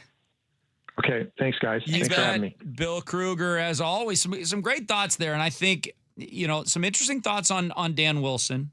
I can hear people throwing things at the radio with some of the things that Bill said about Dan Wilson, but I want to come back and chew on it a little bit because some of it spoke to me. He brought up a lot of good points about kind of the potholes that this franchise has had to deal with over the last 3 or 4 months. We'll talk about that next on 93.3 KJR FM.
This is Duke of Duke's Seafood, and this hour is brought to you by Duke's Seafood. Why don't you make it a Duke's night tonight? Reserve your table today at dukeseafood.com. Now, back to Softy and Dick on Sports Radio 93.3 KJR FM. Softy and Dick without the soft one. Alyssa Charleston gracing us with her presence today until 7 o'clock. And boy, we've had some diametrically opposed opinions about Dan Wilson on this radio station today. There is no question about it at all. We've got our main man in the morning, Chuck Powell, for the first time ever, calling for the firing of our baseball manager. And then Bill Kruger coming on and, listing out multiple reasons why the Mariners are where they are right now. And none of them has to do with Dan Wilson's struggles as a manager. It was more like, hey, here's what Dan's having to deal with. He mentioned the Randy Cal spat at the beginning of the year and the fact, okay, is Randy really easy to coach or is he very difficult to coach? And is Dan keeping a lot of, in-house garbage in-house and not airing out his teammates that are being problematic? He mentioned Cal Raleigh being injured to begin the season, out for essentially a month and hasn't been the same. He mentioned the rest of the injuries on this team, the Matt Brashes of the world that have been hurt. Brendan Donovan, and your big free agent acquisition, has not even played this year. How many games? 20? 25. 25 games. Yeah. The entire season. And that feels like too many. Yes. It doesn't even feel like he's been exactly. And then the lineup being incredibly left-handed. And you've got nothing against lefties. So I thought those were some good reasons that Bill brought up to, okay, if you are going to be a Dan Wilson defender and say, or at least say, hey, he shouldn't be fired right now, those were some pretty compelling reasons that he brought up. Yeah, and he also mentioned the Jerry DiPoto piggyback situation, which you mentioned was like the 70-30 thing, which I would stand behind. I think you're right. After hearing Bill talk about it, who is a former pitcher, knows what it's like to be in the big leagues, I lean more toward his argument just because of time. Dan Wilson hasn't had a ton of time, and I know managers sometimes get fired after a year. It's more rare in baseball than it is in hockey, than it is in basketball, football, but he has dealt with quite a bit in this season, and we're soon to forget that he did take the Mariners to the ALCS Game 7, the furthest they've been. It's just like that has to matter. That has to weigh.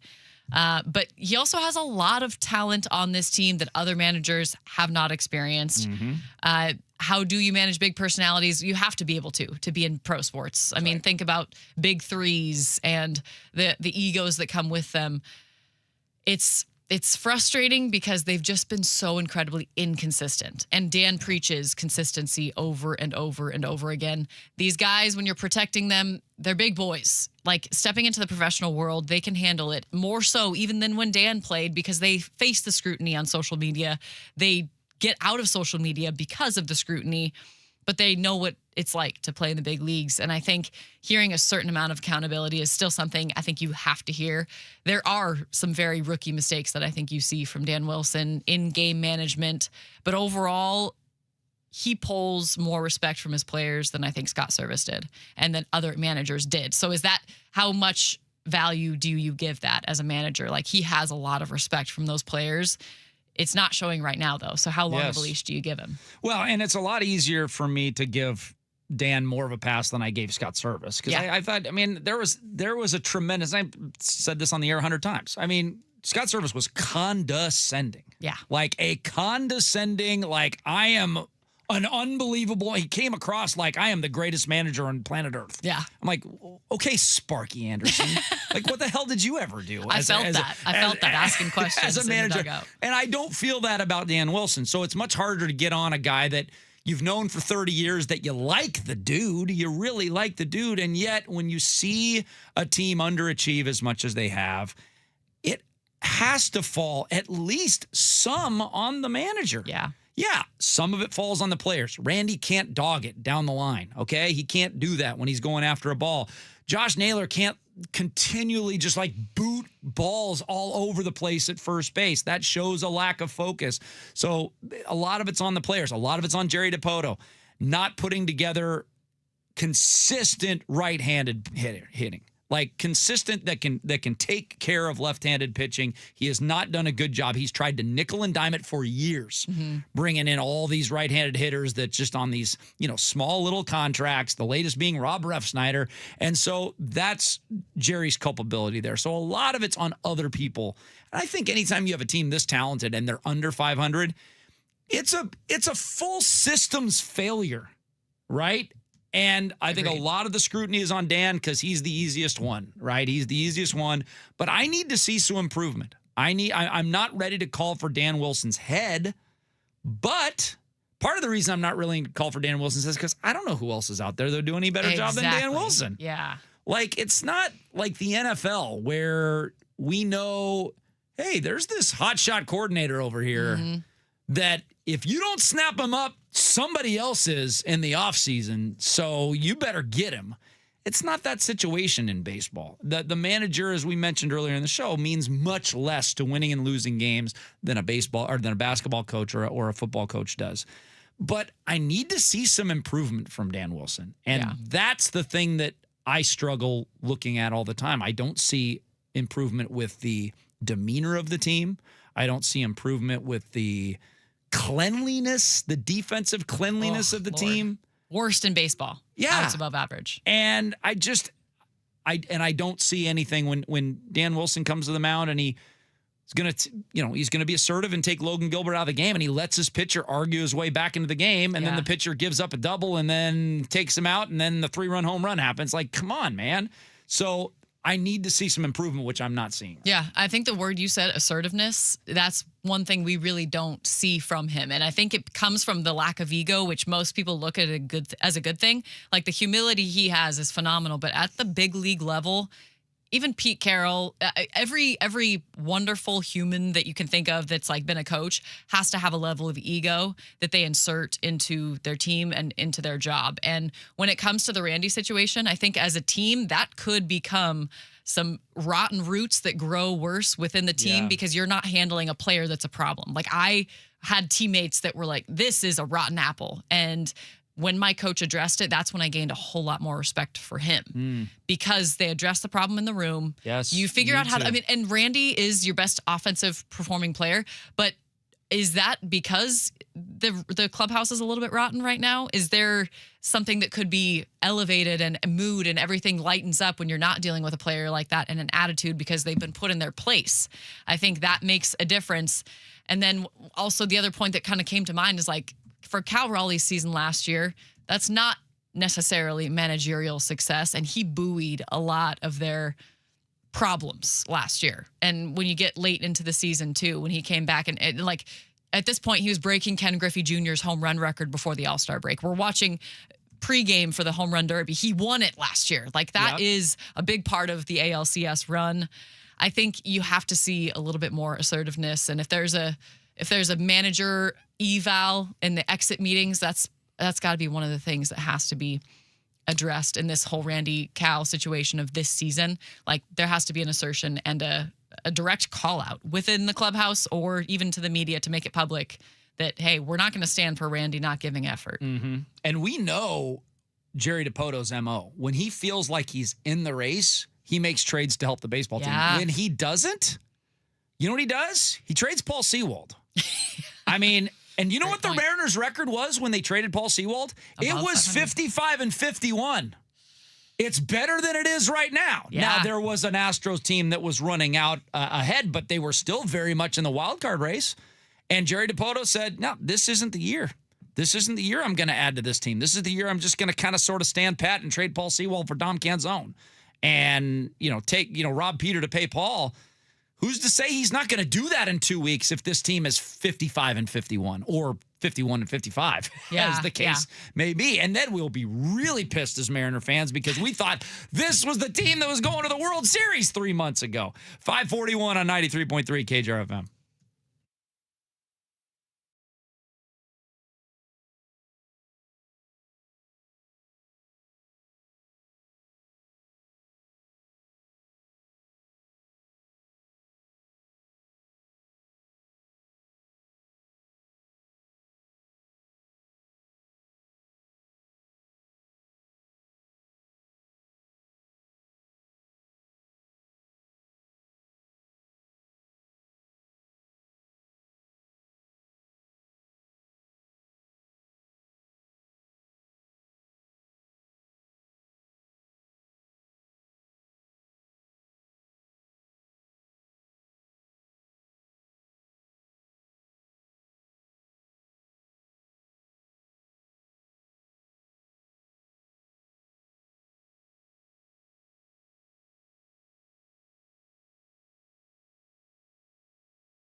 All hell is going to break loose here. Switzerland are absolutely furious. So I turned on the game after they were already down a man against Argentina. So 5:45 has kind of been during the World Cup our time where we chat with Jackson on a little soccer here and get up to date. We've got a big game coming up tomorrow on 93.3 KJR FM, another one on Wednesday, and so we will take the air right after that. Both those games are at 12, correct, Jackson? Yes. Tomorrow and Wednesday. So recap us of what happened between Argentina and Switzerland. So what happened is you have this guy, Mbolo, who plays for Switzerland, and he gets a yellow card in the first half for a deserved challenge.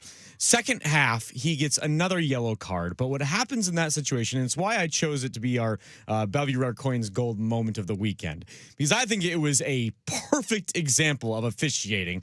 And I know half the people hearing that want to smack me over the head. The other half are probably cheering it on.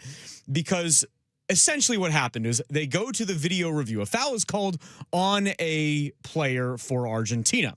Then they go to video review and say, wait a second. Was that really a foul on the Argentina player? Did he even touch him? Or did the Switzerland guy, Mbolo, just dive and fake the injury and fake everything? And that's called simulation in soccer. Okay. And they go to the review and they say, no, wait a second. The player for Argentina didn't touch him. That's clear simulation by the Switzerland player. And by rule, by definition, if you fake getting tripped, if you fake an injury, you are simulating. That is a yellow card. That is a written, it's done, it's over. It happened in the United States-Paraguay game, the first game for the U.S. in the tournament.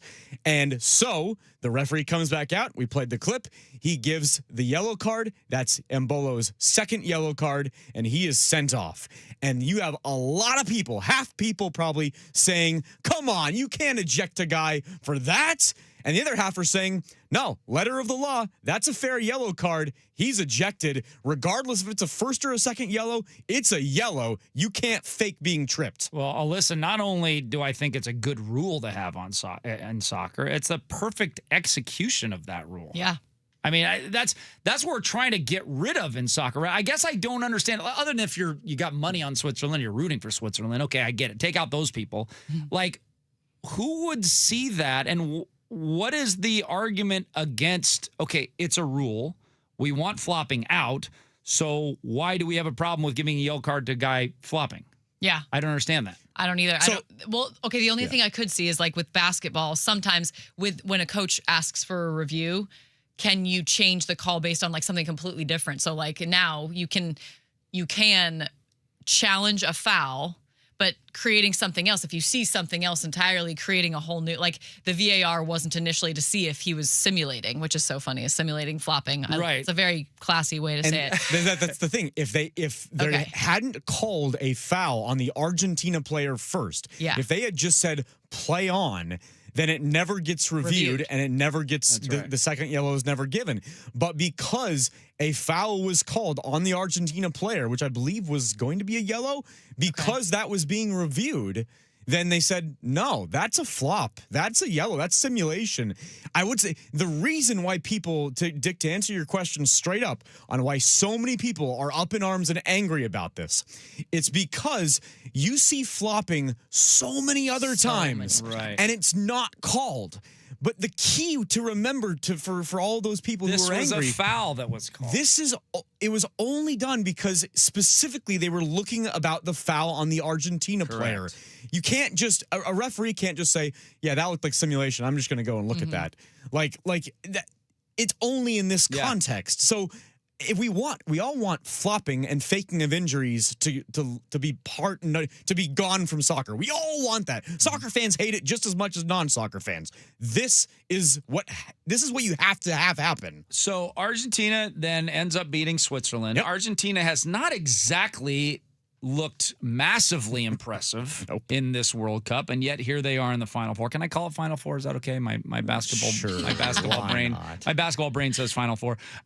England and Norway, and we know that the English coach was not happy with his team after the game. I mean, he gave a 2.5-minute monologue, getting all pissy at the guy asking him questions after the game. So, leads me to this question: is what we're seeing tomorrow between France and Spain, is that basically the de facto World Cup title game? So no, I would say that the winner of tomorrow's game, I think, wins the World Cup. That's just my personal take.